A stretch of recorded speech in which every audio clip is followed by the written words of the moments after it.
Okay, all right. Are we ready? Yeah. Yes. Ready. Okay. Okay, so last session. I'm supposed to text Sarah before I start the recap. I don't know why she wanted me to text her. Starting recap now. Okay. Last session. What? Can I do it? Like the introduction part? Sure. How much of the introduction part? I mean, thinking about like how much I have to say, you know. What? Yeah, I can do it there. I can do it from there. I'm gonna do the recap. Okay, that's fine. I'll by doing myself. recap. So last What's session we happening? picked things up with Prince. Don't worry about it. Last session we picked things up with Prince Alistair Shadowbee. Alistair. Last session, we picked things up with Prince Alistair Shadowbee waiting for most of us in the Sterling drawing room. The members of the party who were not in prison tidied themselves up a bit, broke a lot of overwhelming news to poor Aunt Alice all at once, and proceeded to entertain their royal guest in the middle of the night. His Royal Highness Prince Alistair Shadowbee the 13th told the group that after learning of his brother's untimely death, he followed the trail that led him here. He said he was on their side and wanted to help them take down the rest of the Shadowbee family. After shooing poor Maeve and Spudnik out of the room, the party relocated to the more cramped but more secure inner sanctum, where Alistair was questioned by the suspicious group. We learned of Alistair's strange upbringing, that part of the family curse was a quickened maturing, that he was only born 10 years ago, and that the crown was trying their best to marry him off so that he can reproduce, so that they can have a healthier heir. More conspiracies and plots surfaced about the craftiness and corruption of the royal family, including bonding newly married members immediately in and keeping their cursed bloodline a secret until after the pair had children. Entrapment.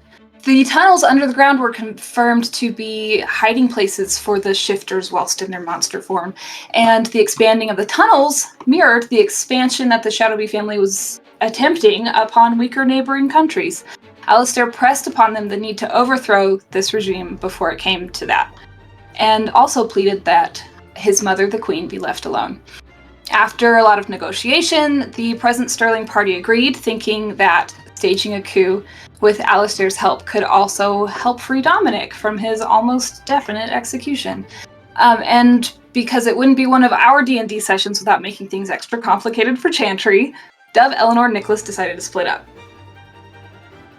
Dove got the support of the house staff through Mrs. Whitaker, asked her to round up any of the lower class who would be sympathetic, and to send messages to the Ashton and Bruick houses to raise hell in their households in the morning. Mrs. Whitaker also promised to send a message to Varric and have him and his revolutionaries ready at the trial.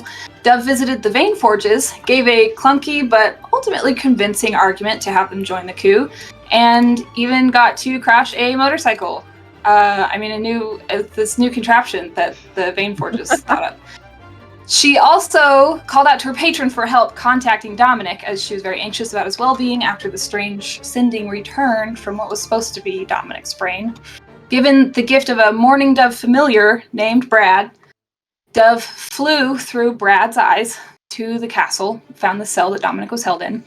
Dove gave him back his whispering stone as well as a piece of lavender, and the two had a brief conversation through Brad, where Dove let him know that Nicholas was coming to rescue him. Dominic said, "I love you." Dove said, "Dominic, I'm a bird right now," but promised to tell him everything once they survived the day. And I needed a little bit of help remembering what else happened, so thankfully Nicholas jumped in to assist for this next part. Nicholas, after sobering up after the day's heavy incidents were on his mind, thinks about spending the night with his handsome fiancée.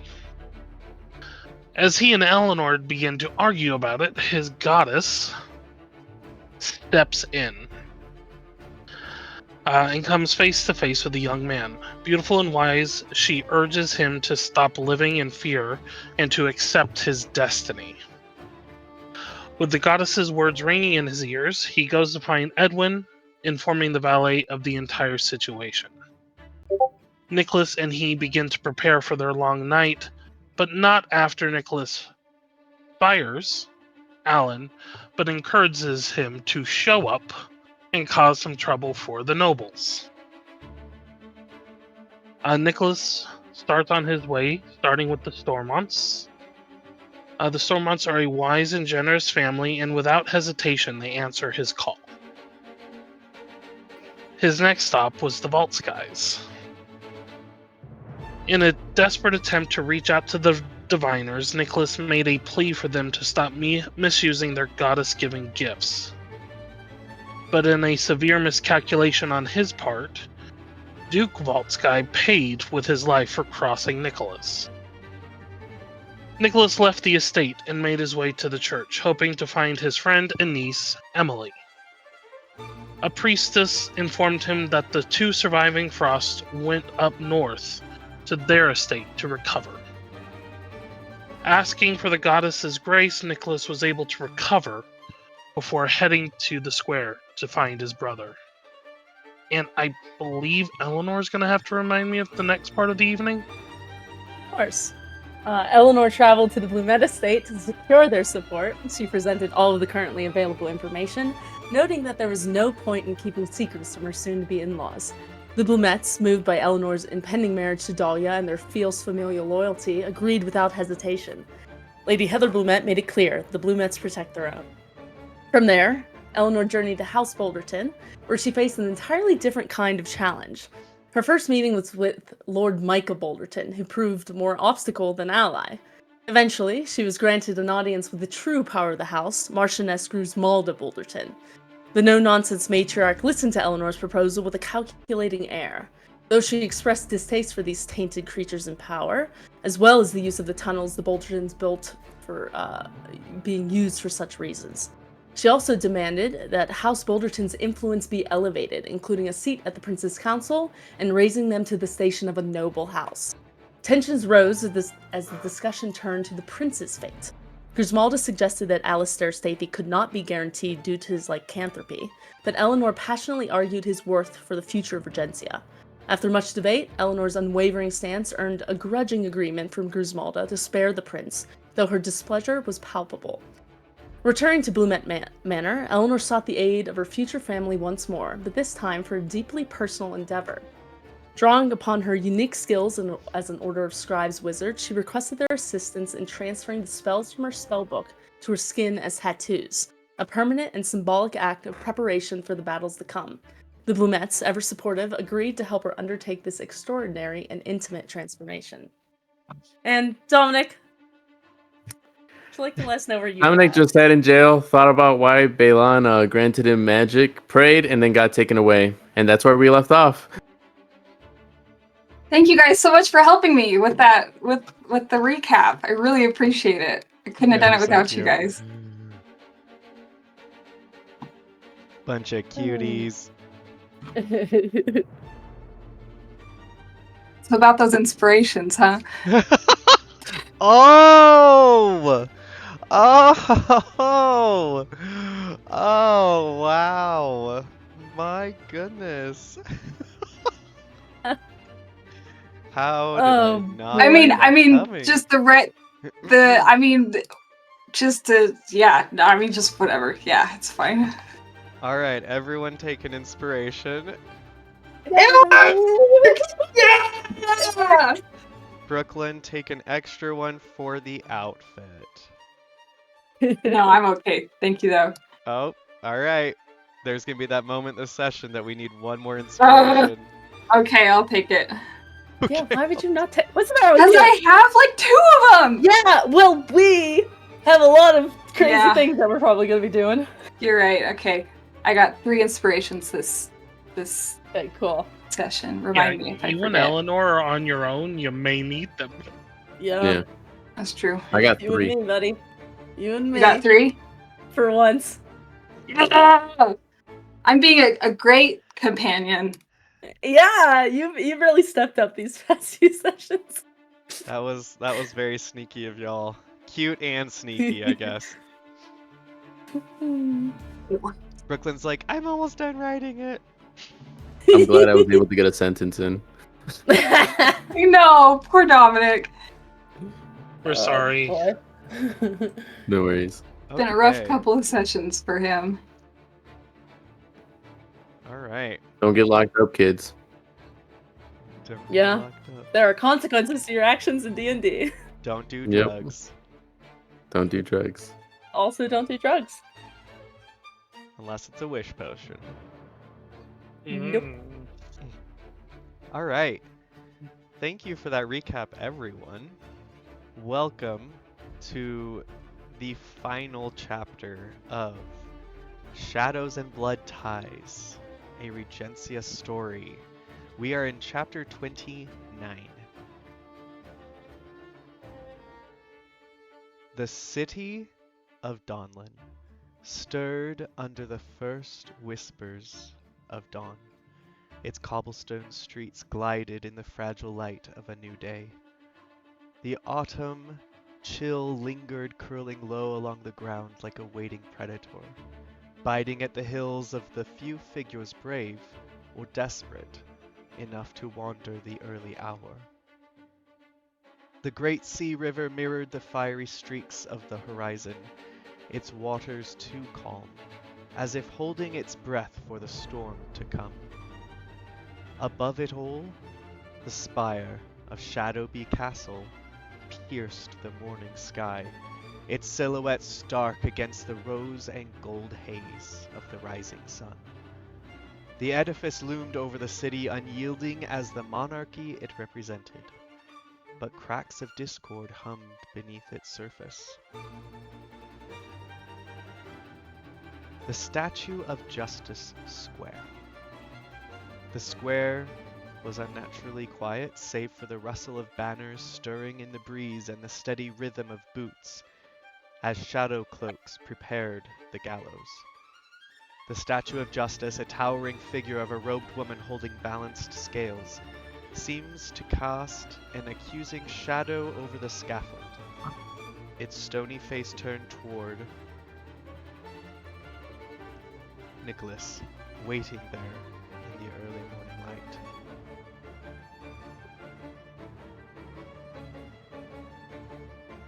Every second felt heavier. The weight of history and betrayal and overturning a monarchy pressing down on him. And somewhere a bird sang its first note, its song a cruel reminder of the city's indifference to what was about to unfold. The execution site was not a place of peace, but of judgment. The large crowd had not yet gathered, but whispers of the morning's grim entertainment ran like wildfire through the alleys and manors of Dawnland. The Blumet Manor. Across the city, Dove and Eleanor stood in the warmth of the Blumet's manor's shadow. Dove's face, pale but resolute. Eleanor adjusting her gloves, her sharp gaze drifting to the sword. Strapped at Dahlia's side.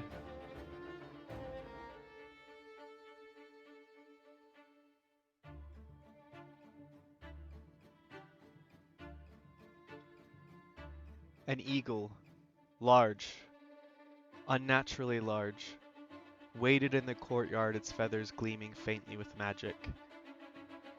Dahlia whispers to her beloved, "It has come as an omen of goodwill and good luck."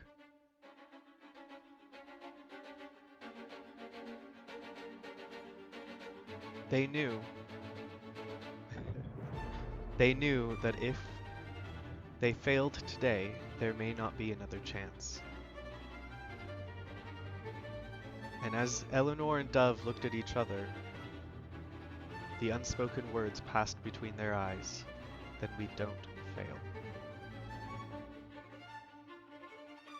In In the deep hours of the night, missives had flown on enchanted winds, rousing noble families from their beds with urgent pleas from the Sterlings. One Sterling and Dove each had gone separate ways to appeal to the noble families of the realm.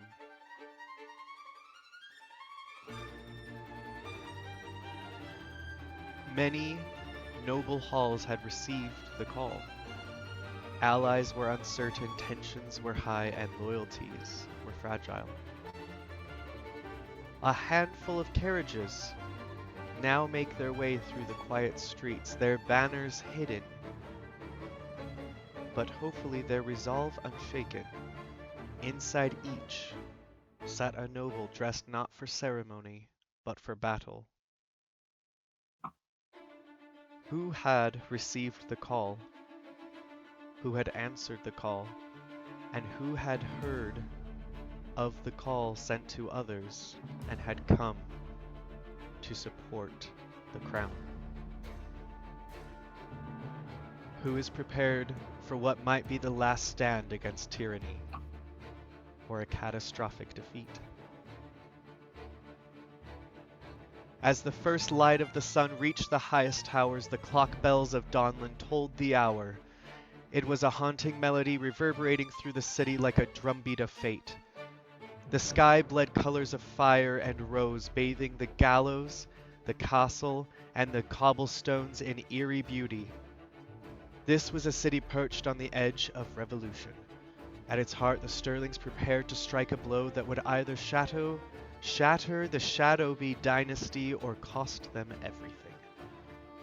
And in this moment of stillness before chaos, Dawnland seemed alive with magic, its very air shimmering with anticipation.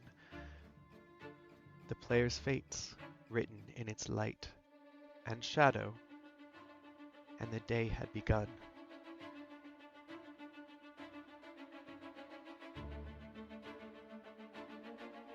Dominic, you have been put inside a barred carriage, sort of a moving jail cell, and surrounded by shadow cloak guards, a parade-like procession proceeds from the castle and trundles along the road towards the gallows. Gallows that you can already see distantly from the hill of Shadowby Castle being set up near the Statue of Justice in the Great Square in Dawnland City. Knowing that there would not be a fair trial, you wonder how you might get out of this predicament. What were you gonna say? I would say like as soon as like I got out of like the castle, like I would imagine like I'm shackled up like from the wrists, I think. But I do still have that dagger maybe tucked in like my tunic, I guess, somewhere. Unless they found it. And you know, as Dominic's like, you know, in the carriage, the bard carriage, he's a little bit worried, but you know, he tries to make the best of the situation, and then he just like goes up to like he'll just like lean up to the bars and just try to talk to one of the shadow cloaks and just say hey, since this might be my last you know, day here, do you mind if I touch your cloak? I like the feel of it.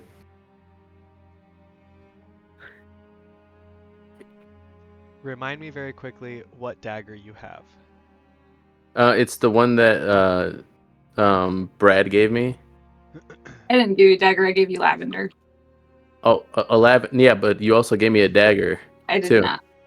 No? I thought... There was a sword out there that could have maybe been given to you, but that would have been harder to hide. Yeah, okay. Then, yeah, would I be able to touch, like, the shadow cloaks? Didn't you say when you flew away, you're like, oh no, she left you keys Keys. from the table? I gave him the whispering stone. Oh, the Whispering Stone. Right. Oh, You have okay. the Whispering Stone. Yeah. Okay. I have the Whispering Stone. Okay. Perfect. Then I left the lavender at the cell. Okay. Yes. Okay. So then, but yeah, do I? How does the shadow cloak respond? Let's see I mean, What it's the how heck? smart this dude is. Roll me a persuasion check. Okay. Oh. Let's see. Is Seth here? I don't know if Seth's camera is. Yo, His camera. Yeah, your camera's like loading for me. Is that just Yeah, like same. That's why I just got off now because I thought it would just have been me. 1 second. Let me try again. Let's see. Persuasion.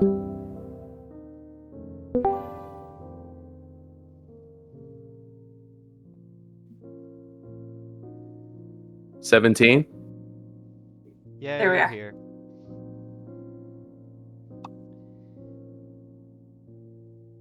He's on his horse and he sort of looks at you, trying to be intimidating, and then he says,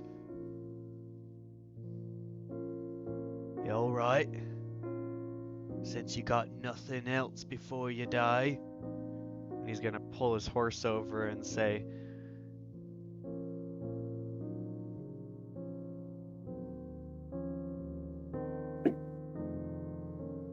I don't know what he says. He just sort of pulls his horse over. Yeah, I'll just kind of reach for like the cloak, and he'll just say, "This is pretty nice. What is this? Velvet? Yeah, this is pretty nice. They do take." And I'm gonna try to yank it, and I'm gonna try to get him to hit the bars. oh boy. Yeah. I was in Okay. trouble already. Oh. You're gonna try They're to gonna knock lock him me out down against the harder. bars? Yeah, so that Yeah. way I can delay this as much as possible. Okay, roll me a strength athletics check. With advantage, since he is willingly letting you grab hold of his cloak. Like an imbecile. He rolled an 8 on intelligence. 17. Another one. Okay.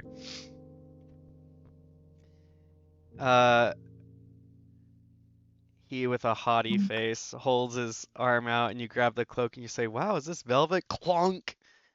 Roll me an attack roll, and you can add your strength modifier to that. Okay.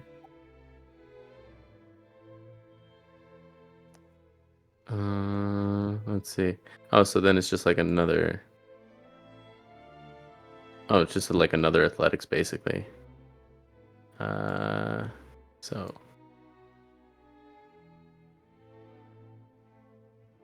I'm gonna use one of the inspirations I got. Right now? There Are we you go. sure? 19. Okay. Yeah, 19.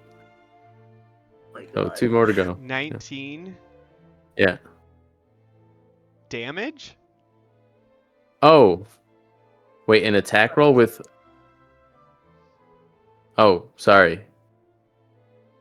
Yeah, then I wouldn't be able to use the inspiration then. Let me see. Honor. So just like roll like sort of like an unarmed attack, okay. but you can add your strength modifier to it as like your Okay, bonus. so then that's strength modifier. That would be. I thought it was You're 14 on damage. strike, Okay. so that should add it in already. Okay, yeah, then we're good. So yeah, that's to the damage. Did you Yeah. hit? Did it hit? Give me a second. I'm looking at the log. You rolled a 14 to hit. 14. Yeah, 14. 14 hit. Well, so his first roll was to successfully pull him against the bars. The second roll is just for the damage. Uh-huh. Oh, so roll damage. Roll unarmed strike damage. Yeah, That's what's unarmed happening. strike damage plus your strength modifier as a little bonus. Oh, plus my Which strength I modifier as the bonus. guessing is not a lot. No, Um, when you hit the unarmed strike damage, that already rolls for you. So Yeah, that's what it happened. factors in your strength as well. okay. So that's just 3 damage. Okay. You hear this, because he's got a helmet on, you hear this loud clang, and he goes, "Oh, what the?" And, let's see. Okay, he got a 5 and a nat 20 at a disadvantage to try and stay on his horse from this clang. So he just goes, "What the?" leans back, falls the other way off of his horse. You hear some shouts from the guards behind, and someone calls, "Halt!" And you guys are probably at the base of the number 7 on the map of Dawnland, that Hill Lord's Road way. You're probably just gotten to the base of that where this happens, and one of the lead guards, one of the captains, sort of gallops back and up to the bars, and he says, "What happened?" And he says, "The prisoner bloomin' attacked me." And he says, He's "Yeah." off his horse, right? Yeah. Can I smack the horse's butt to like get it going, like without a rider? It's not a Sterling horse. Give me an Oh, boy. animal handling check. Okay. You're gonna get yourself killed before you even get to your trial. Seriously, they're gonna murder you Shenanigans! before you get here. Shenanigans, chaos. Cannot save you if you are dead before you get there. Okay, and I like animal You imagine, handling. guys. If he That's a dies 18. en route, everything's for nothing. 18. It is all We we just shot give our up. family reputation for nothing. I'm getting that wish potion of dominance. Yep. Eleanor Yeah, might so- drink it at that point. The captain says, he says, "He bloomin' attacked me," and he says, "Get up on your horse," and all of a sudden the horse and takes off, and the captain's horse sort of rears and he adjusts it, and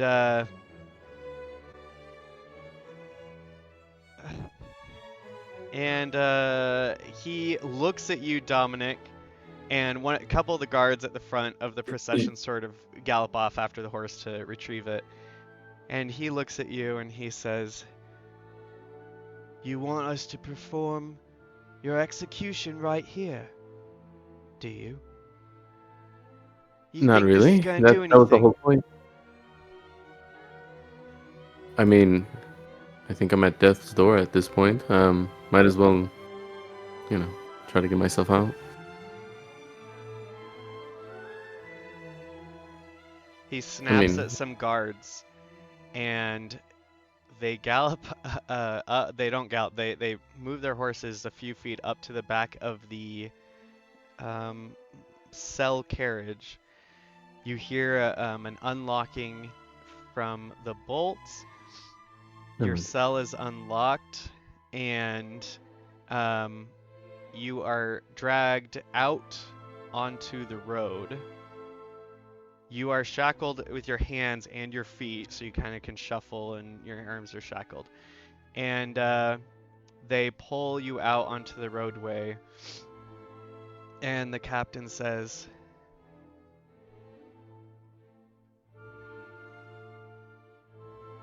"Do you think you have any power right now? You want to just cause some chaos? Being at death's door, perhaps this will remind you the life that you're giving up, that you're going to have to give up." And he waves his hand from his saddle, and he's just sitting really casually. And one of the guards is going to unshackle one of your hands. Please roll me a d4. How many fingers you lose? A 1 Many is the fingers he right. breaks. Even, even, odd is the right, even is the left. Yeah, I saw that happening. Yeah. Let's say D4. Good. Oh, Give me shit. Jamie Lannister right here. Oh my Um, gosh. I got a 1. Are you losing a hand? They Yes. unshackle your right arm, your hand from its shackles. Pull over one of the saddlebags to act as a block. Oh. And the captain swings down off of his horse, pulls his sword from his saddle, saunters over to you, and says,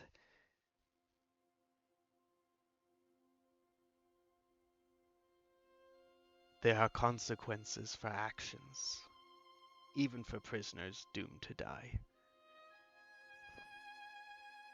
And your hand falls off as the sword cuts through and leaves a pulsing, bleeding stump at the edge of this saddle block. You're going to take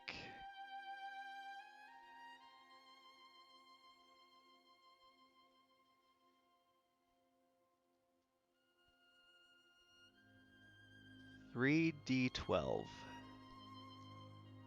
That's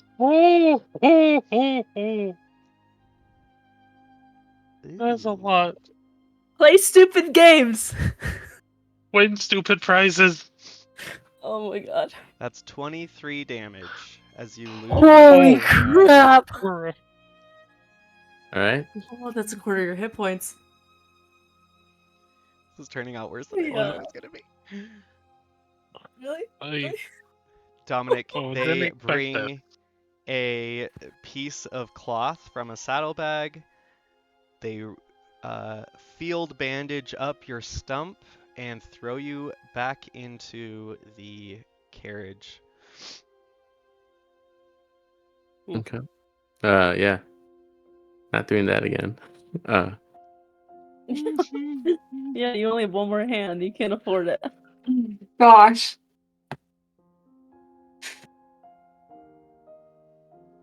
Starting off strong, you guys are doing great.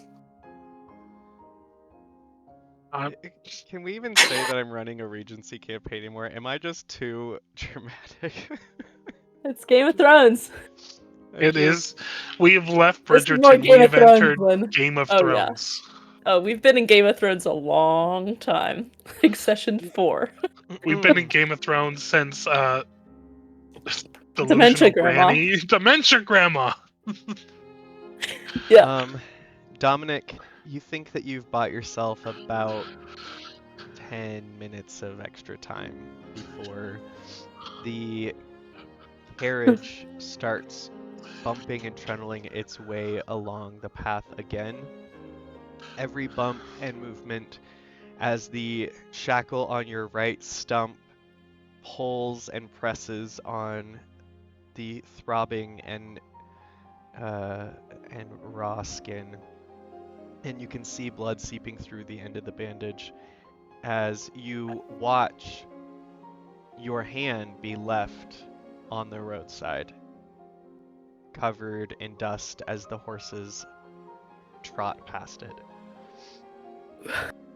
A kid Yikes. could find it. Okay. What is Dominic thinking or feeling, or are you wanting to do anything else right now? Pain. After that,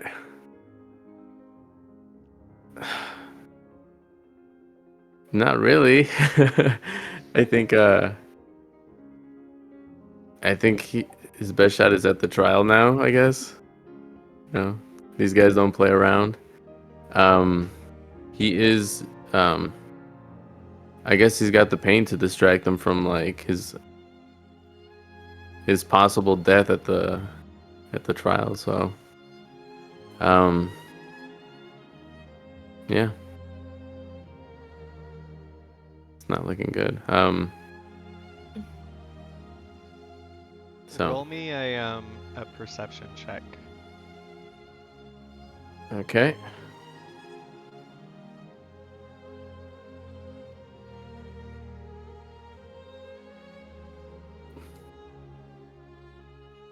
Uh, 24.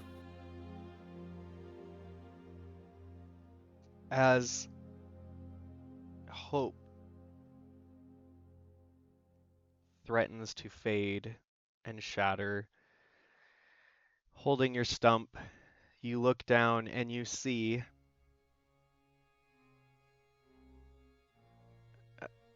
as unhelpful as it might seem, or as small a sign as it could possibly be, the blood seeping through the end of this linen bandage is unmistakably almost the imprint, the bleeding, watery imprint of a rose. As the blood grows and grows and gets bigger, each petal of this blood pattern expands. And you see the rose before it finally disappears and the end of the stump is completely soaked in scarlet.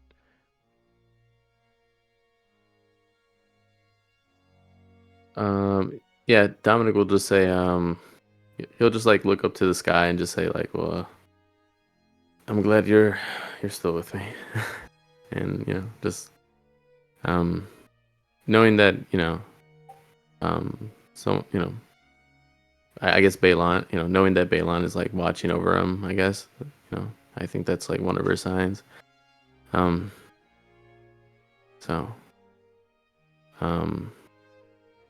and he'll say like, you know, if, I don't know if my brother will come, but, if he doesn't, at least he's safe. And, and then he'll say, and I'm glad I won't be going alone. So, wherever that may be.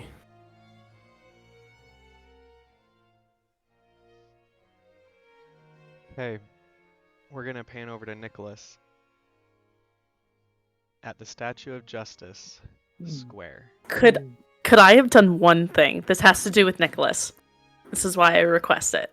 I promise it is one statement. Okay.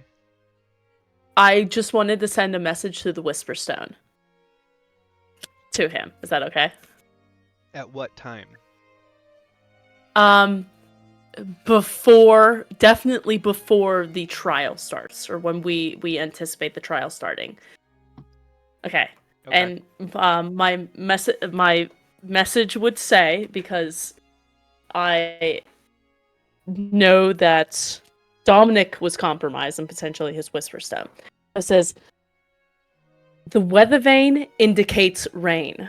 The boulders may be wet, but know the blooms will soon bear fruit. We will have them. And I'll put it in general. Very What? clever. Oh my god. That's all. that honestly tracks. Eleanor's like, can I please have some people that I'm working with here with some that are getting things? I had to make it make somewhat sense. Oh, Nicholas rolled well on his intelligence. He'll know what that means. Bear fruit. Nicholas, the rosy hues of dawn start to spill over the streets and the square, and you watch as at this point there is a fairly large crowd awaiting.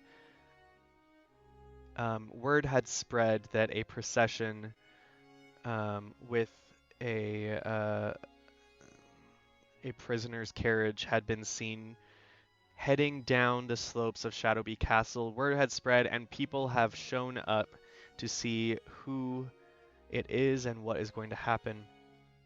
And you stand there and you watch as a procession of about 20 shadow cloak guards with a prisoner's carriage in the middle come across that first red-roofed bridge across the Great Sea River, past Dominic's favorite treat spot, the Sweet Parasol, alongside the House of Bowing and the Royal Court of Law, and come and circle the Statue of Justice before stopping and pulling out none other than your brother from the carriage.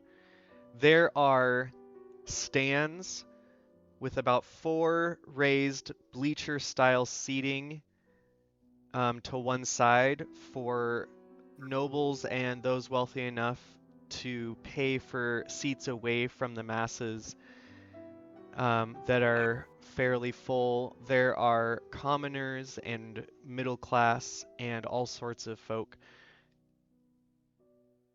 filling the square. And you see Dominic, one-handed, a bleeding stump in one of the shackles, get pulled from the carriage and led over and up the stairs onto the gallows platform.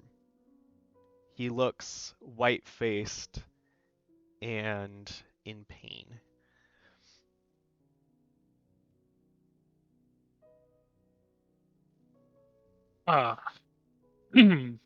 Okay. So Nicholas is going to pay for a seat with the nobles because he wants them to exactly know where this is coming from. And in the time he was there, could he have kind of sorted through the stuff he stole from Duke Vault Sky? Oh. That got real dramatic real quick.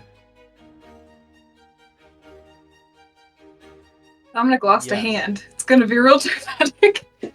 Well, that's Nicholas is like, where's his bloody hand? Yeah, where is it? Did it get left? It's on the road. Probably eaten by a A kid is gonna find it, and it's gonna be their toy. No. Oh my gosh. Hand of Becca, more like Hand of Dominic.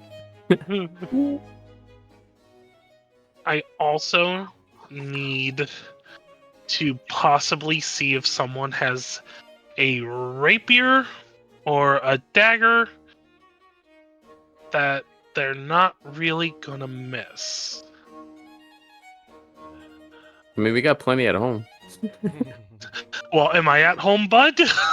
I am not. I am working on the fly. As he realizes Dominic does not have a weapon. Dominic does not have armor. Dominic is a fighter. No magic items either, I think. Or do I got my necklaces and stuff? At all? I don't know. Yeah, I'd say you do. Okay. Let me see. Which hand had the ring on it, though? Okay, so 1, it's my left. 2, it's my right. I mean, odds is my left. Evens is my right. Which hand got cut off? The right. Right. Okay, evens it's the right. Yeah, so I lost one of my magic items. You lost the magic item. Yeah. Oh no. What do you mean the magic item? The one given to you from your goddess. No. The ring was from the cobra. Yeah. Oh no, that I'm talking goddess about. gave him. I'm talking about the blue tear stone ring. Oh. Oh, I thought you were talking about the Ashton snake ring. Yeah, let me see if it was on the other one. Oh my That god. same hand. Yeah, it was on the same hand, so I lost No, 2 rings. let's quit my rolling. Just one each. One hand each. Quit rolling stuff. Stop it. Nick! Milo's Oh, committed boy. to the story. Hey, Committed well, to the it'll at least be a trauma. lot easier to overtake the royals when he's dead. Yeah. You don't have to worry about hitting him. So, This is not a normal right fun. hand out. with 2 rings is laying in the dirt You at the bottom of the Hill Lord's very Road. fancy. Some kid is gonna be really rich. Oh yeah. Oh boy. Nicholas, Yeah. there are 2 things that you took off of the Duke Vault Sky when you killed him. Okay. One of those things I'm going to send a picture of in general chat after I read you what this is.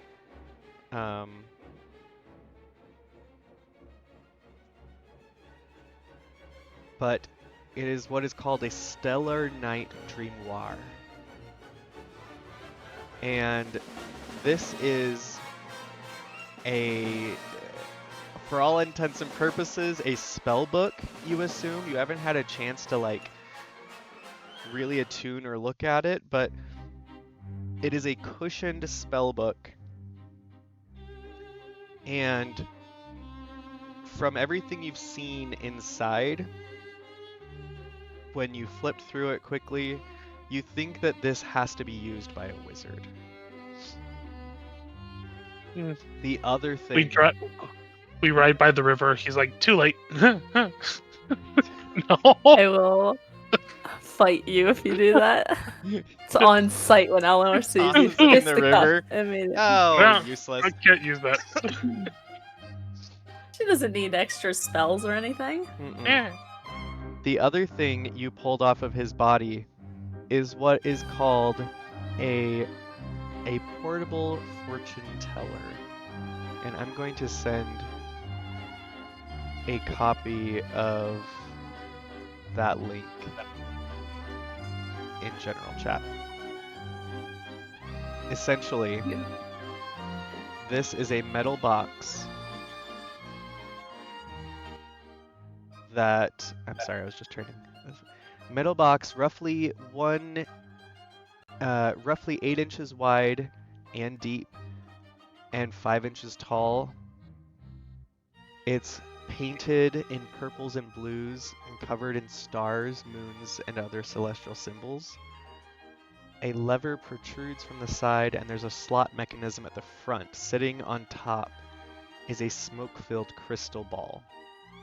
And it's a very small ball that sort of, when you start cranking the lever, the little thing opens up at the top, and this tiny little crystal ball comes out the top. This holds 7 charges, and as an action you can pull the lever on one side, expending 1 charge. Sorry, twist the lever, it's like a twisty, and causing a folded slip of paper to be dispensed from the slot. This is very like fairgrounds kind of thing, but when you do so, the DM will roll a 1d6.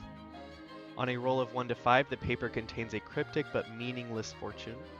On a 6, it contains a cryptic fortune that is relevant and useful. Alternatively, on a roll of 6, I may choose to let you restore a level 1 spell slot.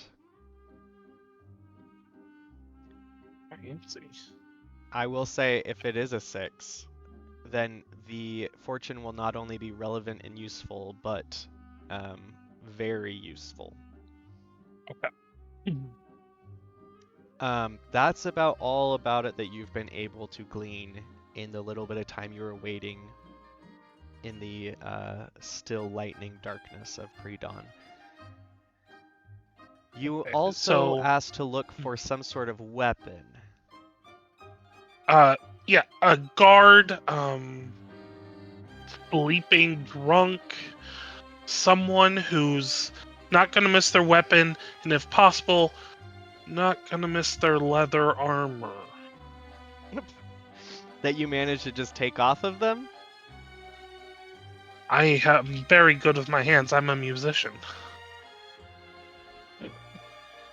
Go make out with somebody and then take his clothes. No. No. Look, Dove already tried to pimp out Nicholas once. It is not happening again. That in Doyle, huh? Tell me what you try to do, because you don't have tons of time, but tell me what your plan is. So he's gonna start around the bars. Just someone who's drunk enough to be malleable, to not remember it, to just be kind of an easy target, because it dawns on him Dominic doesn't have anything, and Nicholas doesn't have a weapon to give his brother in case a fight breaks out. Roll me an investigation check to see if you were able to find the right drunkard with the right equipment in the short time you had before the trial. Okay. That's going to be a 16. Okay. I'll say you find sort of a lesser guard. One of just the gate guards that's maybe not like a full soldier. He's got some basic boiled leather armor, a breastplate, and he's got sort of a rusty short sword on him. It works.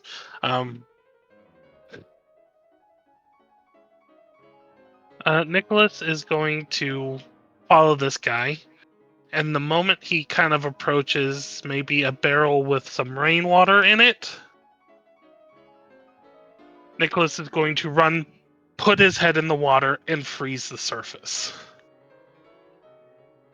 Not the whole thing, just enough to get him out of his stuff, and then Nicholas will go.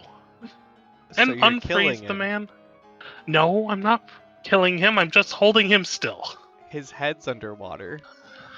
For now, less than a minute. Hold your breath.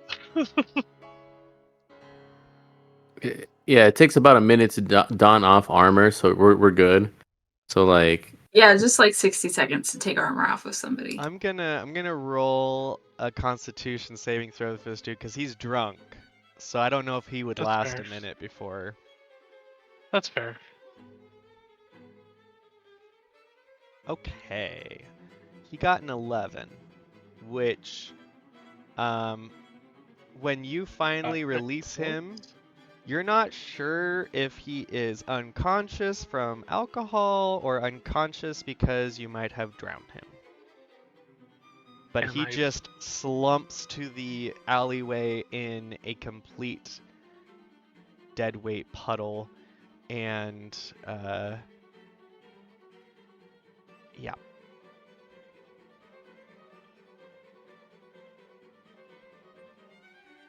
chest compressions. Well, Nicholas is gonna look around and slap him. Wake up!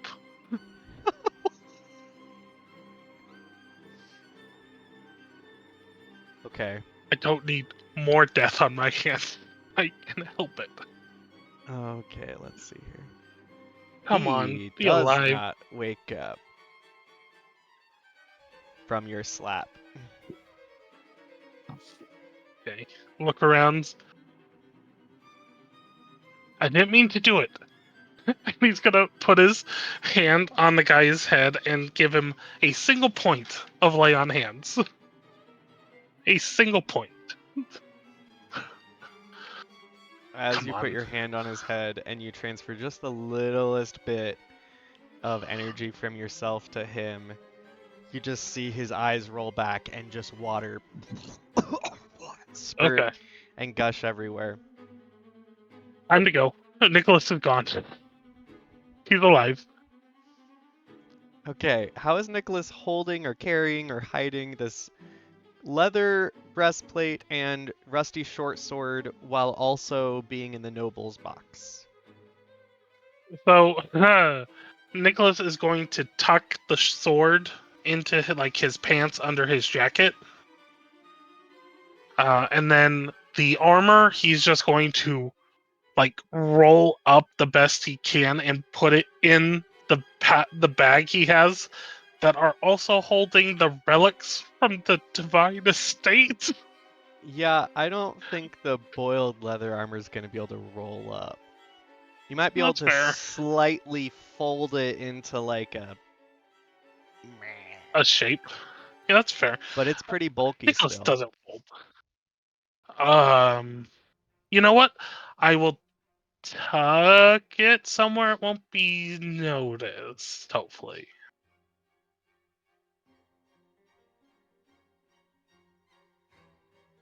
Where's that?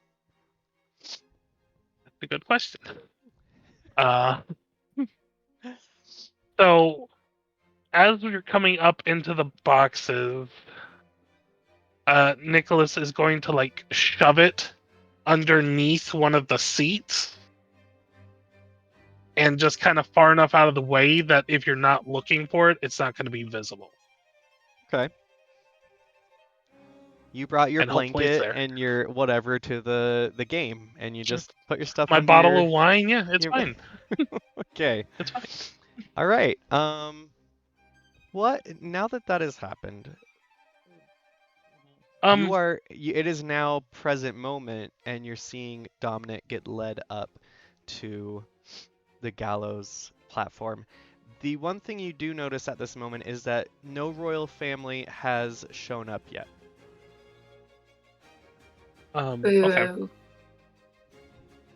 Honestly, does not really matter to Nicholas in the long run. He's got to do what he's got to do. He looks around and realizes that the important people aren't going to be here. Gail's staying at the estate, at the house from a distance. Eleanor and Dove are at the castle. Dahlia, I'm assuming, is keeping a safe distance as well. And he just kind of like looks around and realizes I've literally stepped into the wolf den. And I'm, other than my brother, completely alone. Roll me a perception check. Okay. That's going to be a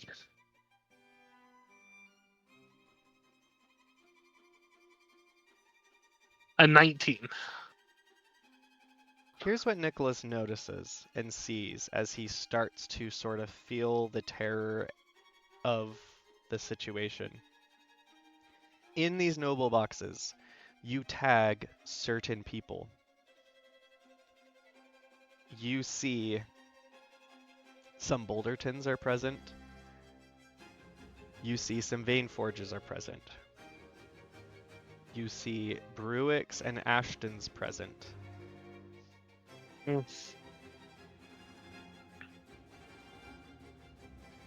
You notice Bernard Vaneforge gives a side, subtle glance at you and just gives the smallest nod to you.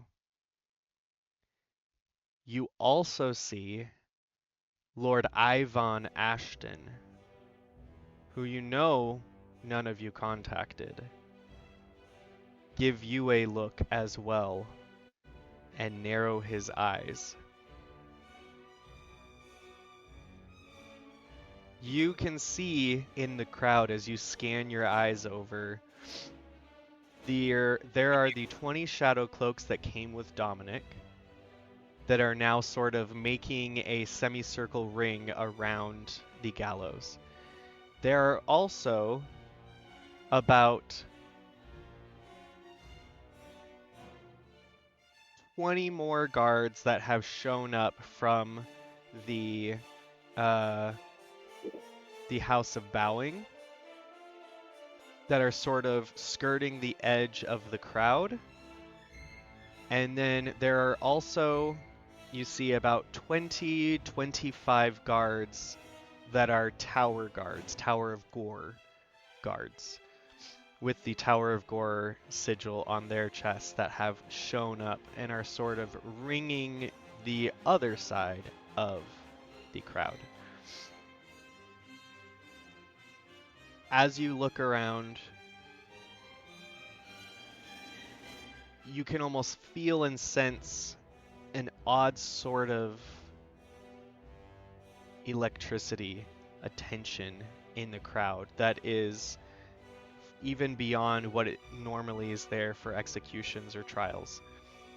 And as you sense this, you see a short, stout, cloaked figure who looks just up enough, and you see some red hair and the face of Berrig sort of give you a Well- glance from, Blonde hair. He's blonde. I'm sorry, reddish blonde. Yeah. Reddish blonde, I don't know. From the crowd, thank you. And you see him give a glance towards you and then look away.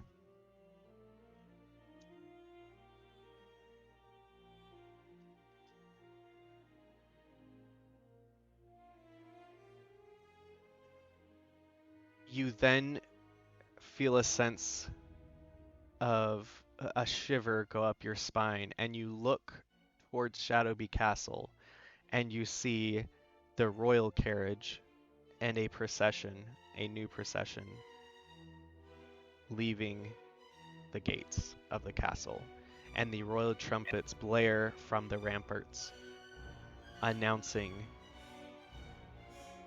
the king's exiting and entering of the city proper.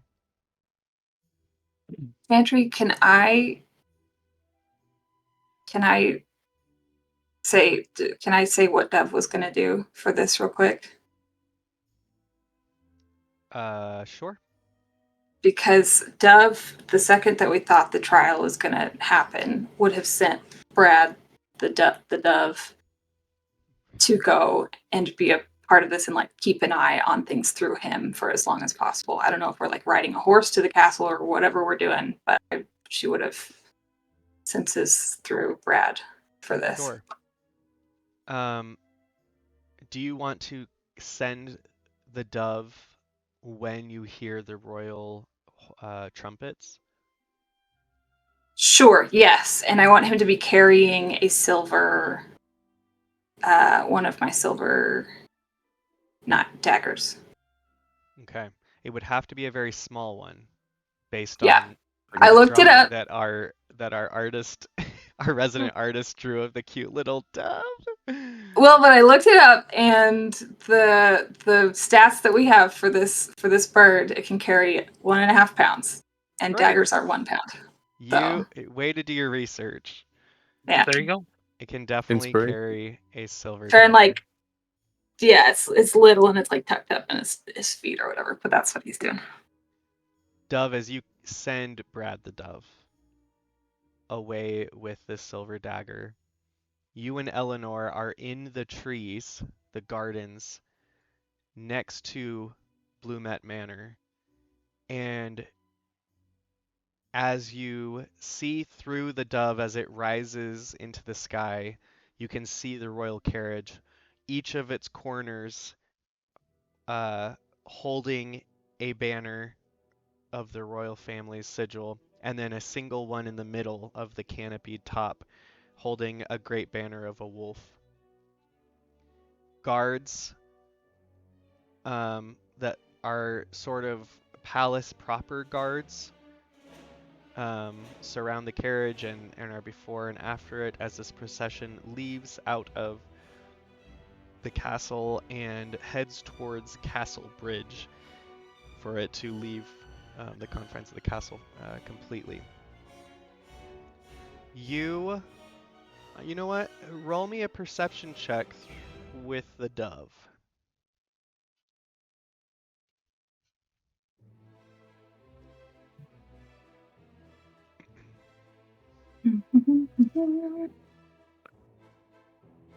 Doves have the best perception in the game.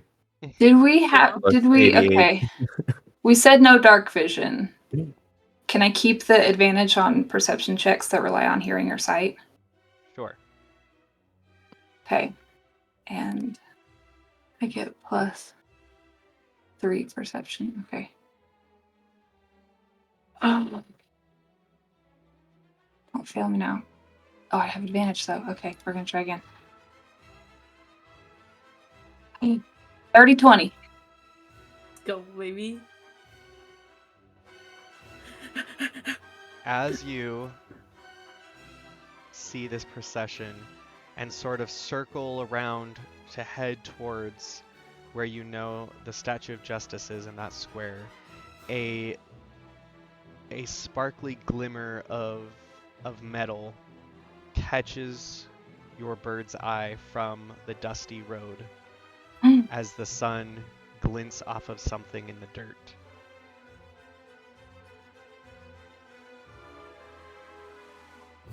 Oh no. Oh boy. I'm gonna go. Oh no. It catches my attention. I'm gonna go check it out. Yeah, you can kind of elegantly just sort of circle around and then dip down towards the road. And what you see in a sort of dark purpley caked dust of the road, a hand lying there with 2 rings on it that you recognize. And honestly, a hand that you recognize. What a way to propose. I'm just kidding.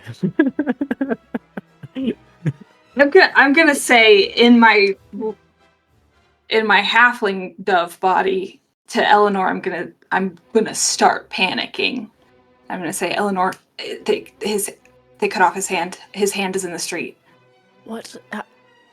How could you know that? I'm seeing through my bird. I assume I would have told you about what was happening as we sat down, and I now can't see or hear anything from my side. Yeah. Oh, I can't hear anything from you. I'm just panicking, and I'm looking through Brad's eyes, and I just say, his hand is in the street. I don't see Dominic, but I see his hand. And I don't pick up the hand. Drop the dagger? I'm gonna. No, I can't drop the dagger. How much does a hand weigh?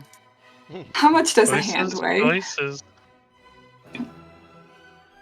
Less than a pound. 14 ounces.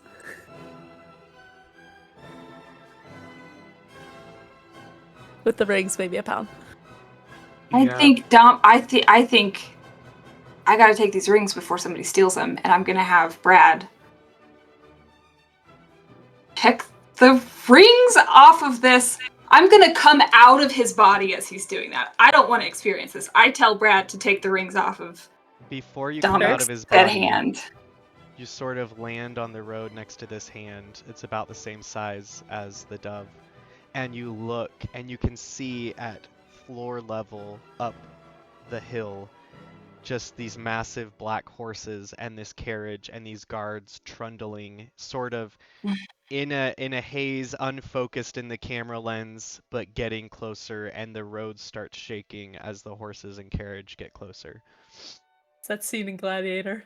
You gotta take the whole hand. Yes, the hand or the dagger. You can attempt to. Can I try to grab both? And grab the whole hand. Dagger in one leg, whole hand in the other leg. Or how about put the dagger in the hand and then just roll it up? That's not how that works.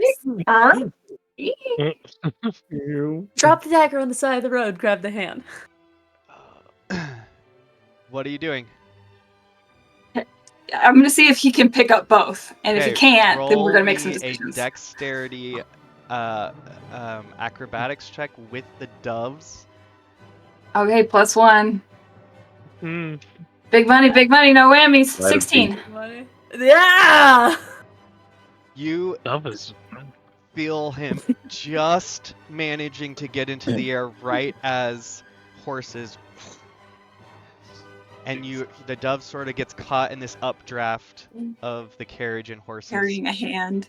trundling past. Ugh. Yikes. Okay, I'm gonna fly to the trial with a dagger in one foot and a Oh my hand in the other. Freaking This is hand. insane. Is Is Brad the right. Dove manages to get there before the royal procession, as you can fly over the Great Sea River and over the buildings. And do you go back into Brad to see what's happening, or? Yeah, I'll go back into Brad and I will have him look for Nicholas and land near Nicholas. Um, Or like drop And then drop the hand and the dagger. you find Nicholas Near in the Nicholas. noble boxes. And Nicholas, out of the 4 levels of the noble box, roll me a d4 to see which level you are sitting in. Okay. I can't right now. I am starting our beloved sand hourglass timer for 10 minutes before the trial. I hate it here. Oh, there's the timer. I hate it here. It's okay. It's only my life. Number 1. I rolled a 1. You are on the lowest level of the noble boxes, closest to the entrance and exit of the little stairs that go down to the ground, which means Dove, in front of Nicholas, there are no one else. It's sort of just the barrier of the noble box, but behind him is 3 levels of people sat. You have Brad the Dove drop the items. I have him drop a silver dagger on Nicholas, and I want him to drop the hand on Berrig, because I feel like Berrig can handle a disembodied hand a little bit better than Nicholas probably could. That's fair. Very smart. So, okay, a dove flies in front of Nicholas. Rude. And in fact, I want him to land on Berrig's shoulder with the hand and explain it to him real quick. I think this is Dominic's freaking hand. Yes, I can talk through the dove. Yeah, Roll me that's an my investigation to elvish see if you communication. can see Berrig. Oh my god. Oh my god. Stressed. You know, 16. Nicholas can probably preserve the hand. With 16. ice. That's alright.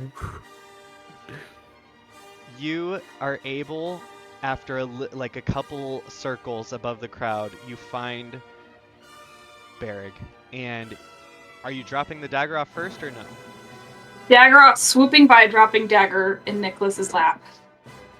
Going to land on Berrig with a hand in my Crazier things, 8. right? Okay, we're gonna go to Nicholas in a moment, but you land on Berrig's shoulder with a hand, and he sort of starts really quick and looks.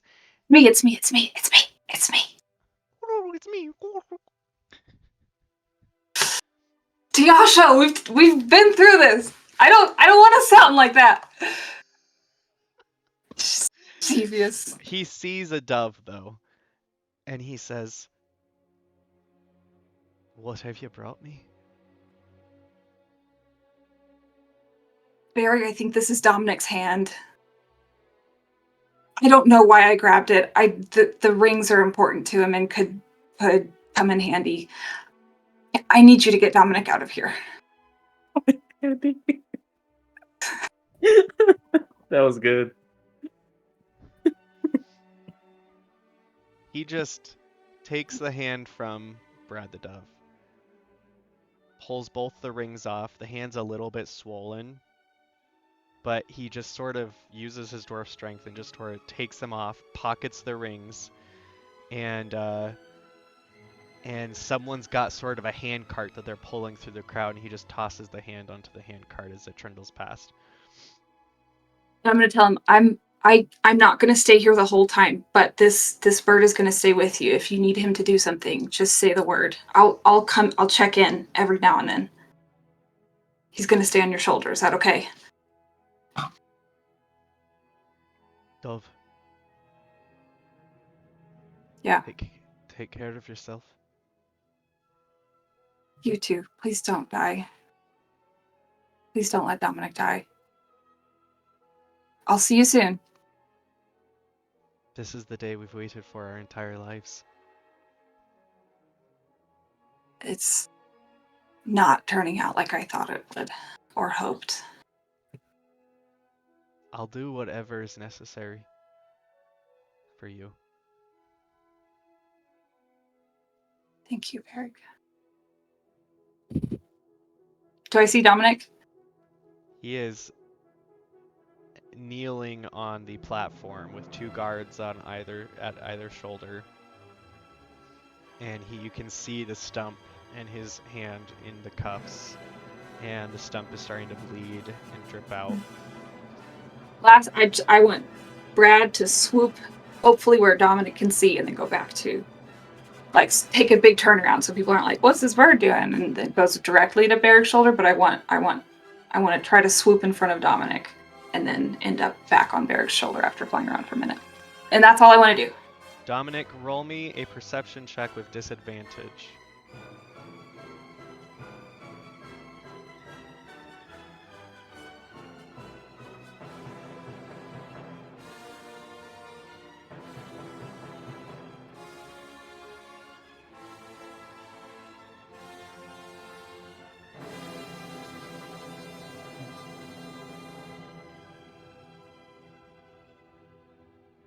Did you roll?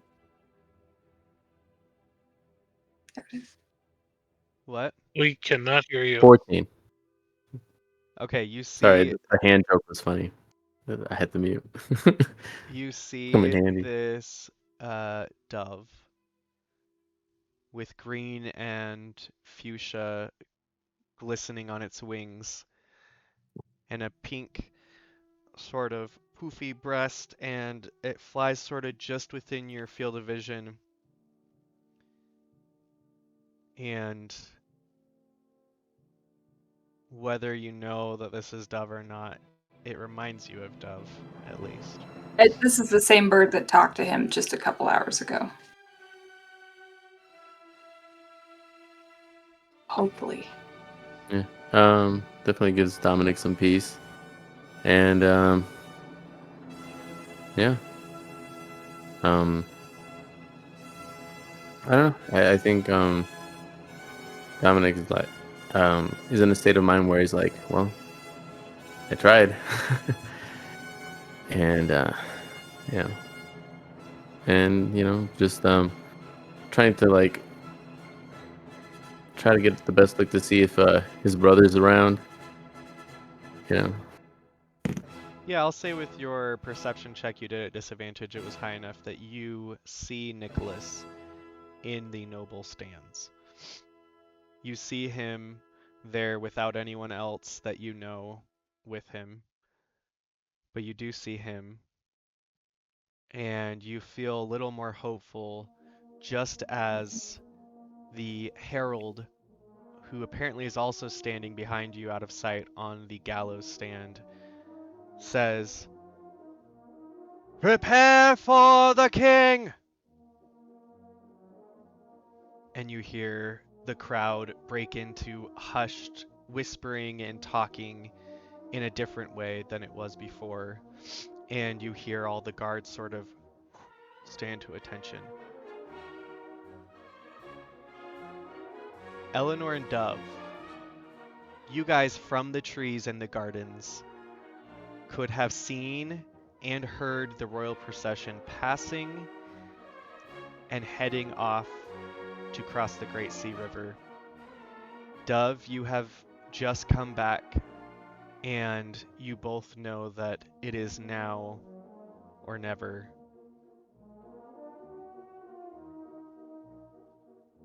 How do you plan to get into Shadowby Castle?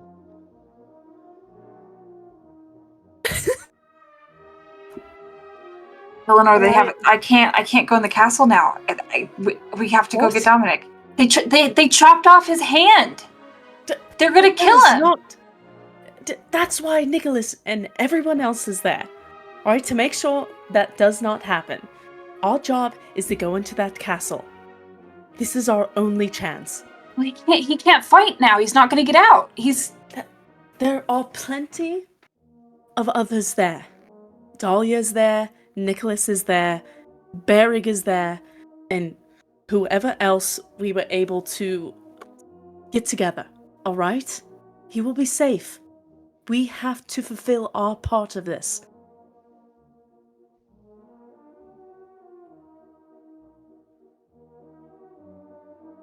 If he Right? dies, we're using that wish potion to bring him back. Okay, Deal? deal. Okay, I have an idea. And Dove takes a second to recompose herself and and she's gonna say,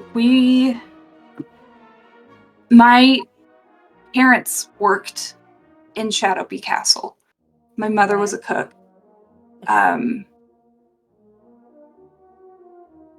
I think we can get in, but we have to make you look poor. We have to make you look lower class, and I think we can sneak in as servants. Okay. And how are we going to do that? We're still at the Blumettes, right? Yes. And I want to ask Honey to get Eleanor some extra servant uniforms or something. I do have a question about that. Are the staff uniforms pretty universal? Do they all look the same for most of the families? Mm-mm. Okay. We were at Shadowby Castle. Do we know what they look like? Would we be able to, through the Blumettes staff, be able to scrounge something together that looks similar enough?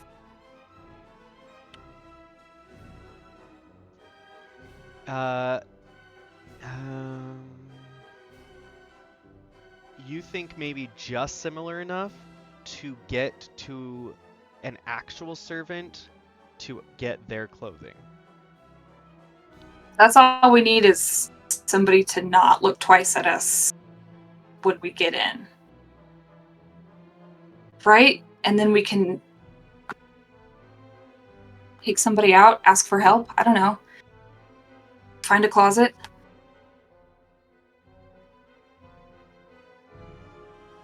I feel like it's too risky. Well, if you walk in looking like that, I'm not going to walk in looking like this. how are you going to walk in? I can make myself not look like this. Not using illusions. Okay. It's a lot of magic, but I think I'm just not going to be able to. What are you talking about here? I don't think. I think if we manage to scrounge something together, and we get in there, how are we going to take uniforms from someone who is there? The second We we can walk in, the ask. staff is. Maybe they hate the Shadowbees too. I mean, they live with them.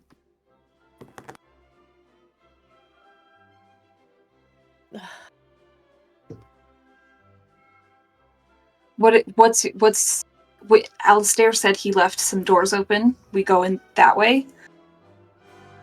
Okay, yeah.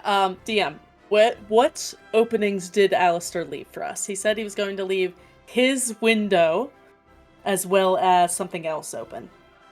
He said he would leave his window, and if you look at the map, on the western side of the castle, there is a gravestone. It's called Crown Hill, and it's littered with mausoleums, and they each host smaller chambers above ground and many larger vaults underground, where many of the monarchs and blue-blooded ascendants of noble families rest. There is a path leading up to the walls of Anne's Terrace, that westernmost pointed terrace of the castle. There is a small door there that he said he would leave cracked. We go in that way. And then I pull out my book of maps, and I show Eleanor that I have a book that this can help us. Okay. get where we So need to go once we're inside. We will get something close enough to the servants there. So that if we're seen from afar walking in this way, Yes. nobody questions it. Yes. Yes. And hope that we don't pass anybody on the way. Yes. How's that? That is our plan.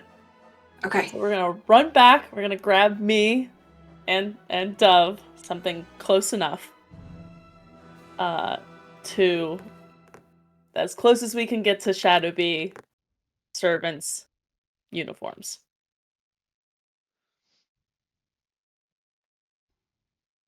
Basically, just like they hand us the outfits, and we're on our way to Crown Hill, and we'll take care of changing on the way. Hey, you are going to have to go out of that gate right next to number 7, between the Okay. number 7 and the gravestone icon. Am I able to take a horse from the Blumet? Yeah. I have Like, Gloria say- right here. Actually, that's a bad idea. Never mind. Are we walking? Hustle. No, we'll take a horse. We'll take a horse We don't have any to time. like around it, and then we'll get off the Yeah. horse once we're close enough. Okay. Yep. So, are you guys sharing a horse? Yeah. I'm gonna assume so. Yeah.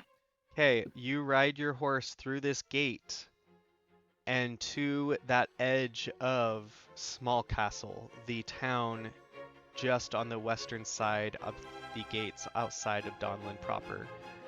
And then you will have to dismount as the Hill Lords, or as Crown Hill is too steep for the horse, and climb that hill.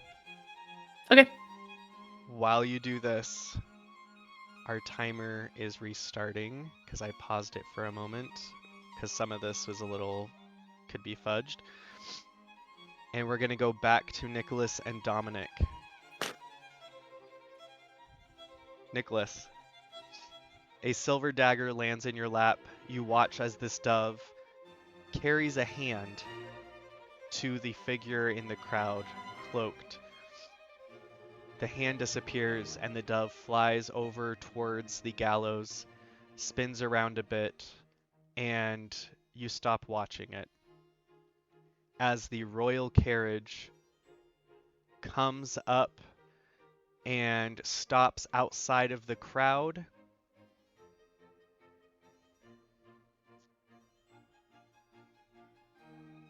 let me see here. What do you do with the dagger, first of all? So what Nicholas is going to do is just kind of pull his coat and kind of pull it tighter around his chest and use the coat to hide the dagger in his lap until there's a distraction and he can put it in his coat. He doesn't want to draw any more attention to a weapon because I'm sure a lot of eyes are going to be on him in this moment.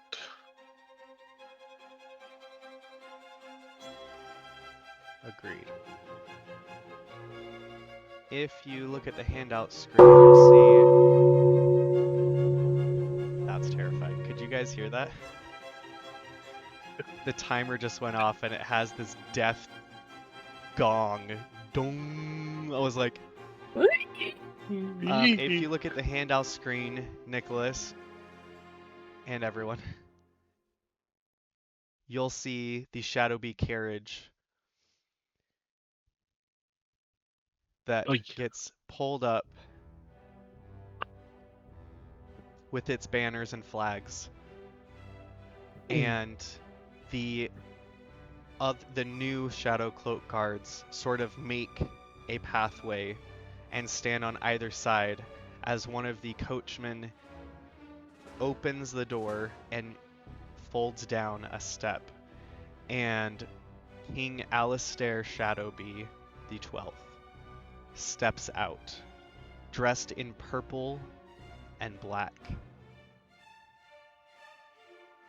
A sort of draping cloak, ringed in wolf fur, spills down the steps behind him, and all the crowd fall to one knee and bow as the king slowly walks towards the gallows platform. Behind him, Queen Anne Shadowby exits in a giant, deep royal purple ball gown with a big cowl around her shoulders and her neck, again of wolf fur, and a great fur sort of hand, what are those called? Hand Muffs. muff poof thing that she has her hands hidden It's a inside. muff, yeah. A muff. Mm. Behind her steps His Royal Highness Prince Alistair Shadowby the 13th, dressed all in black, with a cloak going down to his calves, with a high collar, also with wolf fur. And you can see his nervous look around as he scans the crowd as he steps down from the carriage. And no one else gets out. The three Shadowbees walk their way towards the gallows, and a special small raised platform sort of is there with a good view of the gallows. About 20-25 feet away from where the crowd is allowed to be so that they don't get too close. And the queen and the prince step up into those raised seats and sit down. The king goes to the base of the gallows and starts walking up them.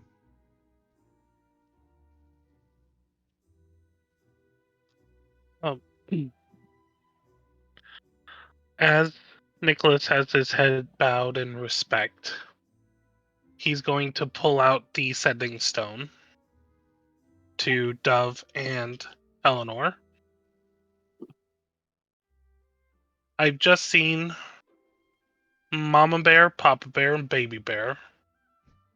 But turns out Grandma and Baby Girl need a babysitter.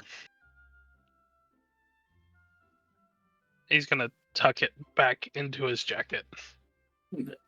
I'm babysit real good. Sit on that baby. Sit on that baby. Sit on that baby. Sit so hard.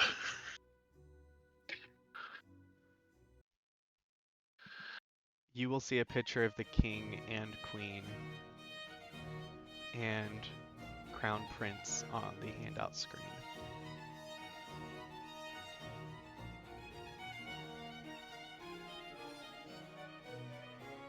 The king... I will... Oh, go ahead. Yes? Sorry. I will say it's this surreal moment for Nicholas. Like, Queen Anna was his biggest fan. Yup. And he's about to betray her for his family. And he's like, oh my god, I'm Nicole.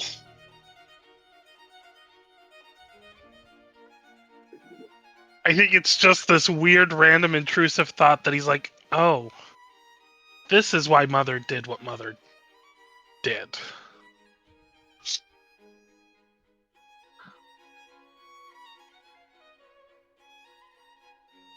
The king steps up to the corner,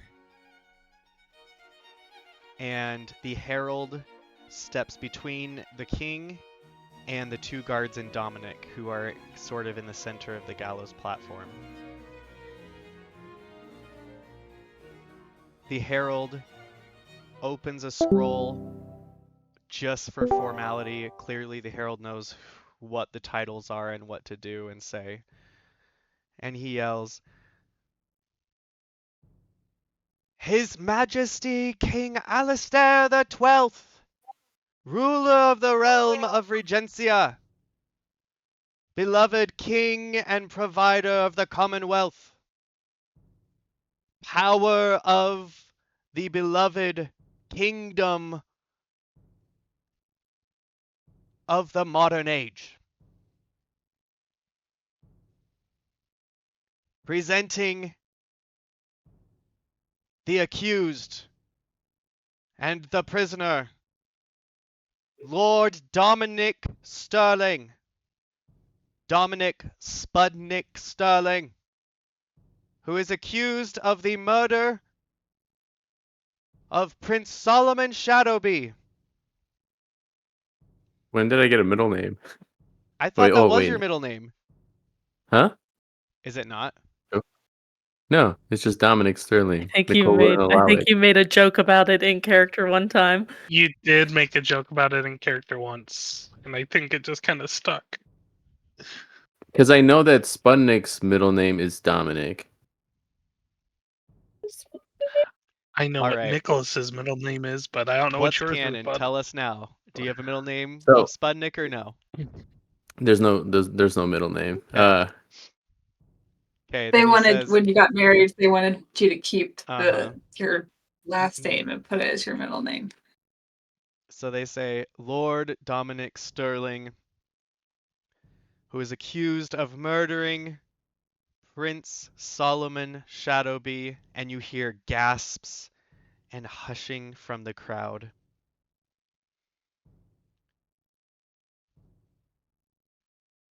Witnessed by no less than 30 royal guards, he was taken and tried in an emergency court of law.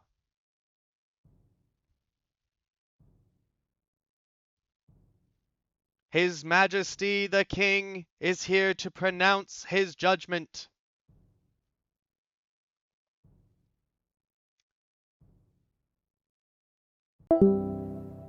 The king sort of waves his hand just slightly, and the herald rolls back up his scroll and steps back.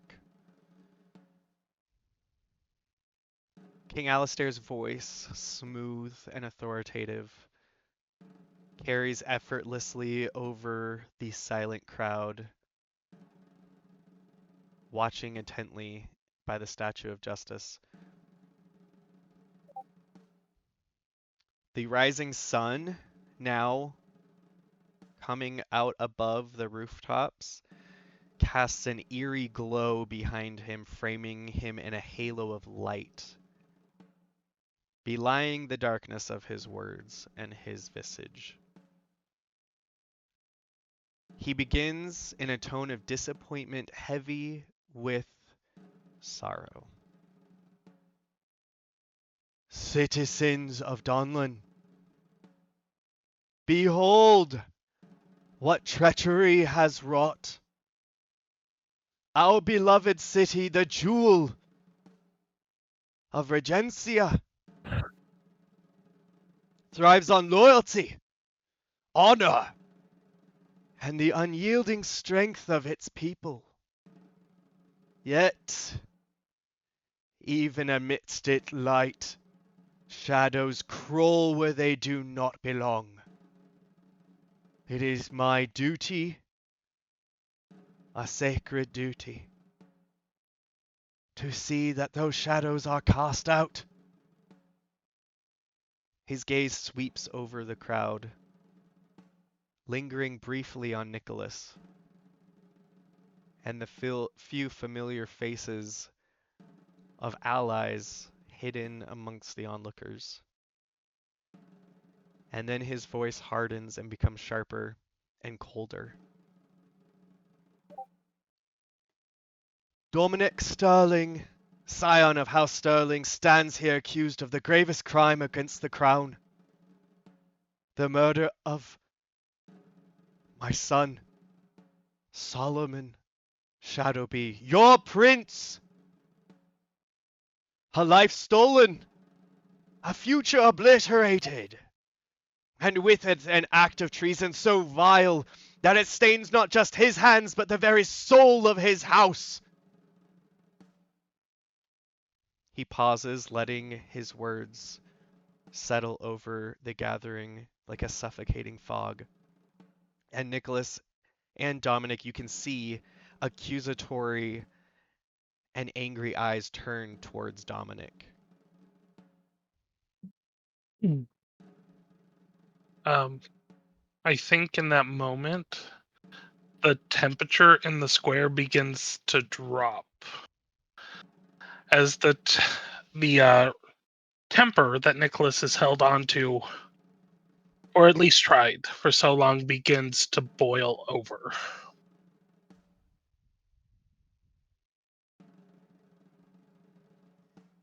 He's just waiting at this point. As the king turns his gaze to Dominic, bound and standing, or kneeling defiantly, but sort of pathetically between these shadow cloak guards, you can see the king's breath as he speaks again come out in a cloud of white air as the already chill morning starts dropping and becoming colder. And you can see, Nicholas, people around you and in the crowd around your platform start to kind of shiver and pull cloaks and wraps around them more tightly. I once thought the Sterlings proud and steadfast, a family of integrity and merit. But you, Dominic, you have proven to be the rot within their name. You have brought shame upon your house and chaos upon this city. Raising a hand, he gestures to the statue of justice towering behind the figure of a woman in draping robes, sort of Grecian in style, holding a scale, balanced scales. And so justice herself shall pass her judgment today. Let the people of Donlin know that betrayal to the crown will not go unanswered. For the good of the realm, for the safety of its people, and he spreads his hand to the crowd, and for the safety of this throne, Dominic Sterling will pay the ultimate price for his treachery. He lowers his arms, his face a mask of regal severity. Let this day be remembered not as a time of sorrow, but as a reaffirmation of the strength of Regencia. The crown will endure. The people will endure. And the light of our dynasty will continue to guide this realm. And he nods to the executioner, signaling the grim ceremony to proceed. The moment he says the crown will endure, a small bead of ice begins to form behind him. I'm going to spend 3 sorcery points, so they have to make their save at disadvantage, and 1 sorcery point to careful cast it to avoid Dominic, the Queen, and Alistair, because that was part of our deal. But everyone else within a 20-foot radius, dexterity saving throws. What level? 4th. And what spell is this? Fireball, but ice. Ice ball. And what is the distance range of this spell? 120 feet. Far. Alright, you're about 50 feet from the platform, so you can definitely have this form where you would like it.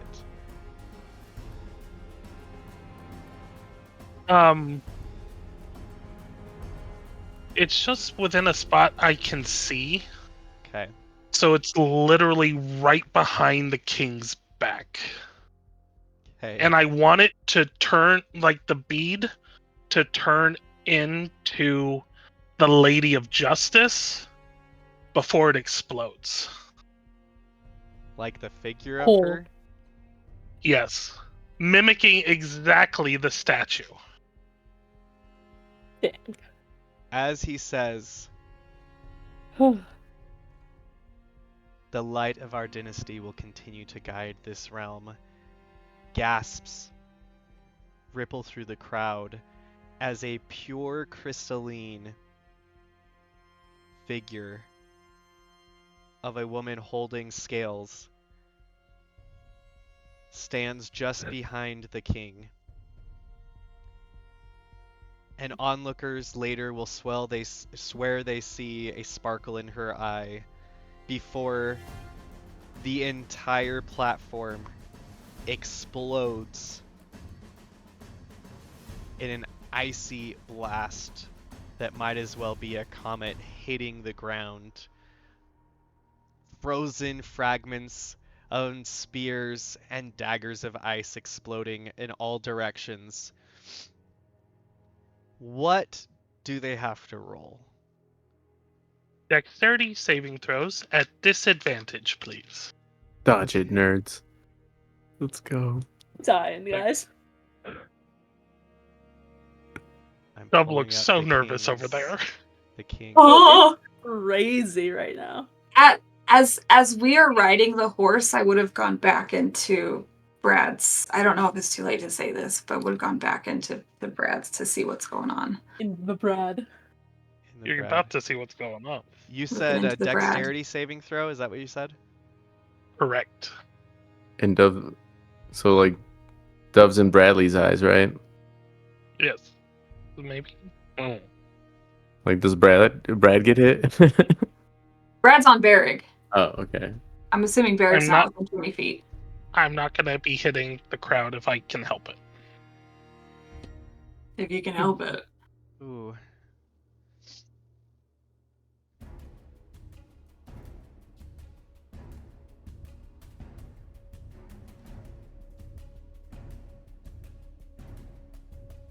Alright. In this area. Oh man. Okay.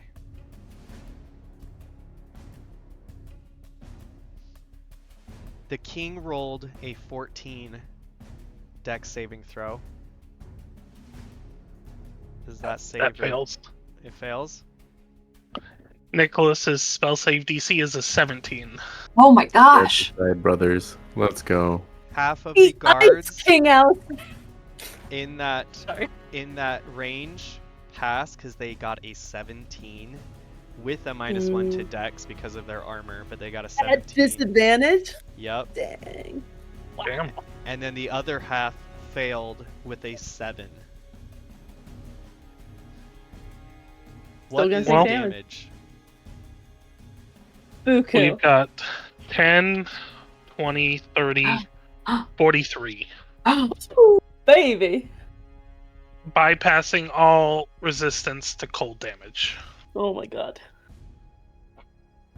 The king I'm s- disappears as he is blasted forward in the ice and fog and rubble and wood and dirt. You lose sight of him momentarily, Nicholas. He is blasted forward into the crowd as the queen and prince. You hear a shriek from the queen as they fall off their seats, and there are ice shards and spikes, humanoid-sized, sticking out all over their royal platform, with a small hole in the middle where no ice managed to fly. You said how much damage again? 43. Oh, baby. Nice job. I rolled really well on that damage. You Good did. job. Was that the highest level you had? Yeah. Okay. Good. So that's Good. 21 damage. That still kills the guards. Uh, All Holy of the crap, Nick. guards in that 20 foot, you said 20 foot, right? 20-foot radius. Yeah. There are about So 8 guards posted right around the platform, not to mention the executioner standing at the gallows mast, and the 2 guards standing on either side of Dominic, and the herald. All of whom, the 8, the 2 guards, the executioner, and the herald, which is 4 on the platform, and then the 8 around it, all are killed immediately. Covered in ice, bodies cut in half, faces skewered with spikes of clear glass.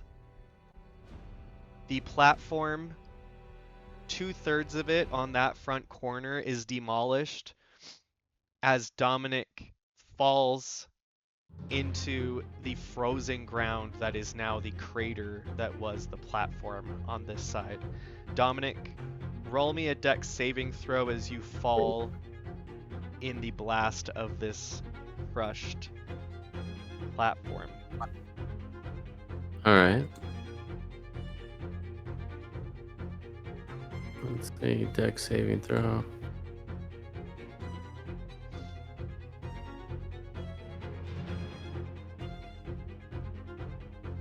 I got a 5. Do I use it? Yeah, I'm gonna use it. Use the inspiration to roll again. Okay. I guess. Let's see.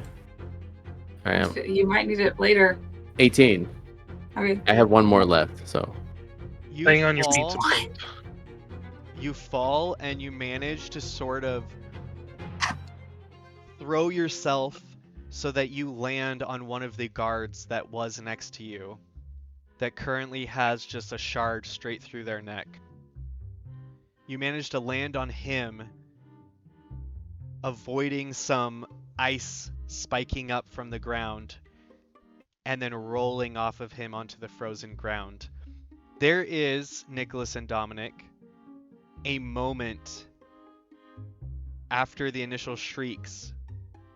There's a moment of quiet as this sort of frozen fog drifts away from the explosion.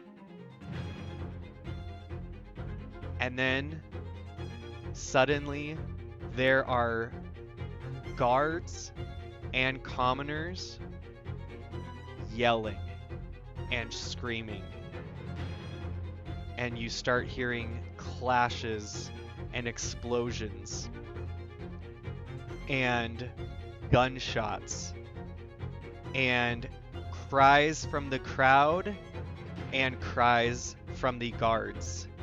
Nicholas, in a split-second moment, you can see Barrick throw back his hood and wave his sword with a piece of material attached to the end of it, and you suddenly see a bunch of other cloaked figures throw back hoods throughout the crowd. You also see the Captain Commander,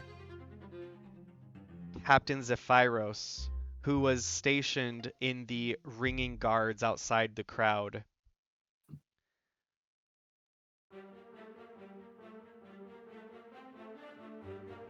Pull out a sword, step back, and slice down one of his guards from behind. Let's go. You also see I don't Captain like of the Tower, Captain of the Guards of the Tower of Gore, yell a cry as his 15 rush towards the 30 or so royal guards. You also, behind you, feel a sudden heat, and you turn just in time to see Lord Ivan Ashton throwing fire down at you. Please roll me initiative. Bantry, is Brad here? Can I roll initiative through Brad at this point, or no? I have to roll initiative or no? Yeah, you roll initiative as well. Brad, have him roll initiative to what he's going to be doing. Sure, you can have him roll initiative as well. Am I seeing? You tell me when I can see through his eyes. At what point? Well, you're going to have to decide based on what you're doing.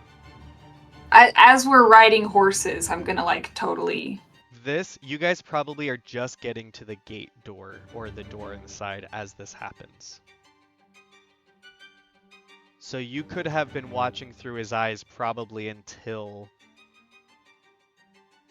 right before the explosion, and as you pull back into yourself, you and Eleanor hear this distant boom echo across the city. Well, I will have given him. I will have given him a command before I left, so I'll roll initiative just for him. Okay. This is You hear a boom? Yeah, the boom I was hoping happened while we were inside, so we're not. Me too, doing great. but Yeah. I'm not letting them murder Dominic for timing. My heroes. I'm getting you out of there.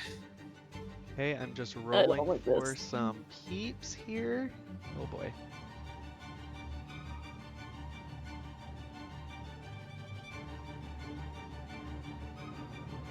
Does Eleanor have a familiar? No. No? Nicholas wanted one, but apparently Find Familiar's not on the sorcerer spell list. It's so dumb. It really is. If you were a shadow sorcerer, you get a free dog. Get yourself a patron. I saw Nicholas, that. what did you roll? No. 17 for Nicholas.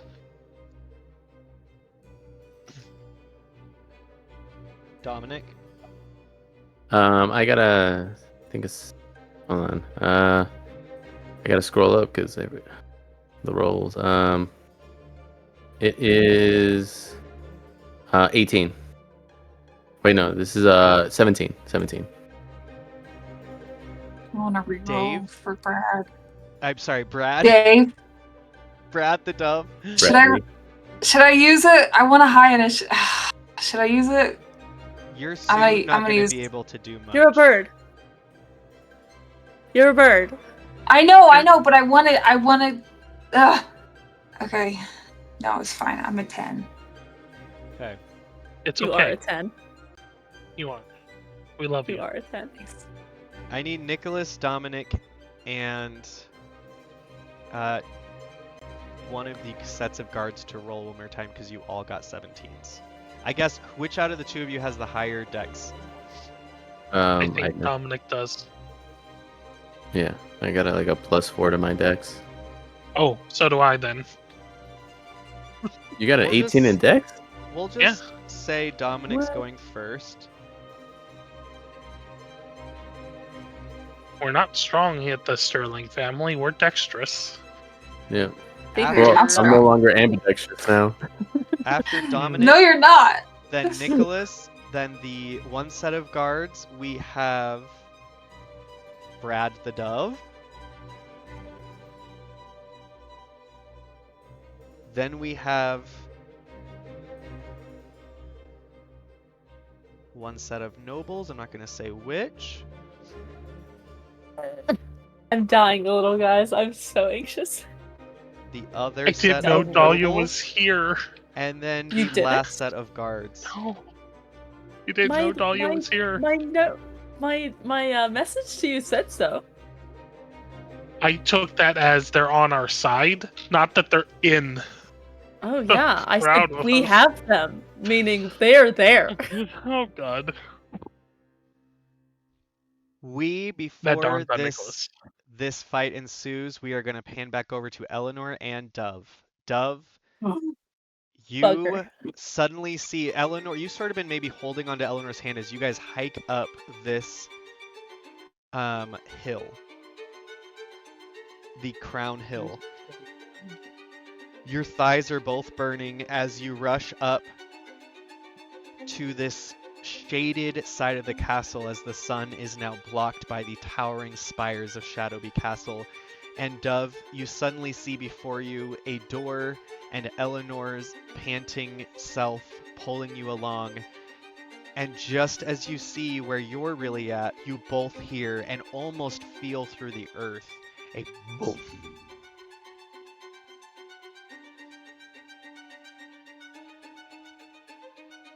You know that there is no going back.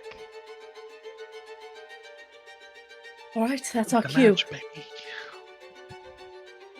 I'm gonna have a panic attack. I think I'm having a panic attack. I slap yourself. Ah! The Nope, Nicholas move. Slap that's him. not in the plans. All right, we're doing this. Okay? Okay. We're going to Okay, do this. okay. Nicholas is going to save Dominic, and we're all going to come out on the other side of this happy and healthy. Okay. Dove starts muttering to herself. Trust in Nicholas's magic. Trust in Eleanor's plan. Trust in Nicholas's magic. And we're gonna go. We're gonna go for it. Okay, yeah, and I throw on the over top of my clothes. I pull on the maid's outfit. I button up the collar. I take my earrings out. I was gonna say I'm gonna take it. Earrings. Take them out. And I put my ring away. Your hair no, it's fine. We don't have time. Okay, let's go. Okay. Your hair's too fancy. It looks great. You did it. I know. But I didn't know we were gonna be. It's fine. Let's Okay, go. and we're heading towards the door. You see before you a stone door that only is easily recognized because it is cracked. Otherwise, it would have blended in pretty seamlessly into the walls of this terrace. These towering walls, and they're about 100 foot high, and sort of this door is just off the path, this stone door. And as you rush up to it, you find a small piece of wood, sort of like a hard piece of hickory or something, that has been wedged and is holding this door open. And there is a small note attached to it. What's this say? I'll read it. The note simply says,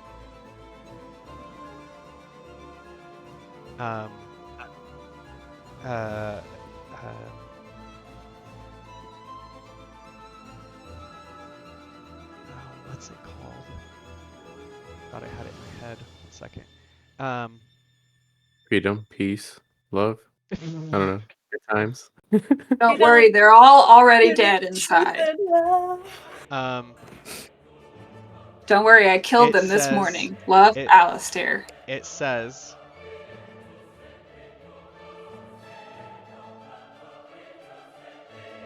I've done what I could with the guards.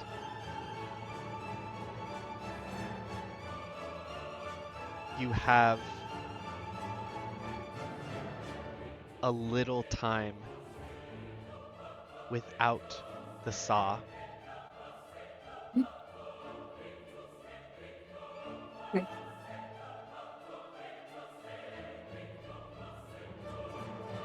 The elder is in the Grand Family Lounge, essentially. I don't know. I cannot think of the word. Drawing room. Yeah. Parlor.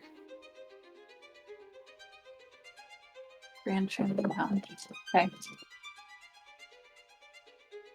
My pin's running out of ink. And then at the bottom it just says, good Pin's luck. running out of ink. Good luck. Okay.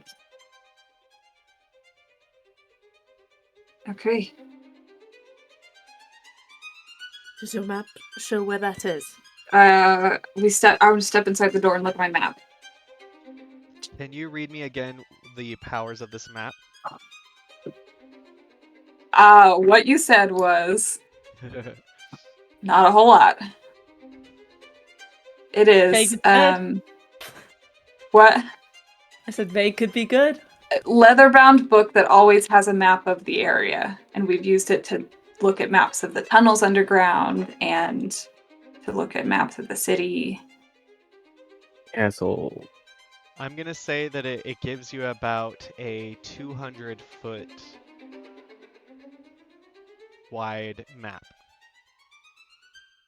So right now you can see some maps of these under corridors of the castle. You see some servants' corridors and rooms.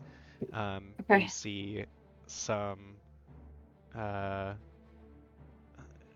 It's just expansive, but you're in this labyrinth underneath the keep.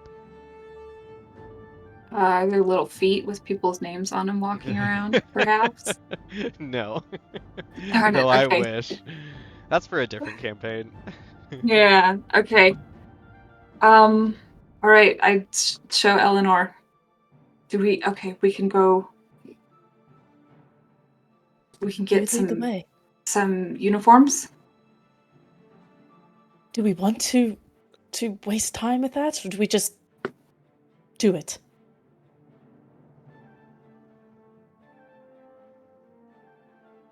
Let's start heading. If we run into a member of staff, we'll make a decision then. Let's do it. Let's just go. Okay. And we'll start walking. Are you guys rushing or stealthing? I want to.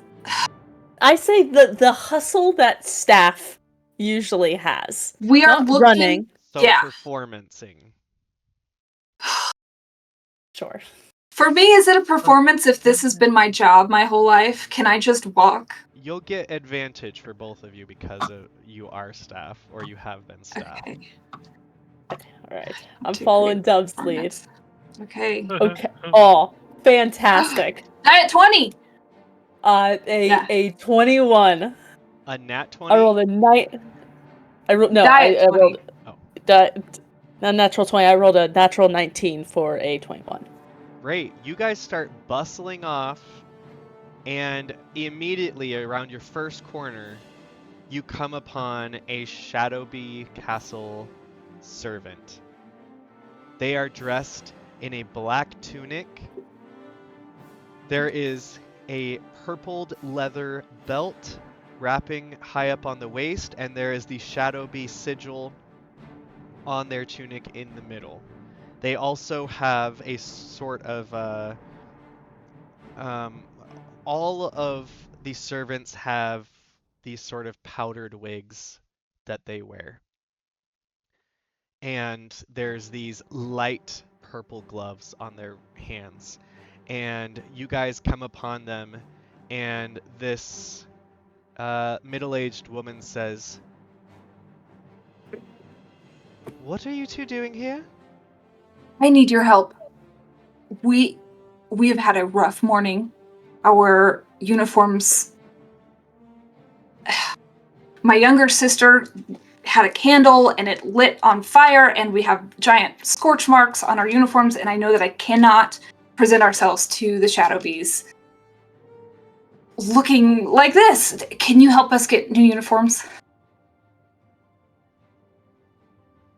Well, His Royal Majesty has just gone out for a hanging, but if not for anything else, we cannot have you roaming the castle, not in proper livery. Where are your stations? Scullery maid, and this is a kitchen maid.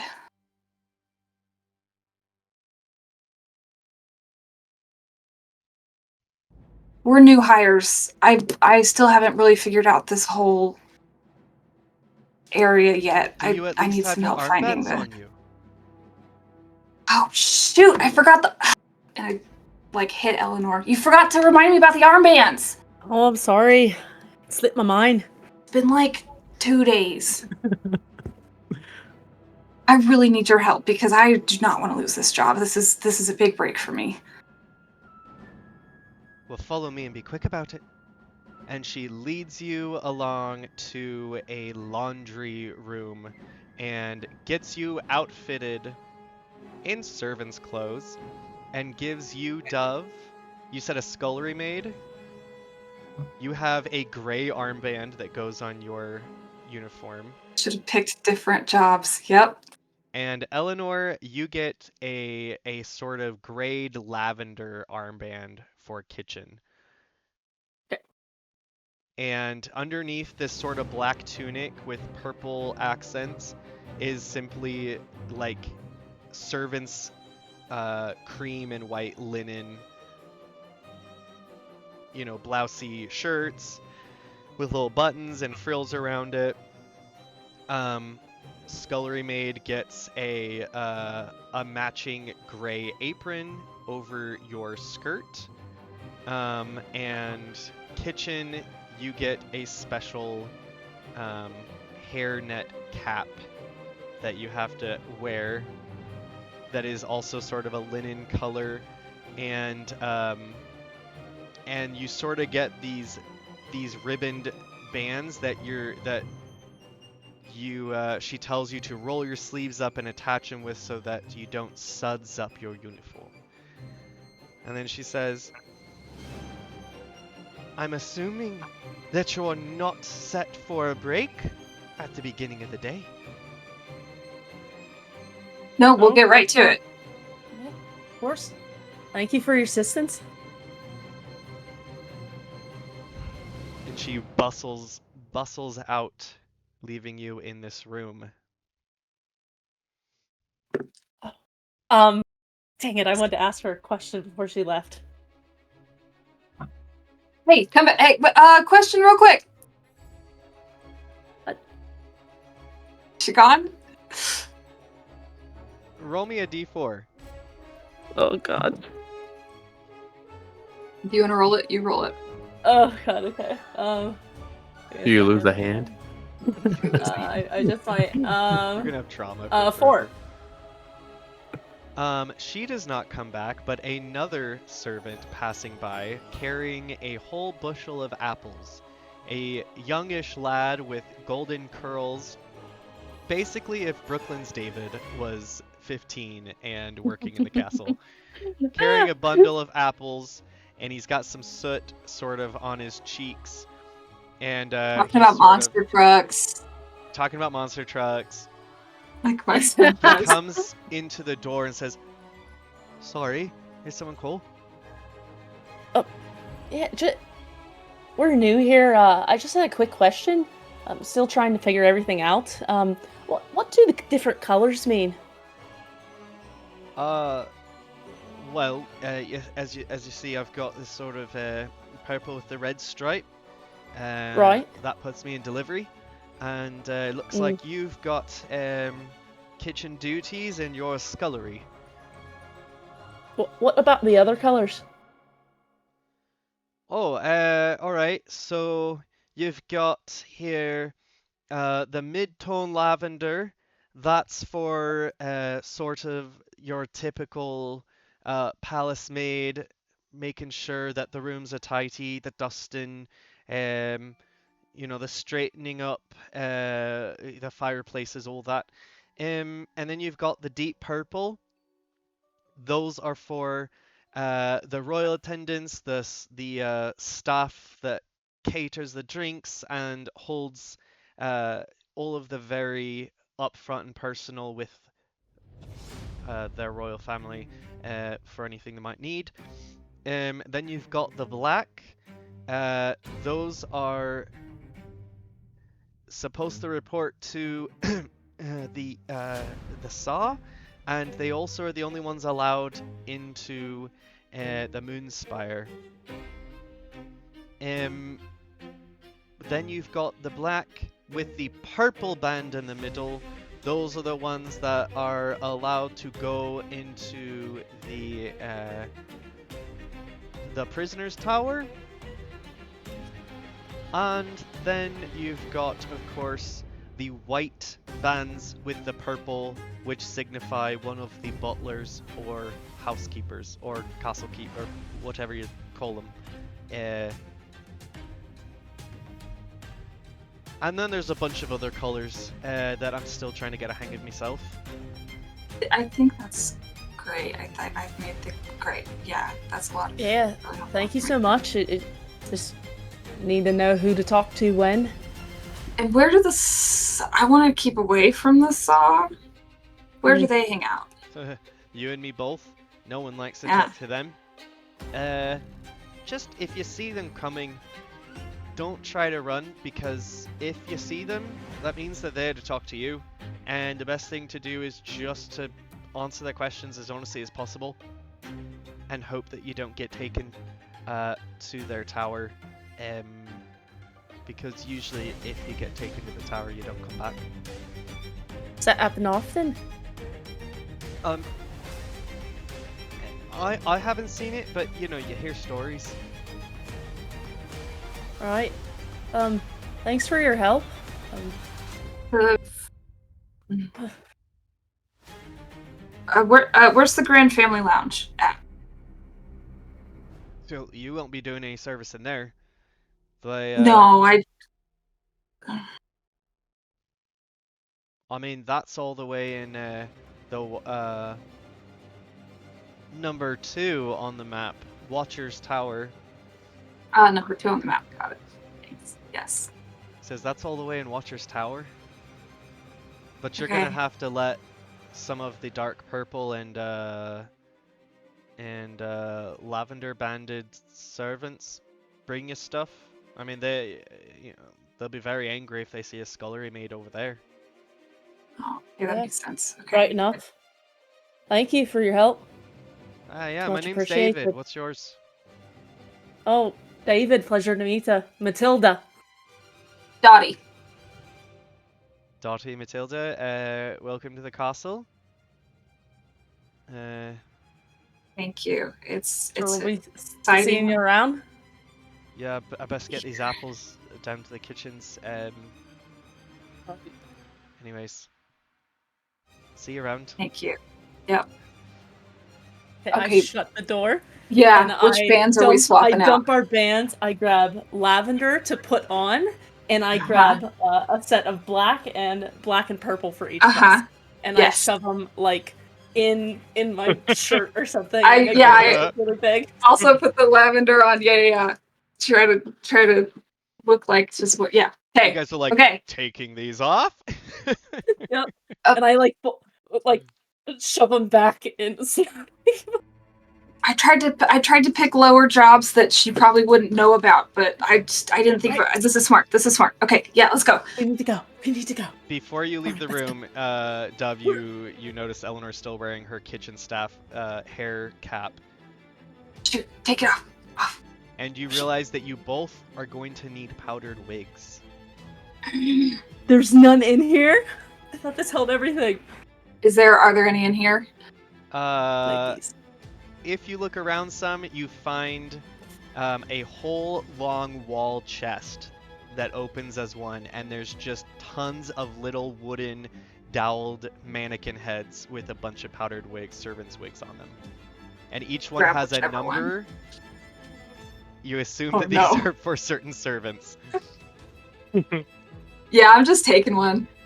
Yeah. Prestidigitate them first. I was hoping for someone to get like a mop head. Like, You know? Yeah. You know, All right, Like it lice doesn't is fit the their thing head. in the lower Yeah. class. Lice is the thing. a powdered, Yeah, well, wigged, we'll have to deal with that later. and Shadowbee servant-clad Eleanor and Dove, Matilda and Dottie exit the room. Where do you go? Towards the Um, tower or the area that he was yeah. talking about. We're In gonna that go direction. start towards the Grand Family Hall. I think that's our. I'm gonna grab like a feather it's duster on like the a- way out or something. I Just don't A what? know. a feather duster or something. I'll just grab to have I- if there's like cleaning supplies nearby. Pass one to Eleanor. We go to the Grand Family Lounge. I mean, what So, else is there to do? If Right? you look at the map, you are currently between number 4 and that small tower to its right, down in that terraced point. The Watcher's Tower is that spire directly above, though you would have to travel north inside the castle and then up. if you are trying to go to the private family lounges first. Yeah, that's what we do. And you guys We'll are go that staying way. together? Yes. And I'm checking my book for the map to see just if there's anything useful along the way. Looking for a room that says Grand Family Lounge. Where did Alistair tell us that Lassika's rooms were? Yeah, he did tell us that. Yeah. Yeah, both of their rooms are going to be, so you see where the Great Sea River bends down and touches Shadowby Castle on the north side. Yeah. That Yep, small yep, tower with yep. the sky bridge is where Dominic was kept. Great. That's the servants, the prisoner's tower. The greater tower, higher than that with the sky bridge, is where Alistair says his rooms are, and you can assume his sister's rooms are as well. Okay. I turn on mage armor as we go. I like. Oh, me as well. That I had a note. First thing, mage armor, and I didn't do it. Please describe to us what this looks like. It doesn't. I don't think I have to look like anything. It doesn't have to, but this is our story. What does this look like? Yeah, this In a is word picture. a surreptitious. It's a protective magical force that surrounds it. So, no, Book covers. Let's make this fun. No, it's not book colors. It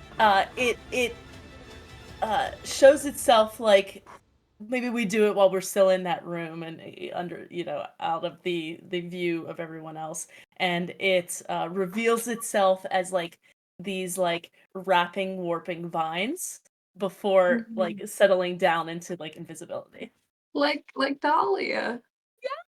Yo. For Like Dove, Dahlia. Dove is gonna just assume her mom is somewhere nearby and like go to reach for her hand. And essentially like call upon her mom to put that shield up around her is kind of how hers works. It doesn't look like anything because Dove's magic I'm so doesn't really look anxious. like a lot. Chantry gave us a look when we said we were going to the family room that I'm like, oh my god. What else are we gonna do? Let's go there. You guys are doing great.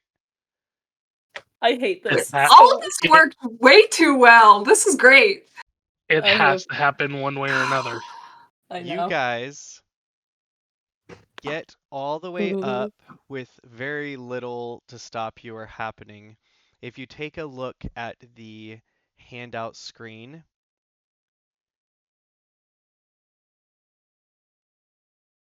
you come upon one of probably the many grand staircases.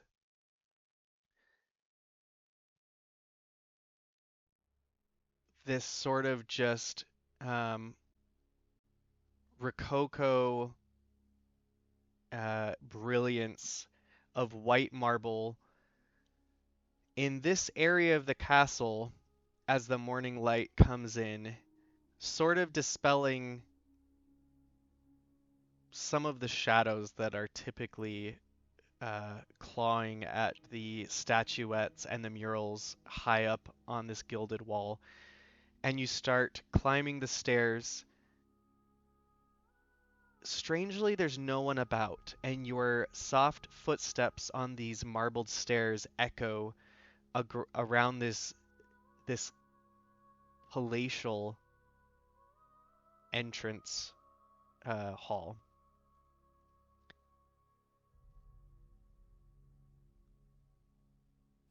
Just we walk like we belong here. Yep. Please roll me another performance check with advantage. 14. Budge. Another. Oh no, it's 19. Nice job. Nice job, Dove. Yeah, 19. Nice job. A couple other servants with lavender armbands pass you on their way down. They sort of... The palace is so huge, there must be so many servants, they sort of just give you a look and keep going along their way. I do a sup. Just like acknowledgement. What were they wearing lavender? Yes. Yeah. Just making sure. You also pass, as you get to the higher levels of this tower, about where those flags stick out of the side of the tower on the map, about halfway up. You pass a servant with a black armband. Okay. And they have dark, shadowed eyes. They have sort of a very sateen coat, very smart, buttoned all the way up, and boots. And they are carrying a tray, a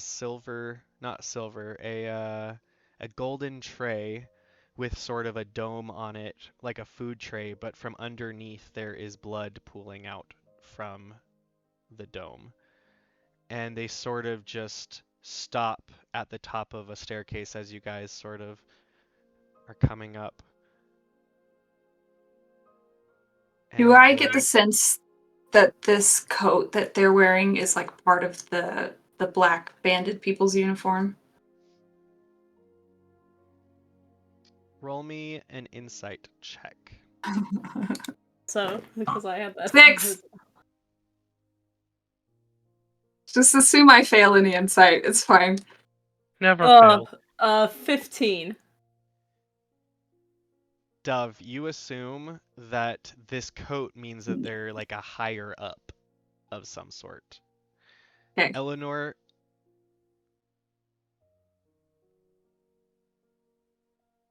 you remember in the room down below seeing some other types of uniforms down there, and you didn't see any like this. So either the black bands get to choose their own outfits, or there's sort of like a general uniform that they kind of have to wear stuff like that. Something of that nature. It seems more like it would be a position that's a self-dressed position.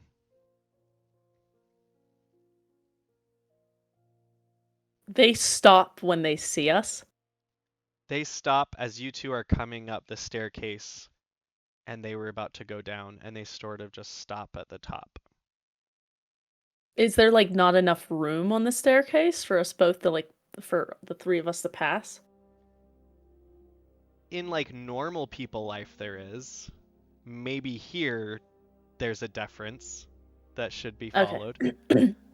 Just going to dust some of the rooms while the family was out so that we didn't interrupt them later. You think I care? Guess not. Question, Chantry. The the blood that is leaking out from like the cloche, is it like on them at all? Okay. No. Okay. The figure, Yeah, now interest peaked, says, Damn. Who sent you? The head housekeeper. Gosh, this is our first day, and I'm trying to figure out everybody's names still. Where's your trainer? They sent us up here. It was David.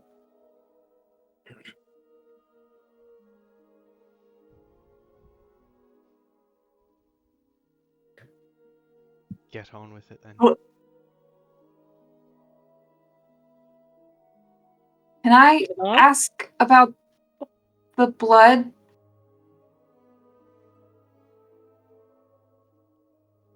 He says, The family's meals are no concern of yours.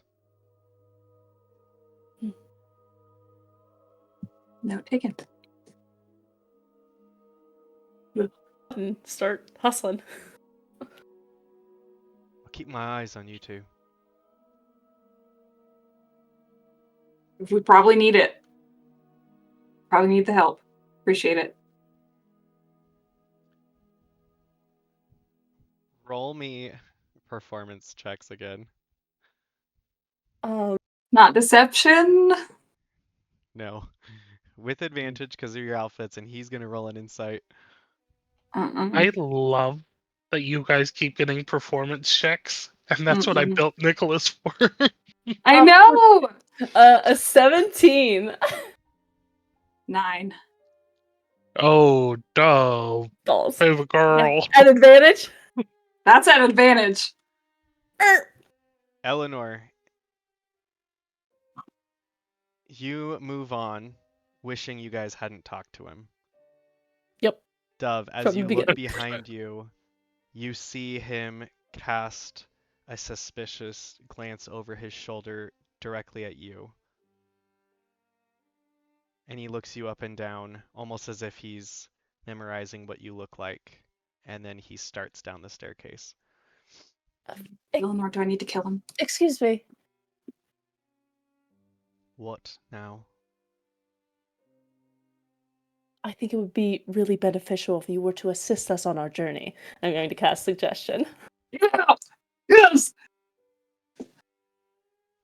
What does I he have- didn't want to do this what early. does he have It's a to wisdom saving roll? throw. It's a wisdom saving throw. Wisdom.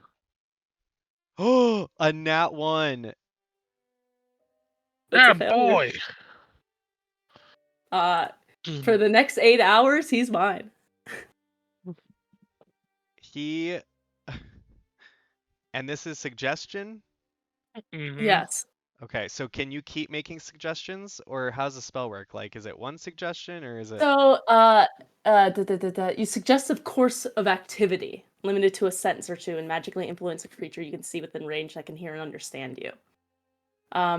So I said, like, assist us in our journey. So that pretty much... Okay. It's out, vague bud. enough. He's Okay. in for the long haul. This... Unionize. This man just turns towards you with his golden tray of leaking blood and says, "That seems a smart course of action." And he'll just kind of step up to you and wait for you to. And I'm gonna tell him, lead us to the Dowager Princess. Better than killing him. Make we're gonna kill him. Complicit. How many hit points does he look like he has? He looks human, right? He's only got 4 hit points. He's dying. I will say, this is like a page out of Nicole's playbook. Don't kill him. Make him complicit in the crime. God, where's she when we need her? Yeah, I wonder where she is, Nicholas. Yeah, Nicholas. Yeah, Nicholas. Where's Nicole right now, Nicholas? Oh, Dominic and I need to Wonder. talk about that eventually, too. Ugh. Oh, guys, I'm so scared. I did Okay. not want to use this right away. You are lucky that you got this dude. This is Yeah. what he looks like Mm. if you look at the handout screen. Except a Oh, little, hello. Oh, a little No. less flashy. He doesn't have the earrings. He doesn't have his Oh, own hello, sir. jewelry, whatever, Oh, but he boy. is in this very formal sateen black uniform with the gold trimmings and the golden tray. Can he be a valet to a As- traitor and a heretic? As we're like walking up, I kind of like very softly, so only he can hear. Like only the 3 of us can hear. If anyone asks, you are acting as our trainer, and you are showing us around. Here, we need our black armbands now. Would that be helpful? Well, of course Should I we am swap 'em? helping you. That would only be proper. Yes, exactly. Eleanor, You should we look swap more out our like- bands? You look more like roommaids to me. Lavender probably suits. Okay. He leads the you way, up, and you notice that as he is with you, any other staff that comes across you sort of look away as they notice him. He leads you to, finally, near the top of this tower, a grand black wood door. Double doors with these giant iron wolf handles. And he says, "The private family sitting room is just through there. The Dowager Princess has just finished her lunch, or her breakfast. Is it her you are looking for?" Yes, it is. Is she alone, or is her guard with her? There are always guards around, but they are not allowed in here, only the Saw. And they're not here right now. No, I know not where they are. They usually attend her at all hours of the day. Strange. Convenient. Thank you. I look to Dove and whisper. Do you need me in there? What is your plan? I must keep my concentration on this. I can assist from afar. And Dove casts invisibility on herself. Pretty much this is my plan, Okay. says the Will- disembodied voice of Dove. I will come in with you. Try and distract her. Perfect, thank you. Okay. Great. And I say to Buddy here, stay out here and assure that no one disturbs the Dowager Princess. What was the tongue thing? I had a lisp for a second when I said Dowager Princess. Like blah, He's like, blah, blah, blah. But yeah. I just tell him to make sure that no one bothers us.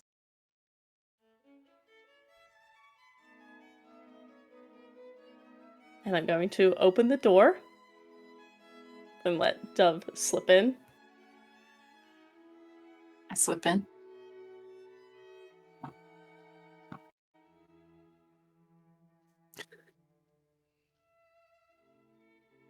One Mississippi, 2 Mississippi, 3 Mississippi. I hate it here. My heart is pounding. I've never been so anxious playing D&D before. I'm also You're usually telling not me. the sneaky sneak type. We are in the says- belly of the beast. He says, as you tell him, you said wait out here, right? Yeah, I said wait out here and assure that no one disturbs the Dowager Princess. Of course. Other than us, essentially. Are you both going into the Obsidian Hall?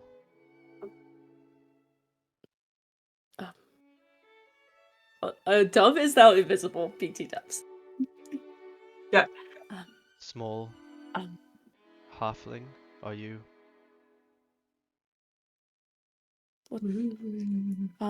There was no small halfling, there was only me. Are you alright? Gaslighting. I start like tugging on his jacket and like messing with him first. He says, I search his pockets. Of course there was a halfling. Oh, He smacks your Oh. hand as you try to search in his pocket. No, you have says- disadvantage. Yes. He says, you should know. The obsidian hole is a marvel of shadow and illusion magic. A room designed not just for grandeur, but as a lethal testament to the Shadowby family's mastery of the arcane. Meaning?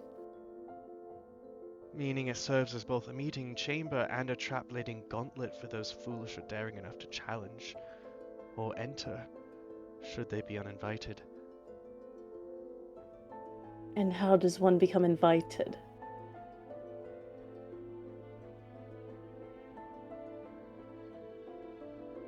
One of them simply has to say, come in. And you couldn't do that for us, could you? It has to be one of the Shadowbees.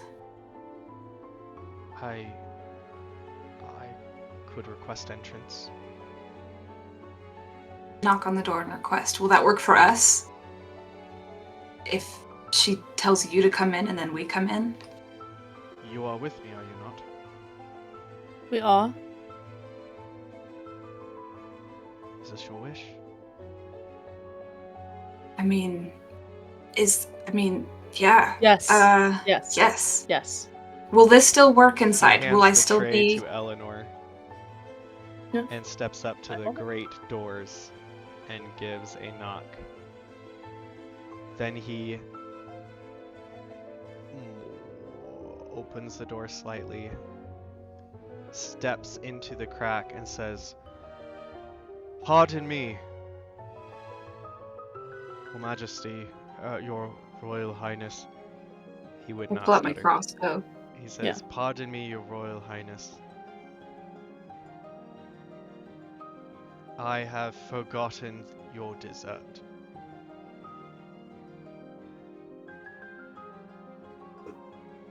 And you guys hear nothing for a moment. And then suddenly you hear, "Come in." And he gives you a slight look and he enters into what he says is the Obsidian Hall. Where do you guys follow? Yeah, we follow right behind him. Eleanor follows. Take out visible. one of my silver daggers as we go, and I cast a green flame blade on it, but it's invisible, right? Because I'm invisible. Yeah, it's pretty much all your stuff is invisible. Do you have... No. The Huh? moment you cast the spell, you break invisibility. Yeah, we don't do that. What? Really? Even if it's not concentration? Read your Even if it's concentration, not It doesn't say concentration. that. Oh. Yeah, it does. Full You make an target that attack. attacks or cast a spell. Never mind. Yeah, I don't do that. Thank you so we don't much. do that. She doesn't do that. Do you TM. I pull play out a lot of silver stupid dagger, characters. or do you have your crossbow? Silver dagger.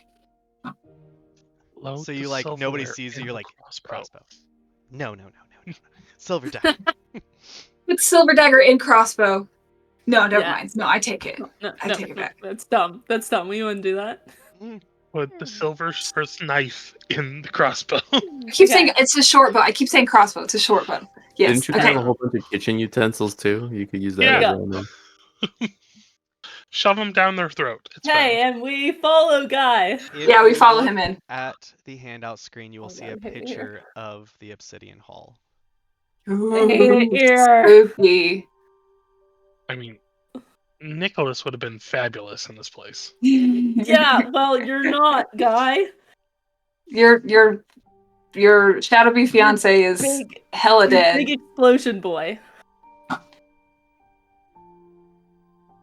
Mad Here's dreary a Some in here. selfie things lady. that you notice as you walk in to this place. The room is perpetually filled with shifting, animated shadows that slither and dance across the floor and walls. They seem not mere decorations, but seem to almost pull and grasp at you as you enter. Not Eleanor, but Dove, as you walk, you feel these shadows pulling at your feet and your arms, almost like weak wisps of vines and branches recognizing your illegitimacy to be here. I walk behind our buddy to make it try to make it look like it's him that they're trying to go towards. Is it pulling away her invisibility? Is she still invisible, or? Yeah. Oh, okay. Right. Just slightly racist or classist. Above, it's odd because this room is obviously a palace room, and yet the state that it is in is somehow not taken care of completely. There's sort of this old wood and scraped leather, patinaed metals and peeling wallpaper, almost as if monsters live here. There are, across the wooden paneled ceilings high above, stars of sorts. These enchanted motes of light that feel as if they're watching over the room.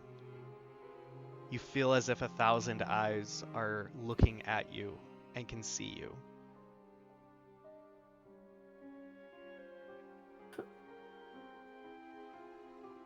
A massive chandelier hangs at the center of this room, formed of twisted black iron and adorned with glowing crystals.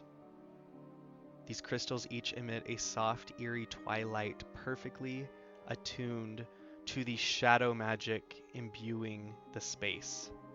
They glow with light without taking any of the darkness away. Now,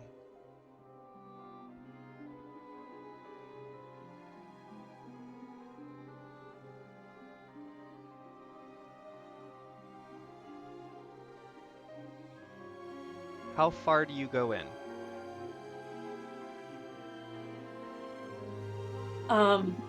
You I have the think- tray, right? Yeah, I think Eleanor is just taking her cues from Guy. So if he stops, she stops, hoping that Dove will do what is necessary in the moment because she is invisible. Where's the Dowager Princess? Does she look like is her noticed us? Is she looking at the shadows that are She kind is of following sitting me? on the far end of the room against those Of course she is. tall, room-high, paned castle windows in a high-backed chair. And you can see the top of her gray bun poking out over the side and her profile sort of on the chair. She has a steaming cup of something in front of her, and she is looking out through the windows. If she's not looking at me, I'm going to try to sneak towards her and see what happens with the shadows. Roll me an insight check.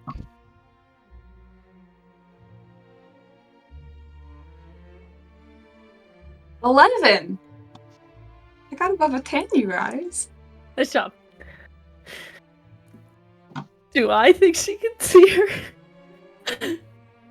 Dove, as you start sneaking forward, you pass these grand paintings of royal shadow bees of ages past, and you catch out of the side of your eye a movement, and you freeze just in time to see one of the paintings lean over and whisper something to another I person. pull out my crossbow and I shoot.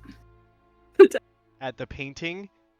No, at the Dowager Princess. Oh my god. It's go time. Oh my god, we're in so much trouble. Nicholas, Dove. No thoughts, only reactions. I need that. no. I need that advantage. I need that surprise round to get that extra roll attacks in. me. All of you, roll me initiative. Well, would this be a surprise round though? This will be. Well, Okay. hopefully. Cause I'm like ready. Who was the portrait whispering to? Like, what was? Another figure, another portrait next to them. Very Harry Potter-esque. Okay. Very Harry Okay. Potter-esque. Are we using? Okay, so the rules for invisibility are new with the 2024 rules. Are we using the legacy rules? What is the new rules? 2024 gives me advantage if I start an initiative invisible. That's the original rules as well. Is it? Because it says that it says. It just doesn't state it, but most DMs That's give how. you that advantage. Yeah. Yeah. I mean, that's how I always ruled it. I'll give you advantage. Okay. The Okay, cool sick. DMs do it. I don't want to The be an cool uncool DM. DM. I rolled a 16 initiative. I got a 17. I'm gonna Whoa. throw up 17 immediately. all I'm around. like Nice. my dinner is like here right 17. now in my chest. The You all Dowager rolled Princess very well initiatives. and Eleanor both rolled 17s. I'm sorry, No, 16s, I rolled- right? 16s. Okay. Yeah. Yes. Come Yes. on. Roll off. I definitely Eleanor. have. I know I have a higher dex than an old lady. Let's see. Do you? You really do. She has a -1. Yeah, come on. I'll give it to Eleanor. Okay. Yeah, that's You what I have the thought. Eleanor has the Sorry. dex of an old lady. Excuse me, I have perfectly average dex, sir. Okay. I'm Almost- like equal parts hot and cold. I'm like sweating, but I'm so cold. Eleanor's losing her mind over there. I'm so scared. We are gonna do this one surprise moment round and then pan back Okay. over to the streets of Donlin. Oh god. Okay. Nikes, man. Schnikes. Please hit, please hit, please hit, please hit, please hit, please hit. Dirty 20 Yeah. That hits. for my short bow. Yeah, it does.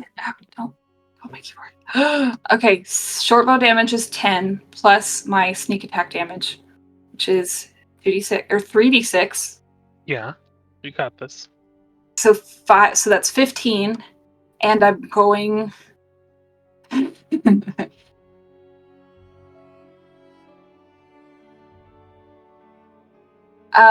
Is Guy within 30 feet of this woman? No, it's like 40 feet to the window. Okay, It's a huge then that's room. it. Gosh, 15. I rolled garbage on my sneak attack damage. Can I use one of my inspirations to reroll my sneak attack damage, or is that's 3 dice? Wait, say that again. God, What do you wanna do with it? Okay. Can I use my inspiration to reroll my damage? Because I got like Okay. 2 ones. Yes, but you have to take your new roll. Okay. Yeah, Okay. yeah. That's a good deal. Take the deal. Yeah. Okay. That's Good well. deal. That's 8. That's not Okay. that's not much better. Okay. That's Yeah, 18 damage. Okay. Silvered. Don't think we have silvered ammunition, bud. No, unless I stuck a fork in there. But I'm That not would gonna be do that. amazing. And I was thinking about it, but I didn't know if you would let me. You did not say that beforehand. Yeah. Oh. You hit her with a hand crossbow bolt in the left shoulder. As this happens, Dove,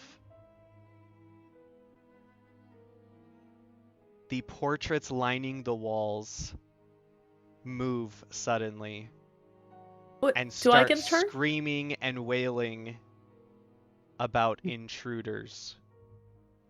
Did I get a turn? Not yet. This is all like bonus round Nice. stuff. The Eleanor Second. doesn't get a surprise round with me. Yeah, because I was going to attack the portraits with the firebolt. That was my plan. Oh. They get a bonus reaction to Dove's attack. That's not how D&D works! Ah. They start screaming of intruders. And at the same time that Eleanor attacks, dark, shadowy bolts Hold on. That's a surprise round. ricochet across the room. Is Eleanor getting a surprise round? Eleanor is getting an attack at the same time as the portraits, because you are not a surprise to them. So hold on. Have we started initiative yet? This is all the bonus round. Yeah, so basically what happened is like you didn't expect the portraits to attack, right? And the princess didn't expect to get attacked. So it was surprise round of the surprise round, and then it will go to Eleanor. Does that make sense? Sure. Yeah. The portraits are a shadowy booby trap that reacted to your offense. Okay. They ricochet dark bolts of energy around the room, and you just have to roll a dexterity saving throw to see if you manage to avoid getting hit. That's a 27. Yeah, Dove, you sort of just... Dex? The Matrix. What was that, Eleanor? A 4. No. You have inspiration. I do have inspiration. It's a 1d12 damage. Okay, I re-rolled with my inspiration die. I rolled a 16. Okay, you managed to just step back as you feel this sort of like if shadows had essences go across where your neck was. Okay. Oh, that is a dagger right there to lose that. And as you both dodge this, you see the furious face, pained and furious face of Constance Shadowbee turn and look at you from her chair, and her picture is on the handout screen as well again. And as you see her look at you, you see her eyes, her pupils and irises widen and turn animalistic. Yep. And we're going to turn back to Donlin, where our other group of heroes Can I just get my exploded attack? the king. Am I not allowed to get my attack in? My surprise round attack? Yeah, you can do that. I'm sorry. Yes. How many portraits are there? A lot. Okay. There's like 10 giant paintings. Oh, okay. Then I'm just going to since we all gave like a rundown, like we debriefed each other after everything that had happened. Would Dove have been able to tell me what? Never mind. Okay. I'm just gonna throw a firebolt at it because that's all I have. At one of the paintings? No, I'm just gonna do it at the Dowager. Okay.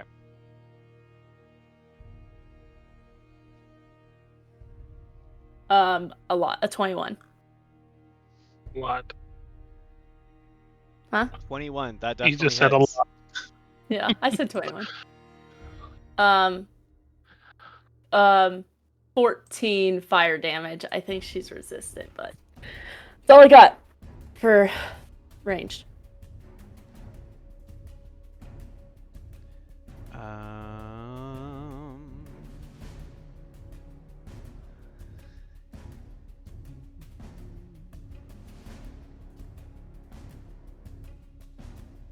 Dang, they have so many things they can do. How do I even look through all this?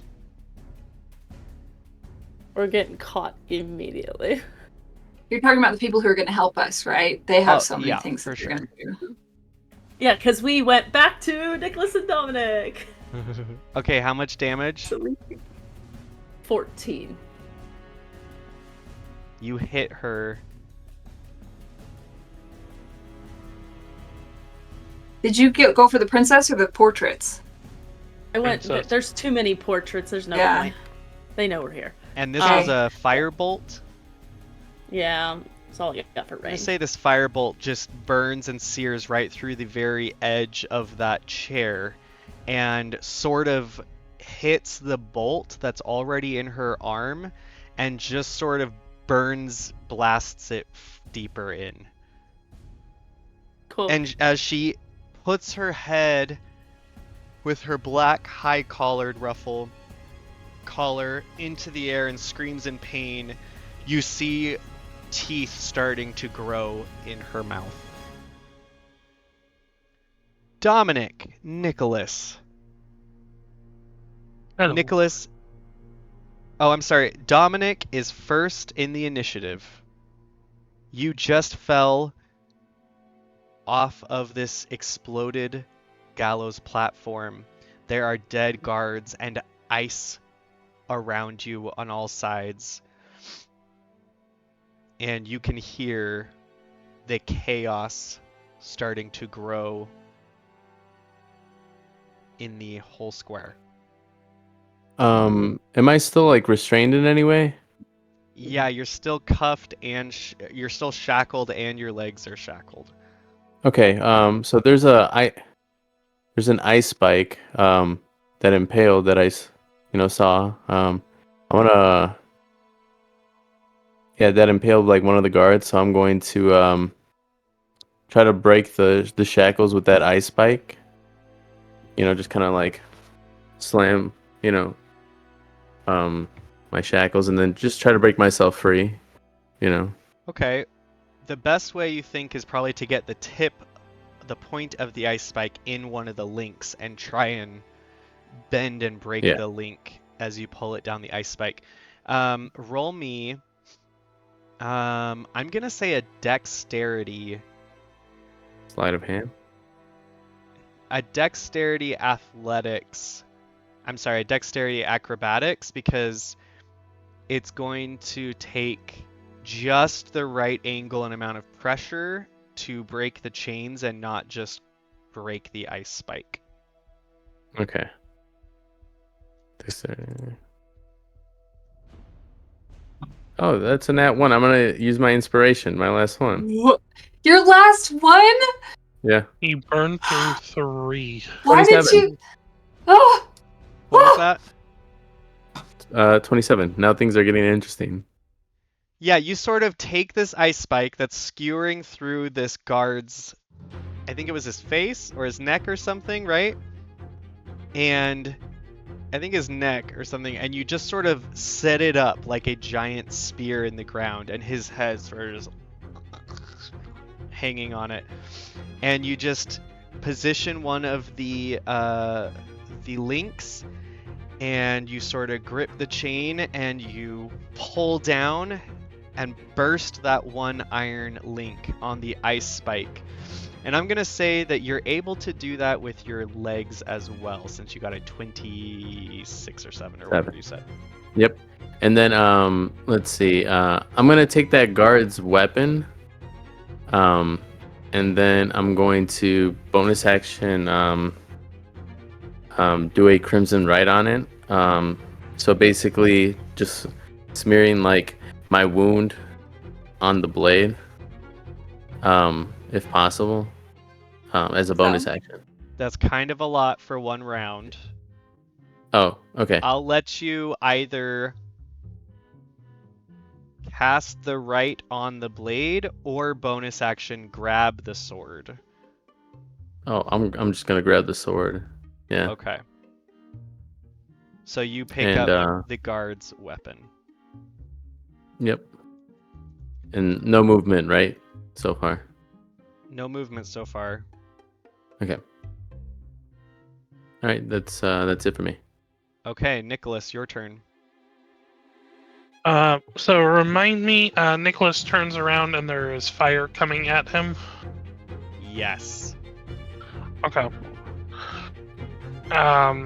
So Nicholas is going to kind of jump and kind of roll out of the way of the fire. Unless I need to make a check for that. Dexterity which- saving throw if you want to try and get away. Gotcha. That's going to be a 17. Let me pull up Lord Ivan's character sheet.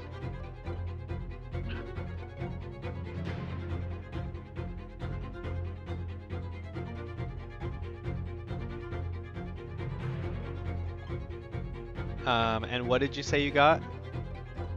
17.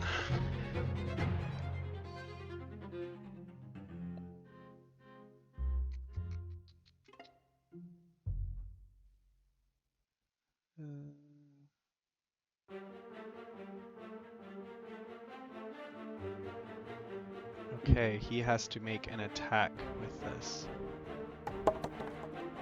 Yep. Ew. He rolled a 26. Silvery barbs.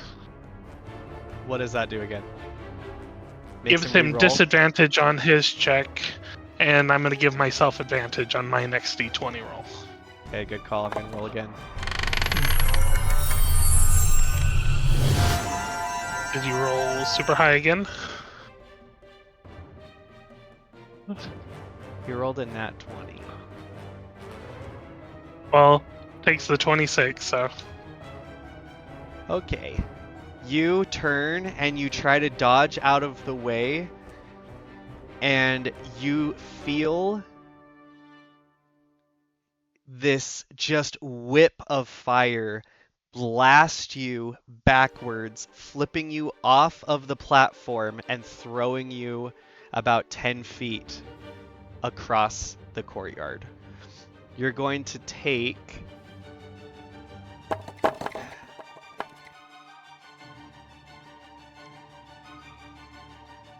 Do you have resistance against fire at all? I do. Oh, good, because you take 27 with no resistance, So 13 with. 13 fire damage. As you just find yourself staring up at the pink and blue sky.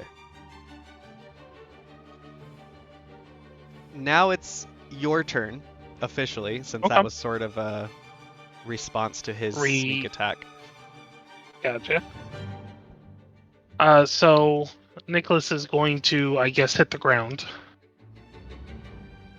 He is going to pull off the jacket and toss it into the mud, and then he's going to pull from behind his back a weapon that looks remarkably similar to his brother's pistol, except it is crystalline and ice. And he's going to target Lord Ashton.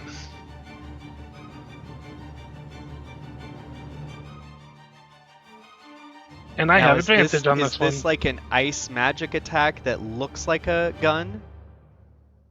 So it is a feat that the arcane blade you let me take.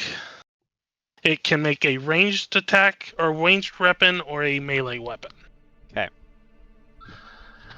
And because we're the distance and saving Dominic, we decided to do this one for him.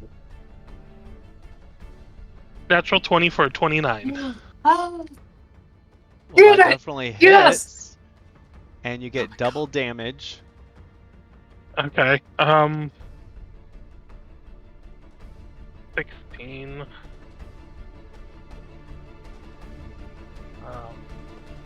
19. 28. 34 points of cold damage as he sinks it into Lord Ashton's shoulder. Sinks it? Sinks it. Yeah, the ice bullet, 34. the ice shard. Yeah. You sort of lean forward, and as you move your hand forward, this just sort of ice blunderbuss pistol forms in your fingers, and you shoot, and you see him just and disappear behind the bench that he was sitting on as he is blasted backwards off his seat.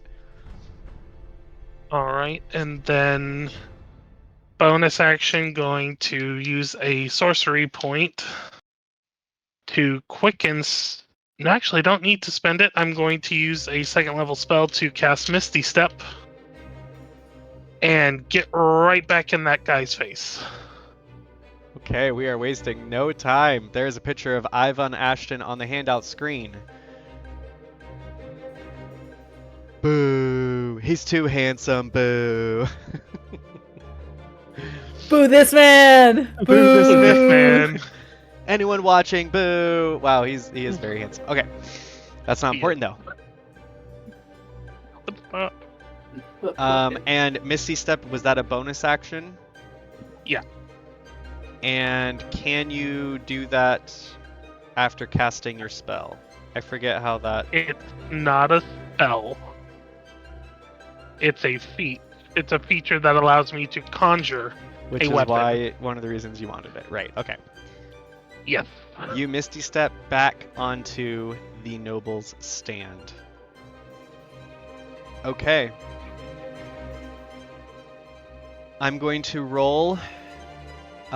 Just make it simple as the chaos ensues for each of our groups.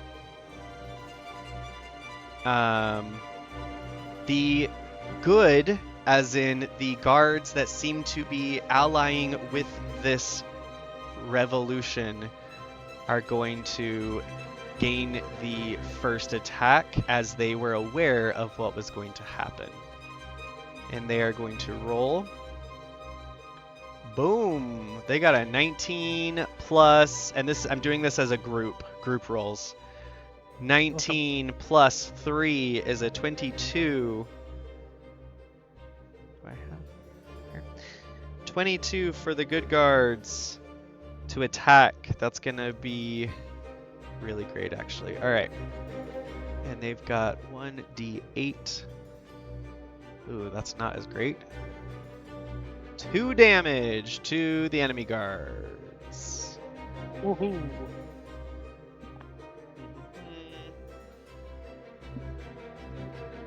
Times 30. What's 11 times 30? Is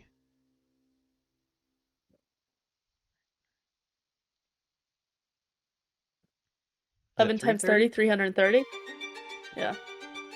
330. You're right. Okay. I don't like that. I don't Okay. like that number existing in our world. 330. All right.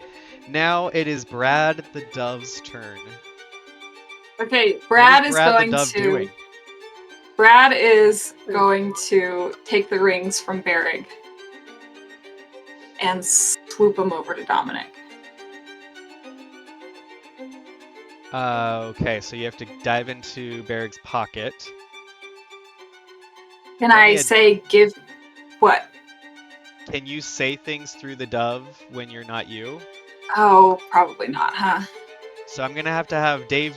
Sorry, what's his name? We Brad should have Dove. named him Bradley. Dave. Yeah, Dave yeah, would have Dave. been great. Dave the Brad, Dove? Dave who Dove. should have been Dave the Dove, needs to roll me a dexterity athletics check to try and get the 2 rings from Berig's Gosh. pocket as he enters battle. You cut out. I could not hear that. What? Yeah, neither. Dirty check. Uh, Dang it. As Berig enters battle, roll me a dexterity acrobatics check for Dave the Dove to get the rings out of Berig's pocket. okay, I gotta pull that up again. I got too many tabs open for. This music is going hard right now. It do be going hard. It's been going hard this whole session. I'm not gonna lie. Okay. You Y'all got killing the me. stuff. I really want this to work. Dexterity, Acrobatics. acrobat. I mean, it's salt +1 for this bird. I'm using an inspiration. That was Burning through them. I hate it here. Oh my gosh! I got a 3 twice. I got a What? 3 twice. A 3 on the die? Yes. So a 4. Okay. All right, that's it. It's okay. He'll wait till his next turn. Here's what Okay. happens. It's okay. Brad the Dove manages to grab one of the rings before some other person batters at Berrig with a wooden club and sort of just baseballs Brad the Dove 20 feet into the crowd. Roll me a d4 with 1 and 2 being the snake ring and 3 and 4 being Dominic's other ring to see which one the dove got. I would have gone for the other ring. I hope I got it. Okay. A 2. Okay, the dove has the golden snake ring All right. in its clutches. Well, I want to say so many naughty words right now. This is not okay. Yeah, Say he's one gonna of fly them. that over to Dominic. Here you go. Now you can control snakes, I guess, and give him a little peck on the cheek, a little bird kiss peck on the cheek, and then fly back to Varric. Okay, Dominic, a dove drops a golden ring, your ring, in your lap, right as you break your chains. All right, it is the allies, the noble allies, the common allies' turn. Luckily, Yeah, they tell all us what they're rolled doing. higher than the enemies. Tell us how cool they are, will ya? Ah! They rolled a nat 1! No. No, they didn't! From the ether, I give. Oh, wait. From the ether. Okay, here's what's gonna happen. A nat 1's bad in the final session. Actually, Wait. Nicholas is there. He is there. He is going to give the allies one of his inspirations, Yeah, he is. and he's going to shout out, "Bring down the tyrants," to kind of Tyrant? charge them up. I will re-roll that Oh. nat 1, which is smart because your allies group on this initiative includes all of the Berrig's followers, all of the common folk, and all of the nobles that you have gathered. I was going to assume it also involves some of our fiancés. They Yeah. got a 17. Let's go, buddy. Let's go. Good use of an inspiration. Yeah. Yeah. Tell us what cool things they do. You see Nicholas, well, the camera, maybe Nicholas doesn't see this, but Yeah, the what camera happens sees it. is the camera sees Bernard Vaneforge Yeah. and his sister, fry-voiced, sultry sister, across the way from 2 of the noble stands, nod at each other, pull up these boxes connected by some wires, and then they both just press this lever down in the middle, and very cartoon TNT-esque, you Yes. see a magical spark, and then suddenly along the entire base of the royal and the nobles' stands, all of the foundations have a tiny little magical sort of block attached to it, and they all explode in a blast of magical dynamite, essentially. And Nicholas and everyone else, all the other nobles and the queen and the prince, all crash in smolders of these exploded stands. Nicholas, roll me a Constitution saving throw, and that's what they do. Let me know what you get. Constitution saving throw is going to be a 23. All right, you don't take any damage. You manage to maybe land on Lord Ivan or something.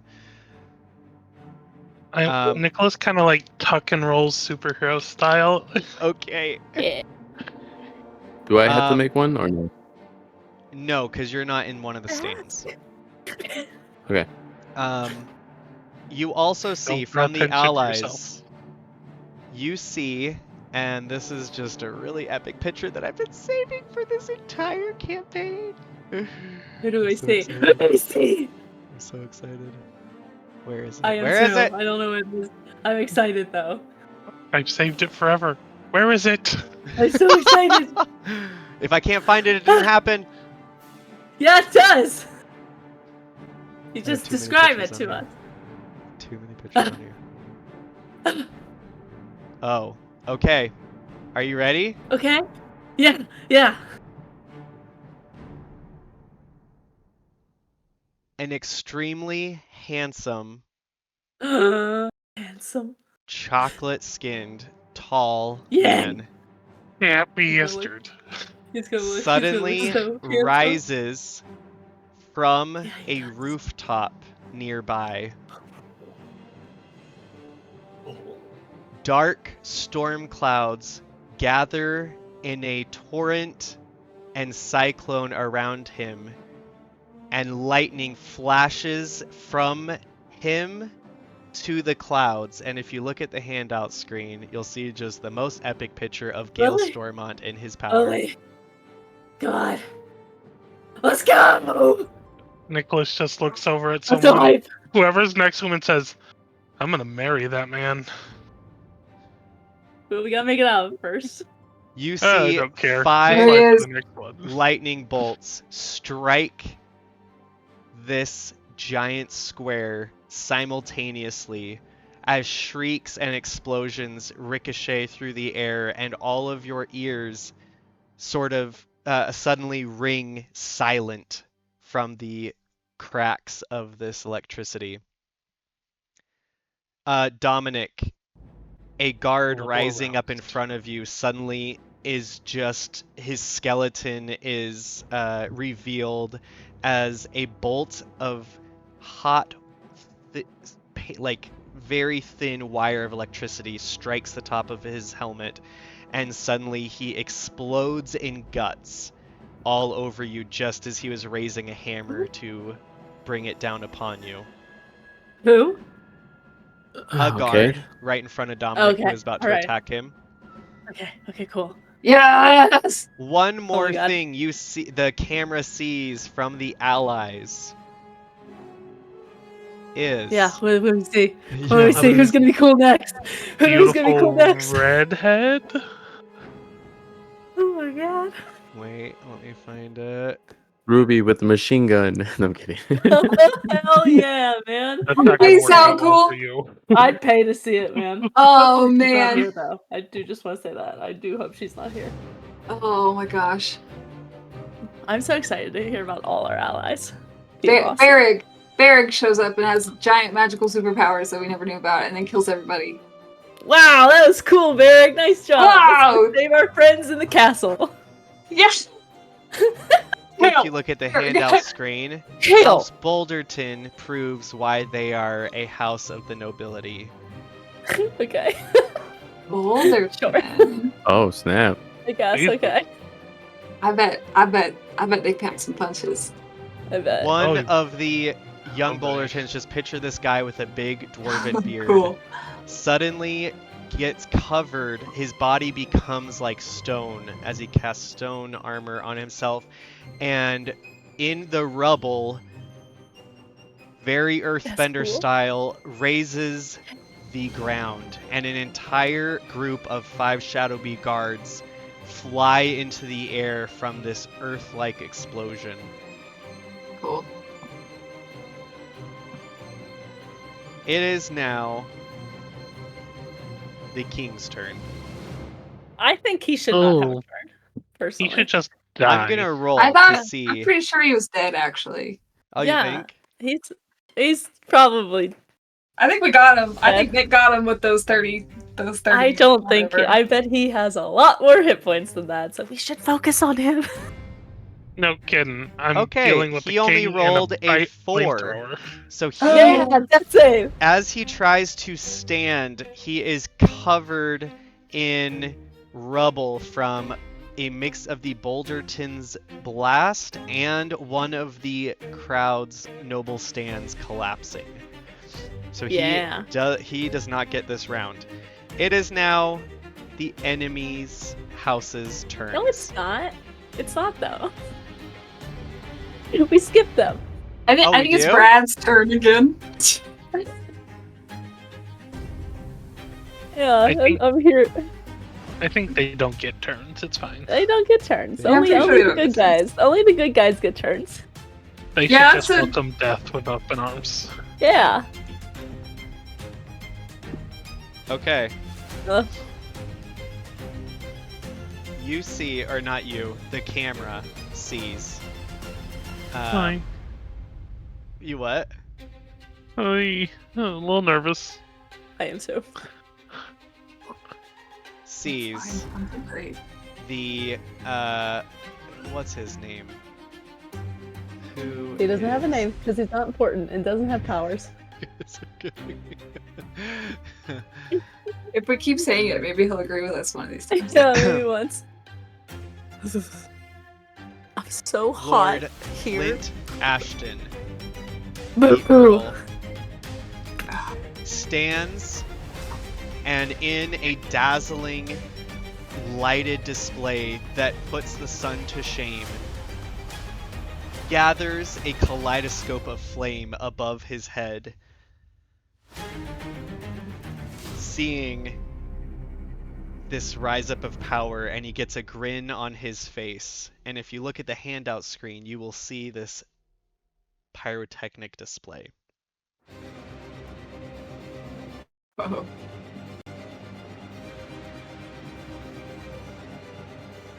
I'm mad at how cool that is. Whoa. He literally incinerates an alley of common folk as he I'm sorry. throws his fire before him. Counter spell. Let's go. Ooh, what level? I was waiting I only for it. have third. Okay, 1 second. Let me check this. Can't let Let's spell it. the common folk die. That's fair. Then they might join our cause. So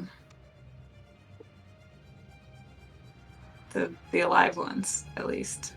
He hurls this avenue of fire, and as it starts to sear in the slow motion of the camera, the first woman that it reaches, suddenly the fire just gets sucked into nothing. And she is left with smoldering clothes and hands over her face with burned backs of her hands. As you counterspell from the ground this fiery attack. Just gonna act out all the little people to have something to do. I'm just gonna puke. Nicholas is riding a high right now. This is Good. combat. Good. Yes. The yes. next Use thing you it. see, Nicholas, as you do this, is you hear a shatter of glass, and you see a smoking green, noxious cloud of fumes rise up in a mushroom, and you can see the outline of one of the Bruicks standing in this cloud of gas as Bernard and some others that were around them fall to the ground, choking and grabbing at their No. throats. Bernard, no. No, Bernard. No.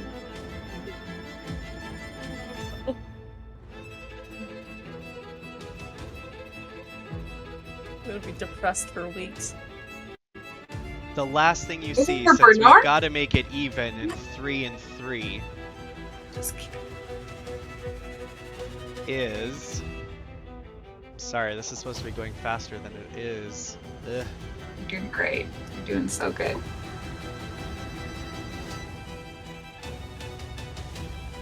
is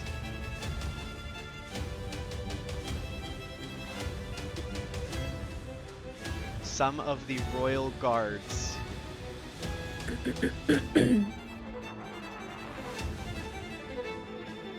where is the picture?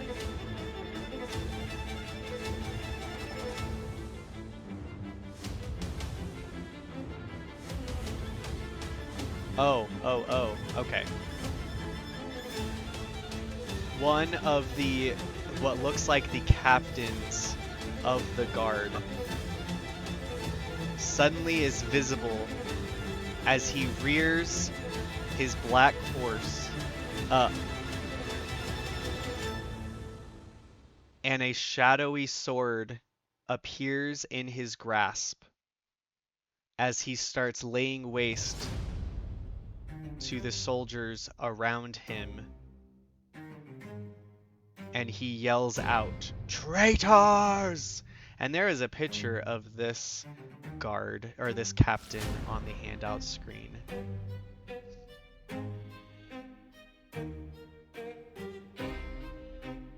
He seems to have taken up place as Captain Zephyros has shown himself to be attacking the Royal Guard. It is finally the Royal Guard's turns, and I'm going to roll for them. And they got a 21. Which Yeah! hits. No, these are the bad guards. These Oh, are the bad wait. soldiers. Oh, wait. Dang it. No! Yeah! Outside. And This is a roller coaster. they are 100%. going to do So 3 hot. damage overall to the other guards. Nothing. Nothing. You can eat that for breakfast. It is back to Dominic's turn, and we will just go faster. That was some fun things so you can get a scope of the nobles attacking, and we will go Cool. through that faster for subsequent rounds. Yeah, so Dominic in the tunic just begins to like, get back up from like, I guess like this like hole or crater that he was in, right? And then, you can just see like the smoke and fire, just like, kind of like just, he just like comes out of the smoke, sword in hand, nothing in the other one because he doesn't have one, and then I guess he just looks straight at the king. How close is the king to him? Is he still within The the king was premise? blasted about 15 feet outward. No, the explosion is 20 feet, so the king was blasted at 20 feet away from the platform. Right. So the platform. So it was behind him from what I remember. So, so he would have landed like right where Dominic would have been close around No, that you area. were both on the platform, so you are about 15-ish feet away from where the king landed. Okay, yeah. So he'll appear from the black smoke caused by like certain fires, and Cool. he'll grab his stub, and and just wipe the blade across. Yeah, he'll wipe the blade across the wound, causing blood to drip and activate his Crimson Rite. Everyone's fighting. Some for him, some for the country. So he's gonna get in on it. And so I am going to send you a picture of what happens as you rub your blood across this sword.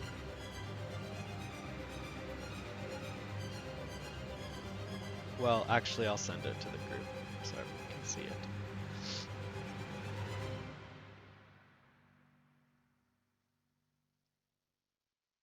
As you rub your blood across this sword, you see the red blood start to wrap and come alive and encapsulate this sword as red roses bloom across the blood red vines that fade into a green. And the sword turns into, and this says two-handed, but it'll be okay one-handed, turns into a sword wrapped by clearly Balon's touch. And you hear a voice in your head say, "I gift to you, Dominic Vineheart. May it serve you well."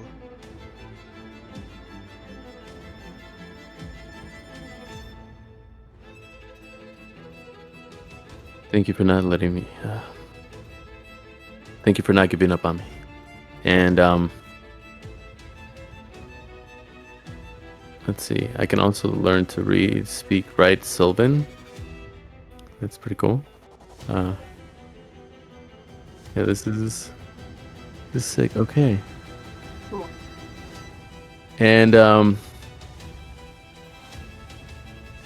so like I just see the vines kind of just wrap around, and the roses begin to sprout, and then the blade itself just catches on fire.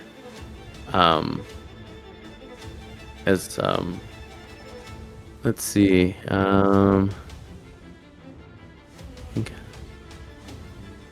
You do poison damage, and it looks like you also can cast Entangle if you hit the sword on the ground around you. Entangle. Okay. Let's see. So the king is not too far away from me. Is there anyone else in the way of anything? I mean, there's a lot of people all around. Yeah. I am yeah, I'm gonna go straight for the king. He's let's see. Yeah, I'm gonna go straight for the king, with flaming sword, covered in roses along the hilt, moving fast. Like he just takes one step, and then begins, and then it just goes into like a running formation, and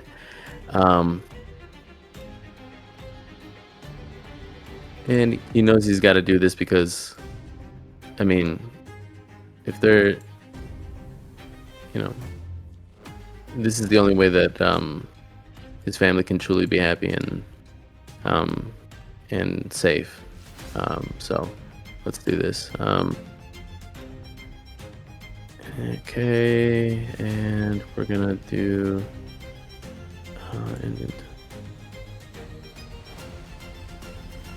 so just roll attack like as if it were like a. He's got a +2 bonus to it. Okay. So then we're gonna scimitar. Oh, actions. Scimitar. Yes. +2, so that would be a +10. So that's +10, so +2 more, 31, I think. Wait, Does no. it? No. It does not say it has the finessable trait, so you're gonna have to use your strength. Oh, I have to use my strength. Okay. It's essentially It's not a longsword, because I think great swords have to be two-handed, but I'll give it to you as a longsword, so it can be one-handed. So whatever a longsword's It's requirement strength. is. It's still strength, I think. Yeah. So either way, it still works. But let me go ahead and adjust that.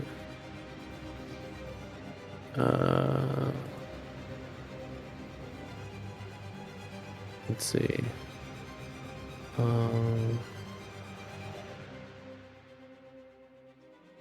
Okay. Added longsword, and then we're gonna go into actions, or actually inventory. Em just looks like she's dying from stress. Okay. I am. In case you were curious, I am. We're going for the king, so that's a +2, so +3. What's the hit? So it's going to be, the first hit is going to be 12. That does not hit. Okay. Extra attack. And 21. That hits. Your first Ooh. swing, getting used to the length and the weight of this new sword, hits into the wood right above one of the beams, kind of slightly covering his royal majesty, and then you wrench it out and swing it around for a second hit, which then strikes true. Okay. And then since this does... okay, so regular damage. Let's see. So regular damage. 0. Because it's Strength weapon is birthday. not doing good. Yeah. So 2d6 though. Do you is a Scimitar. no, Or a, rapier? Rapier? rapier, is that finesse? Yeah. Yeah. You know Scimitars what? and By the blessing of Balon, the blade thins to a rapier. I was like, oh, he's doing real bad. Let's help him out. She's like, Yeah. oh wait, my bad.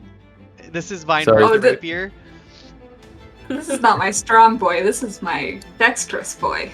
I'll Yeah. give you a rapier. This sword shrinks and thins to a viney, rose-covered and flaming rapier. Okay. So that would be 13 on that hit. Let no one say I'm not a kind DM. Yep. Yeah, we'll see what happens in Shadowy Castle. Then we'll talk. Okay, and then I'm going to action surge. How much damage Oh. was it? It was 13. Okay. And then I'm an action surge. So Good. 22. That hits. Let's see. So that's 7 plus 2d6.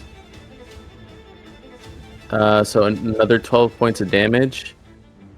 And then Oh, you also get poison damage from this thing, by the way. yeah, that was the You did that? yeah, it was Okay, included gotcha. in the damage. Okay. Let's see. So 28 to hit. So then that hits. How many of these are you doing? I think I got lost. So I only was able to do 3. The first one missed. And then so this is the third one. So the third hit, and then 2d6. And so that's 7, 6. So another 13. And by the way, extra fire damage. So for 3 of those hits, so that's 6 points of damage as well. So in total, How much I you did. do? Let's see. So it's 6 plus 6, 12, 19, 24, 31, 38 points of damage. Yeah. 38 points of damage to the king. And I think it's silvered, right? I hope so. This new sword? No. Oh, okay. Magical though, so. All right. So what happens is with this last slash, you are like hack, and you hack into the king's neck, sure that you have struck the death blow. And suddenly the king's neck bulges with veins and muscle, and you see these black shadow tendrils suck into that spot and blast your blade away. Not like away, just like bounce it backwards. And you see halfway through you had chopped his neck, and suddenly these black tendrils pull the skin back together, and the king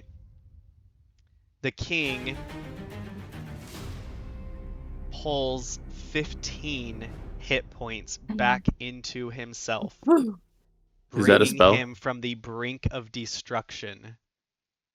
Yeah, is that a spell? Yeah, is that a spell? Mage Slayer. No, these are conditional abilities. Okay.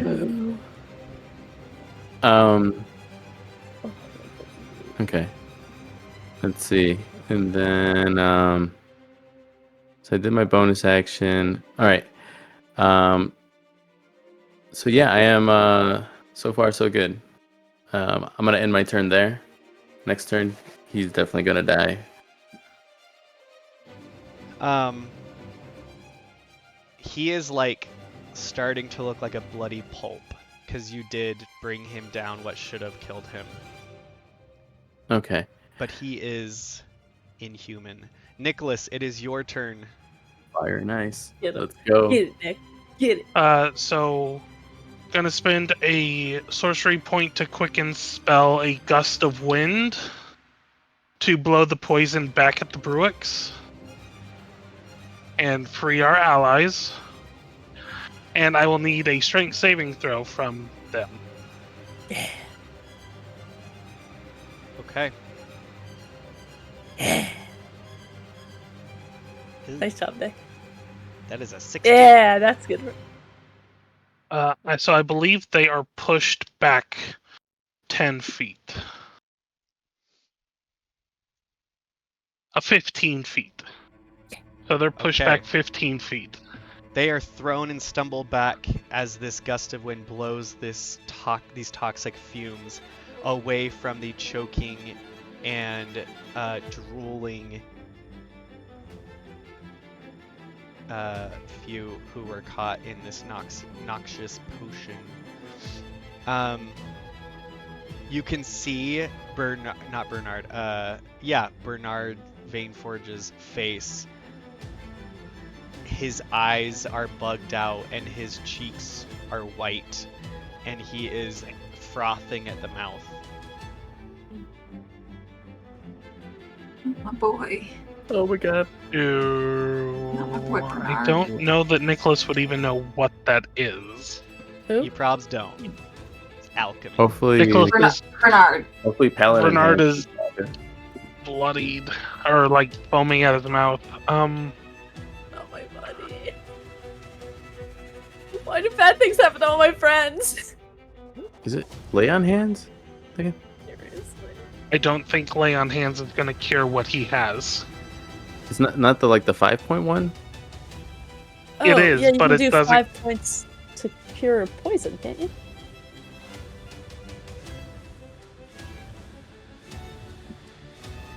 Let me double check.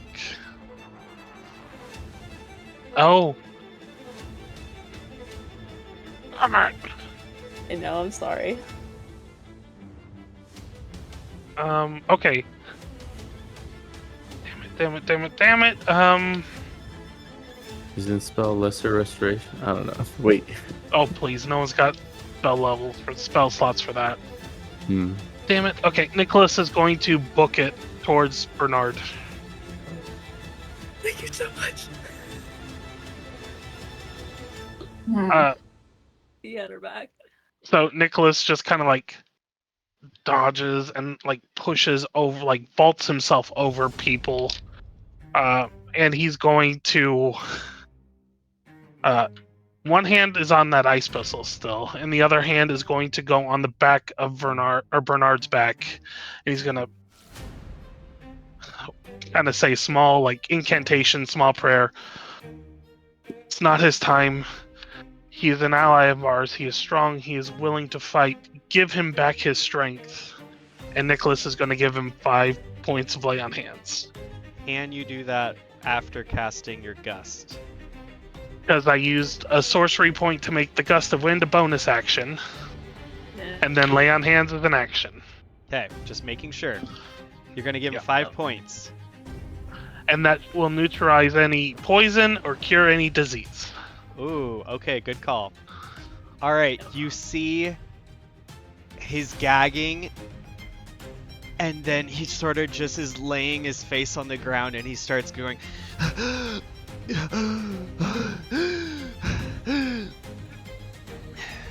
And it's at this moment you see your brother Dominic with a vine and rose covered flaming sword run out from the smoke of the rabble and start hacking at the king. It is the good guards got a nat 1 and God, why are they so No. trash? Wait, I Brad thought the he got Dove. the inspiration, right? Brad That was the last Dove. round. What is Brad the Dove doing? He's gonna try to give Dominic the other ring now.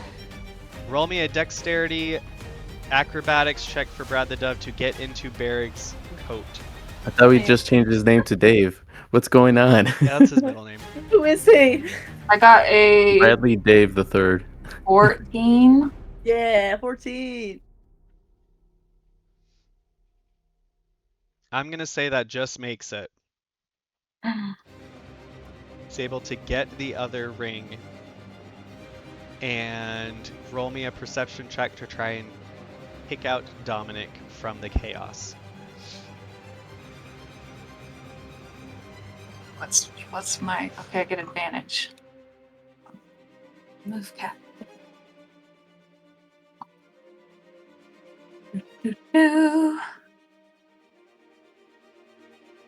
+3 perception. Okay. Oh my gosh. Okay, good thing I have advantage. I swear. 13. Yeah, you catch him, especially because he's got a flaming sword. And Brad the Dove is able to fly over to Dominic, though I'm not going to say that he's able to hand it over yet because Dominic is currently hacking with this sword. Be busy. He's going to stay with Dominic now at this point. And subsequent turns try to distract the king and fly in front of his face. After Dominic takes the Get ring. the help And that's action, right? or yeah, is that what that counts as? I think so. The help action, and that would be the last indication that I gave Brad of anything was give Dominic the rings and then help him. As your will sort of wills Brad the Dove to stay near Dominic, Brad the Dove turns into a scarlet red dove. Almost as if Balon has blessed him from the palm of her own hands. It is the allies' turn. They do very well. They rolled high. The king's turn is next.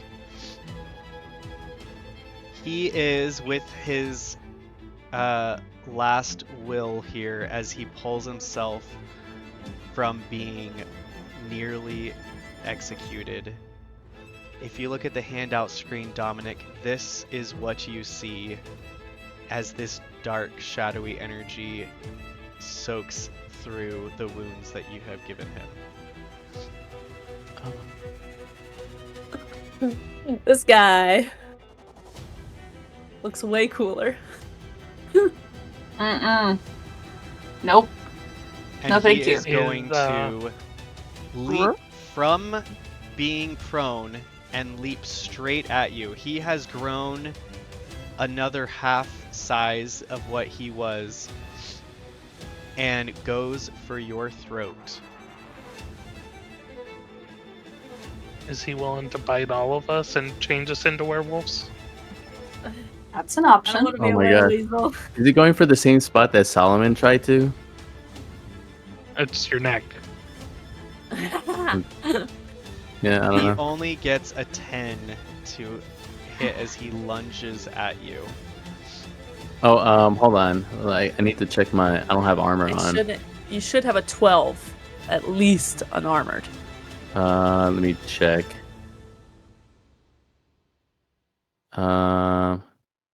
Without armor. Your dex is a 18. 10 plus your dexterity modifier. They should have a 14. I don't have a shield I either. thought it was a So max 14. of 2 or something. No, It's that's for 10. medium armor. Your character's, without armor or a shield, your character's AC equals 10 plus his or her dexterity modifier. Yeah, so yeah, just 14. So yeah, it misses. Okay. That's great. I'm pulling up his stats in his shifted form to make sure. Ooh. Boo! It should still Boo. miss. It should still miss, guys. It's still gonna miss! It's just getting crazier as the night goes on. Y'all, the king is turning into a monster in front of In front of his everybody. people, yeah. In front of everybody right here. The Bruicks know. They The Brooks gotta. have to know. The Ashtons probably don't care, so I the think we're in- Ashtons don't care. They just follow power. Oh, I think we're in the same place as we started. Okay. Ooh. Yeah. Okay, dexterity increases by 2 in his shifted state. That's only a 12, so it still misses. He lunges at you as you dodge to the side, and this bestial form of the king in these now shredded royal robes just snarls as he flies past you in the air. It is the enemy nobles and such, and they did not roll well. And the royal guards did not roll well enough to do anything of note. There are still people dying and attacking all over. Okay, cool. Yes. We are gonna pan back to Eleanor and We don't have to do that. Let's do it. Okay, let's do it. Dove. It is your turn. Oh no, wait. Yeah, we're at the top of the first official round. It is your turn as you see Constance scream in rage as canines and teeth grow to sharpen points in her mouth. You said she looks at us. Does she look at me? Can she see me? Or do I she still just seem looks invisible? towards the people in the room. Okay, I'm going up with one of my silver daggers now, and I'm just gonna just. Well, you get her. are visible now. You did attack. What? I thought it was get attacked. Gosh darn it, No. invisibility. Attack. One to Attack or attack. cast a spell. Mm-hmm. Okay, well that sucks. Okay, if so you're you are attacked visible while as you rush forward. I had a cantrip that basically gave me the same effect last time, and I swapped it out for this. Okay, it's fine. All right.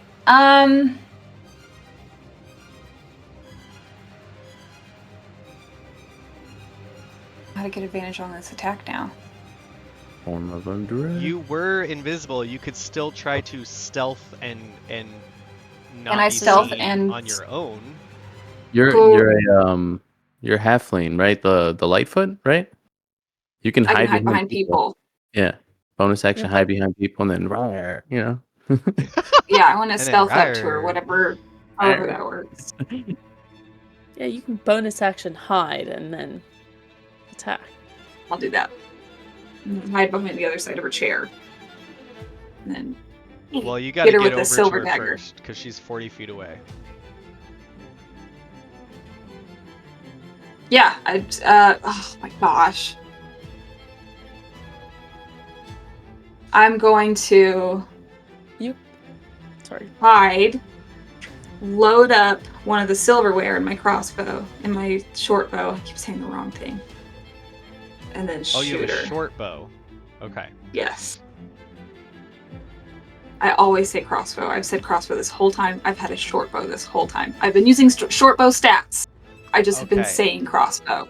I don't want to put a Because I- damper on the party. I don't think you're gonna be able to shoot silverware from your bow. It's different than a think crossbow. You can throw your dagger to the same Yeah, effect. I just don't have I a whole lot. usually a coat hanger once said like when I like teased my brother and I shot like these plastic forks at him. Yeah, I'm gonna do that like it's a coat hanger and just do it. No, okay, all right, okay. So I will Just throw a dagger. I will throw a silver dagger. This shouldn't be that hard. I'm gonna try to kill her. I'm gonna hide, throw a dagger. Okay, that could reveal your position. Are you wanting to get over to her, or are you wanting to attack? I am unable to get to her this round if I'm also Right. going to hide and get some sneak attack Right, damage. so it's either you put off an attack to try to get closer, or are you trying to attack? I am finding a spot in here to duck into a shadow or whatever, and then throwing my dagger at her. Within, like, I will get as close as I can within range. I have 25 feet of movement. I will Okay. hide behind a nightstand or whatever. There's I will tables, throw a there's dagger. couch, there's all sorts of stuff. Yeah, there's lots of Yeah. stuff in here. Make sure you get close enough. Based on the description of the room. Yeah, you can definitely throw your dagger, just no promises that your hide is going to be fully effective. Okay, well, can I do my bonus action to do a hide? So that I can get an advantage Yeah, why on don't my you roll? throw the dagger and then hide? No, because I'm going to hide first. Because that's what rogues do, is we hide, we use our bonus action because that's one of the special abilities that we have. To get And then sneak when we attack. hide, we get sneak attack because we then have Okay. advantage on the roll, right? Okay. Yes. What I'm saying is That's how it just rogues might work. reveal your position afterwards. I don't think what you need to do is hide. You need to take Cunning a bonus action to steady aim. What is that? What the heck is that? I've never had that before. It's a ranged rogue feature where you take your bonus action to give yourself advantage on a ranged attack, but you cannot move. I don't your have next that. round. Is that like a It's certain the- Is subclass? that a new one? It's an optional class. rule from Tasha's. You should have it. I shared my all my books with the campaign, so you should have it. Can I do that? That's Chantry, steady aim. From where Instead of I'm at? moving, I mean, either way, I will hide and then throw it, or I will steady aim and then throw it. Either way, which I'm do you using want my to do? bonus Both action. are great options.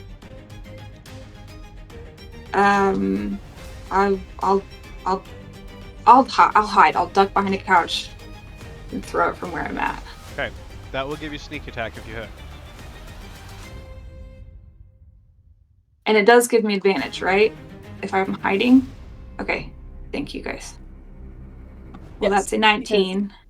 Nice. Because you get your sneak attack when you have advantage. So And I get to reroll ones. Let's see. like, Well, I got okay, 27. it's always never. Let's go, baby. That Let's hit. go. Or is that the damage? That's the hit. I wish it was the damage. I'm not gonna do a whole lot of damage here. 7. Plus your 7 with Anyone my do it? dagger plus my sneak attack. And this is the silver dagger that I have that I threw. yeah. Um So it's gonna do a buttload. triple sixes, y'all! Let's go. So 7 plus Go. 18, which is 25. 25. 25. And that's all silver Is that double? stabbing damage. So 25 Piercing. damage, Piercing damage. right? 25 damage with 25 piercing damage total with a silver weapon. And then Whatever, I don't know what that does for, but I will give Improvised you an silver. extra d6 for per the silver. attack. So the silver dagger will do an extra d6 of damage. Okay, so that's I thought it was 5 more vulnerable. damage. So that's 30 damage, and then I'm gonna do Wails from the Grave to then try to attack the paintings. One of the paintings. I don't know if they are targets. May as well try. Are they creatures? I don't know if they're creatures, but we're gonna try it. And that's a 3 and a 5. That's 8 damage, 8 psychic damage. As when I do my sneak attack, wails of tortured souls. I'm assuming probably that have been tortured by Constance. Throw out and then hit a portrait And if it's a creature, it does damage. If not, it doesn't do anything. These ghostly wails shriek out, and these almost like ghostly faces sort of ripple out from you, and then just disappear through the walls. You think Okay. that these paintings are probably just booby trap enchantments. Okay, that's my turn. Just like everything with the shadow bees, you're coming to find out, nothing is as legitimate as it seems. Man, I was really hoping they were vulnerable to the silver and did double damage. Eleanor, it's your turn. Okay. Alright. Sorry. How's she look? She doesn't Angry. look happy or at her healthiest. Okay. Like, are we talking that she looked bloodied? Maybe not yet. Balls. Okay. True.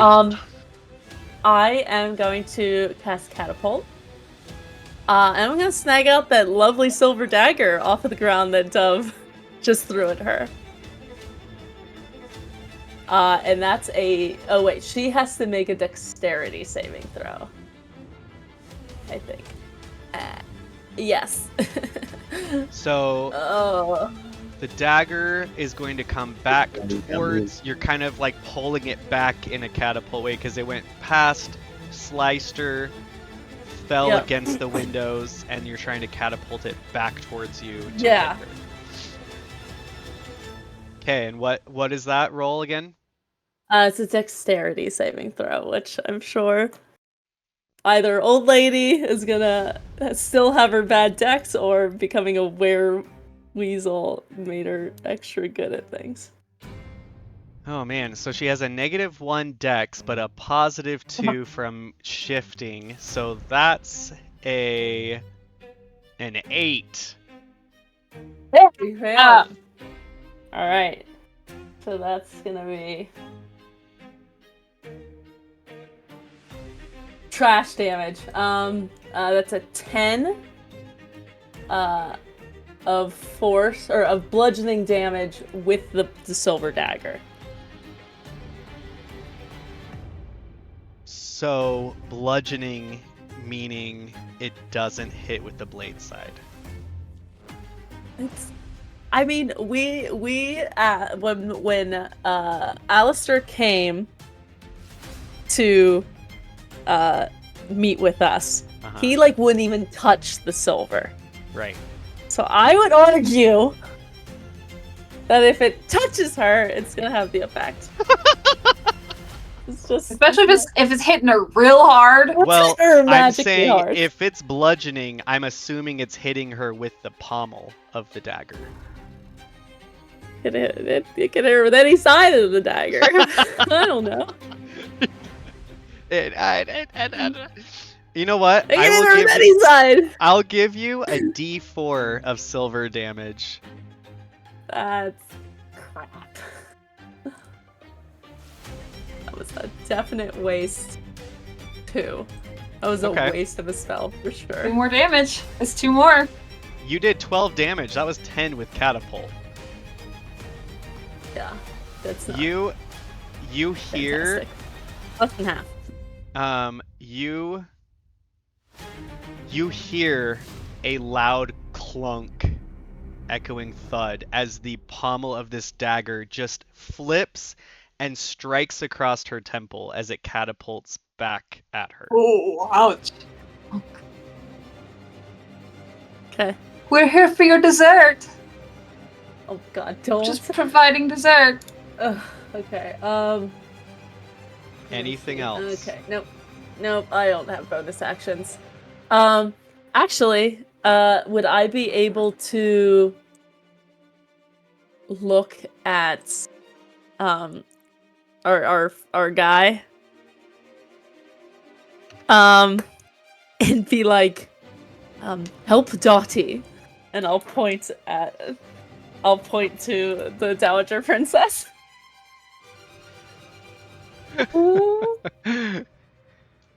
Okay. We'll see. Because he know We'll see how that. We gave our names, Yeah, you did, which was good. so he knows who we are. Okay. And hopefully Buddy helps us out. Please take a look at the handout screen as Constance Shadowbee rises from her armchair. Oh my gosh. I don't No, want her thank to do you. that. No, thank you. No, thank you. We're just babies. The Babies wrinkled who started a skin, revolution.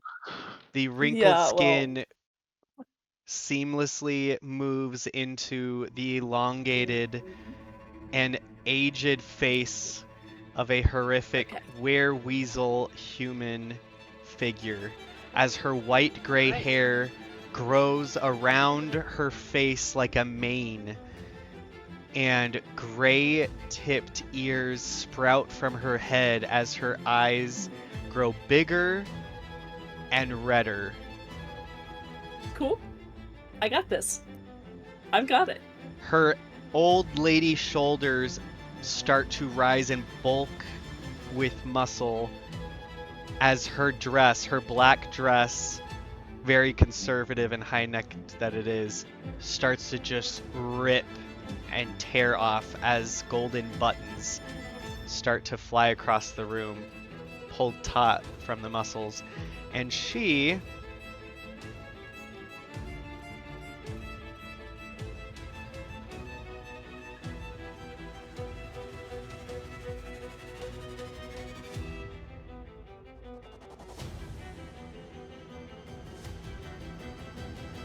is going to scream, her jaw opening wider than it should, and point at you, Eleanor, Ah.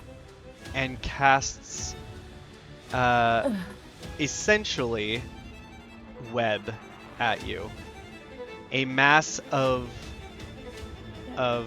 smoky gray sticky webbing springs forward as it rushes towards you and attaches to the furniture and the chandelier, filling a 20-foot cube all around you. So I get a save. Yes, so it is...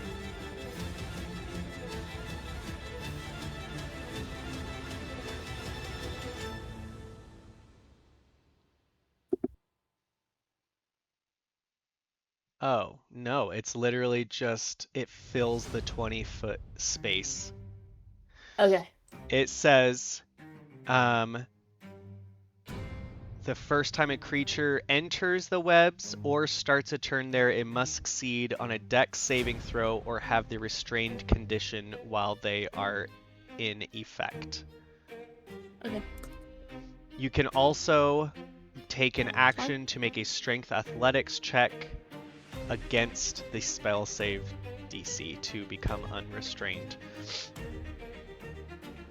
This whole 20-foot cube of the room just explodes in these, like I said, gray tendrils. And your companion, your charmed companion, is immediately sort of pulled a foot off the ground as he is sort of caught in this web. It is Dub's turn. Actually, it's his turn. You said help, so I'm going to roll for him to see if he gets out. He does not. He rolled a 4 with the +1 strength, so that's a 5. He does not get unrestrained.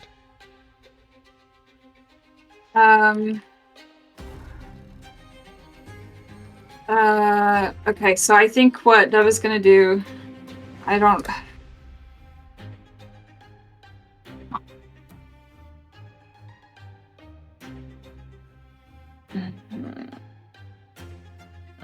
I'm trying to figure out... I can do the same thing and do more sneak attack damage, I guess. You are just outside of this cube of webs. Okay, I'm going to go up to her, because last time I got like as close as I could and then hid. So there's about 15 feet more of distance to get to her. I want to be that close. I'm going to throw another dagger at her, and I'm going to do my bonus action to focus it. Yeah. Now you have 2 silver daggers. I have 2 silver daggers. I'm going to point at her and toll the dead. What does that do again? I am going to look at her, and she hears it says a dolorous bell sound fills the air as the afterlife calls to her, and she, assuming she is missing some hit points, takes 2d12 necrotic damage. Okay.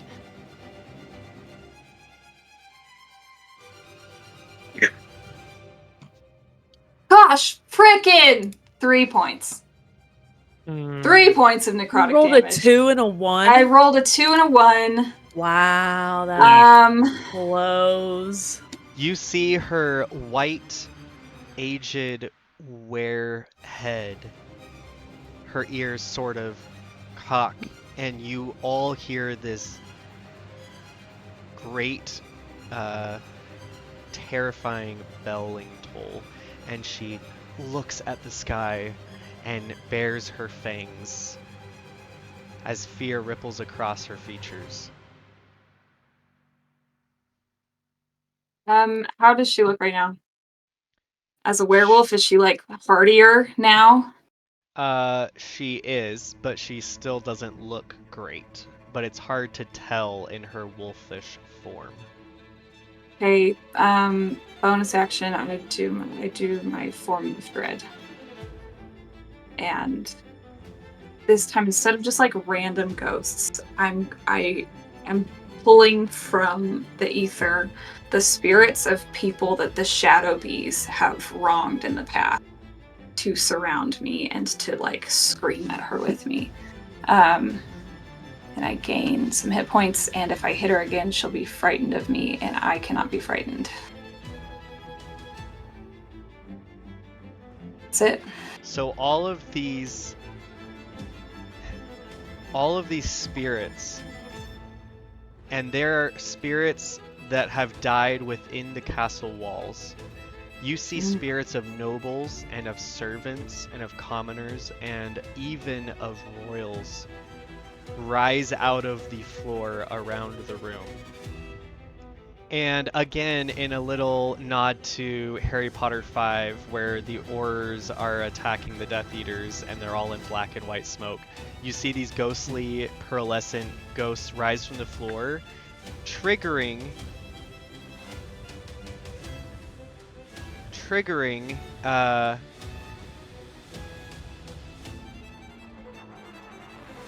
an effect from the room. A lair action. Suddenly, phantoms appear, lifelike and featureless, almost like shadows that can move of their own will, start to move about the room and step out from behind chairs and the shadows that lamps and the fire is casting. And some of them fall upon the ghosts, who start to wail in terrified, screaming voices, and the ghosts and the shadows start fighting, as a few of the closer ghosts rush towards the creature Constance and start shrieking and throwing their ghostly arms at her.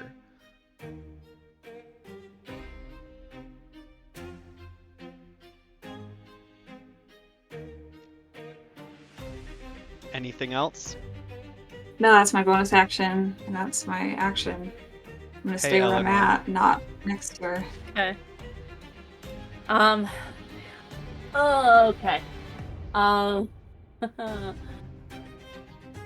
You are starting your turn within the web. So, you just have to decide what you want to do about it. Now, roll me an Arcana check. A lot. 28. You remember studying arcane webs while in your education. And if these webs are similar in structure, arcane makeup to other webs you have seen writings about, you think that the best attack and resistance against them would be fire. If Yeah, you were that's trying to get fair. rid of all of them. I can still cast through, even restrained. It's just my movement becomes 0. So I am going to cast a firebolt at her, hoping that like the proximity of it like will burn away a little bit of. But I am trying to attack her with the firebolt. It doesn't work out. I'm perfectly fine in the web. You're like, great. Stay Nat right where you 20. are. Nat 20 for a That a girl. 30. Woohoo! That hits. Yes! Yes! Okay, cool. Oh my But gosh. I think they're resistant to fire, but whatever. Okay, let's see. Woo, okay. 15 on the die. I rolled a 10 and a 5. Doubled, or do you roll? Do we do perfect crits? I can't remember. It's double the whole attack damage. Okay. So 30. 30. Nice. Get her! Eleanor, as this fiery bolt starts to build in your hand, one of your hands that's sort of restrained, the webs around your palm and your arms literally just start to shrivel away from it. And as this bolt explodes towards this ancient monstrosity, the webs in the whole pathway just burn, and you see for a second this red-rimmed hole in the webs before they all fall and dissipate from being burned away from their attachments. And as you see this picture on the handout screen, she looks at you, stares down the firebolt, and rage screams right at it as it hits her square in the mouth, and you see Constance burn from the inside out as her body melts and breaks apart and you destroy her. Okay. Don't even take a second. I'm whipping off the Webs. lavender apron and armband and throwing on I think the black one. The black one, yeah. Hey, and Um, there's enough of the burned web now that you and Yeah. the gentleman Let's out of can it. extract yourselves. There is still a room will also full do of my armor. shadows and ghosts fighting each other, but Eleanor, you can't see the ghosts. You can only see the shadows all over. Okay. Okay, I'm still taking Let's- that off. Are we still in initiative, or are we like doing our next thing now? I'm just It depends on how you want to react to the ghosts. Or, I'm sorry, the shadows. I say we leave. yeah. I just say, Duff, let's go now. Disengage. Disengage. Black armband on. Yeah. Running out the door. Yep. And first I'm gonna go to our buddy here. What's your name? That's how you Elliot. beat the DM. Elliot. Okay. Ellie. All right. Who would be closer, the Tsar in Moonspire Tower, or the princess?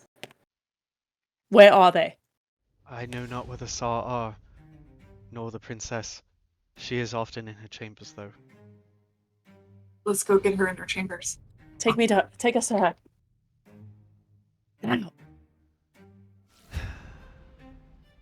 You three tear through the castle, leaving the Royal Shadowbee's private quarters. This sort of parlor hall in absolute disarray.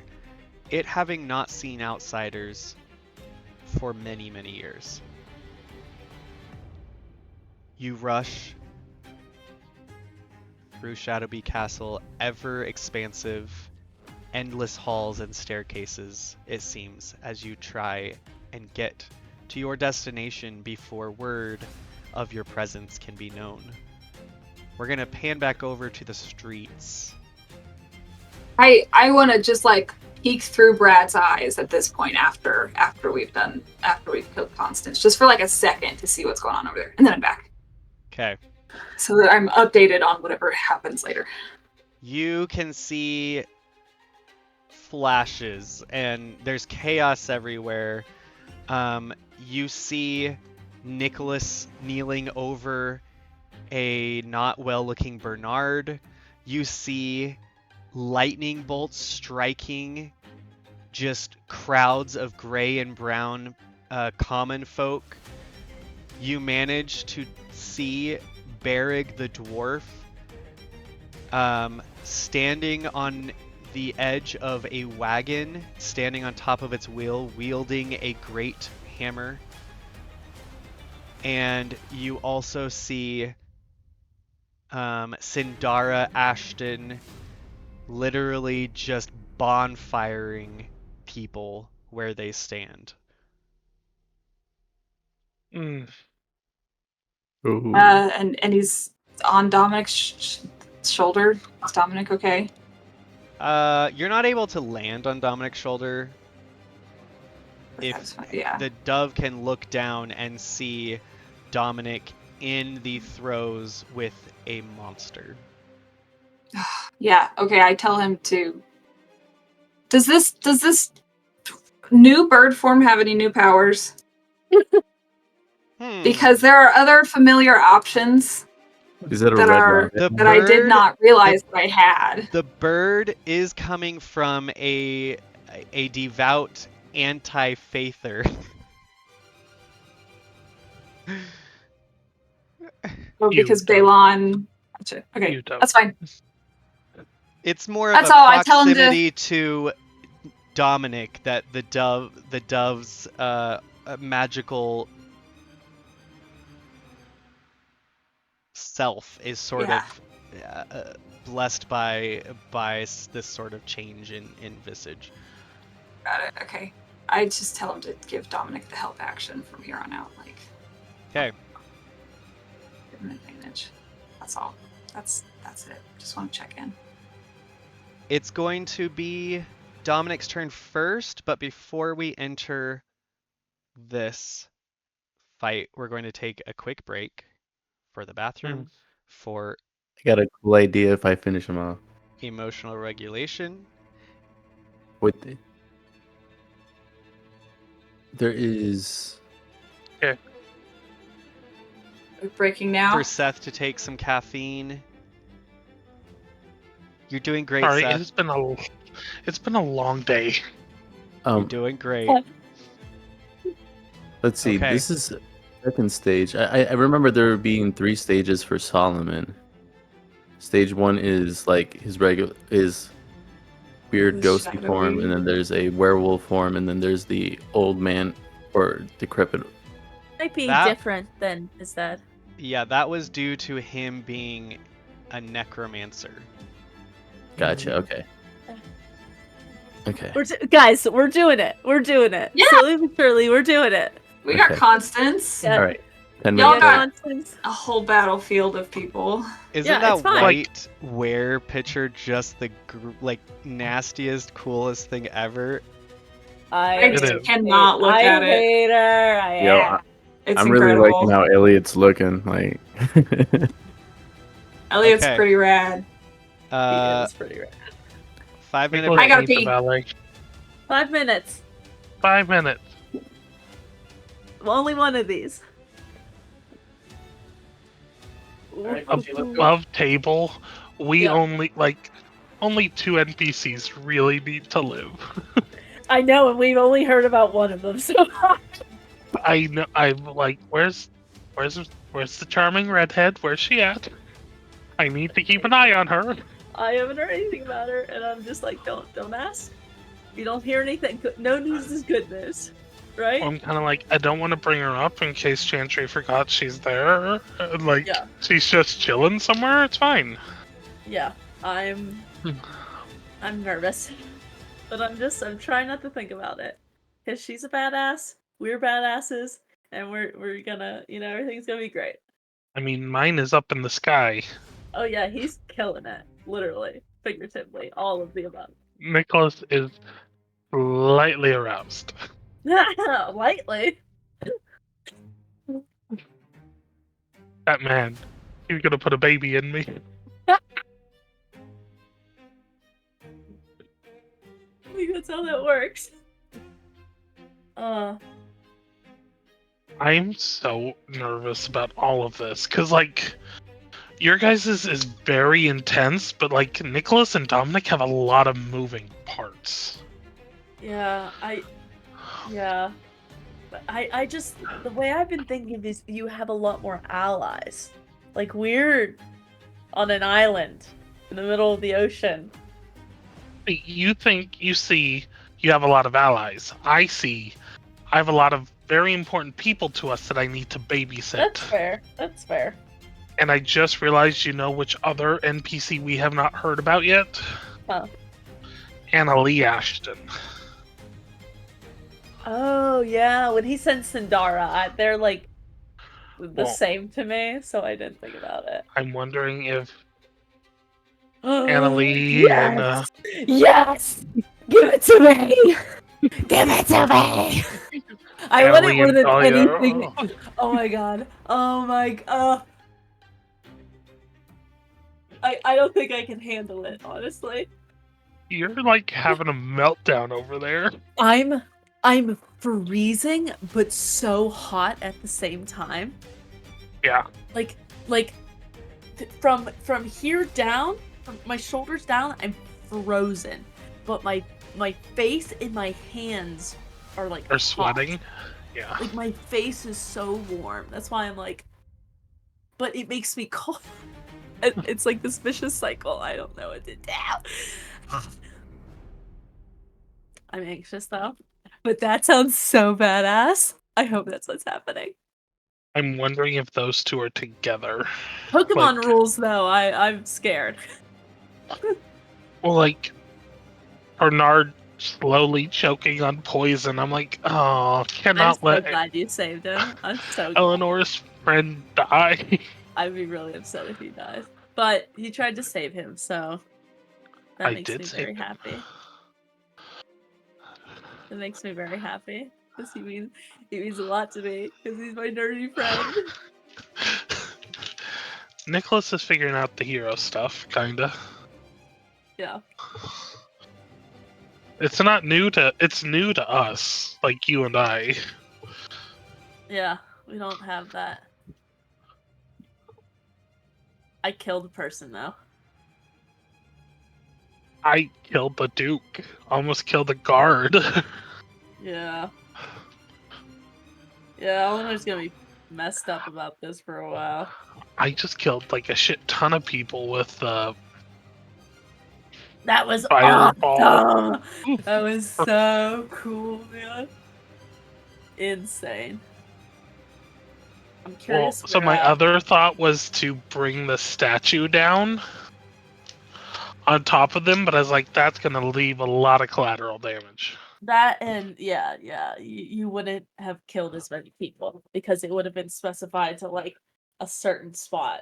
The fireball was the way to go, and it was magnificent and like friggin' a reckoning.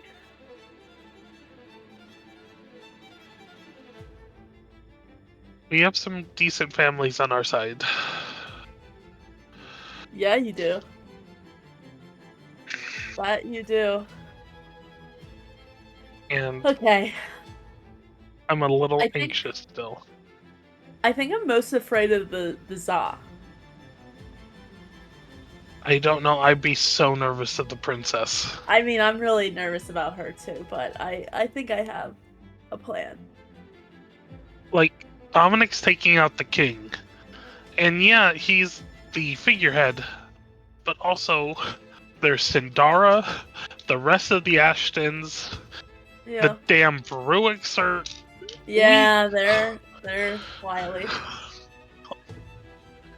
Honestly, though, Nicholas might be the best to take out the Bruicks with that high con save. Yeah. True. We're I'm gonna kill it. Let's go, baby. Let's go. We're all here. We're all maybe giving it our all. majority queer. I don't know. You're gonna mess things up.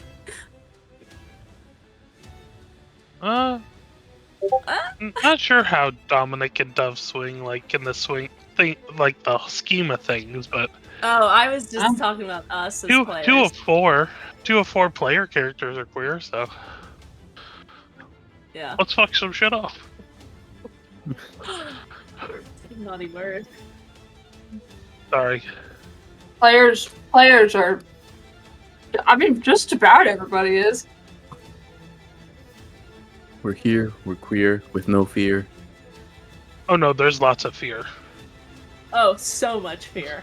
Like, it is palpable. I will say Nicholas went from being like timid and frightful to like enjoying this. Like, he now knows why Dominic went to the military academy. This is fun. The rush. No, it's... The rush of That- murdering people. You wouldn't probably get bullied by... I don't know. That's the past. We're moving forward. Oh, your past is knocking on the door. Are you gonna handle Sindara? No, I'm gonna let you do that. How hot would that be, though? Fire v ice. Dummy. Yeah, you already have beat to up her take dad. care of the Bruicks. Tommy! I mean, Tommy! stop. I'm not going through that. Oh, It's not what Tommy! Come out so I can Like, burn your head off. great, you're taking on the Sexually. king. I In the need bad you to, way. like, move on to another royal member at some point. I mean, we gotta kill this king. Yeah, kill I the think king. that's gonna be an important 100%. one, We also need to handle the other families, though, because I don't think they're gonna stop. I got information on about the Prince Alistair, right? Like, he's on our side, right, from last session. He's the one who talked to us. Yes. Yeah. he's on- he pretty much organized this whole thing. Mm-hmm. Who's I'm And ready? you got that information. I'm sure Get I ready. mentioned it. If you stay ready, you don't have to get ready. Let's go. Dominic,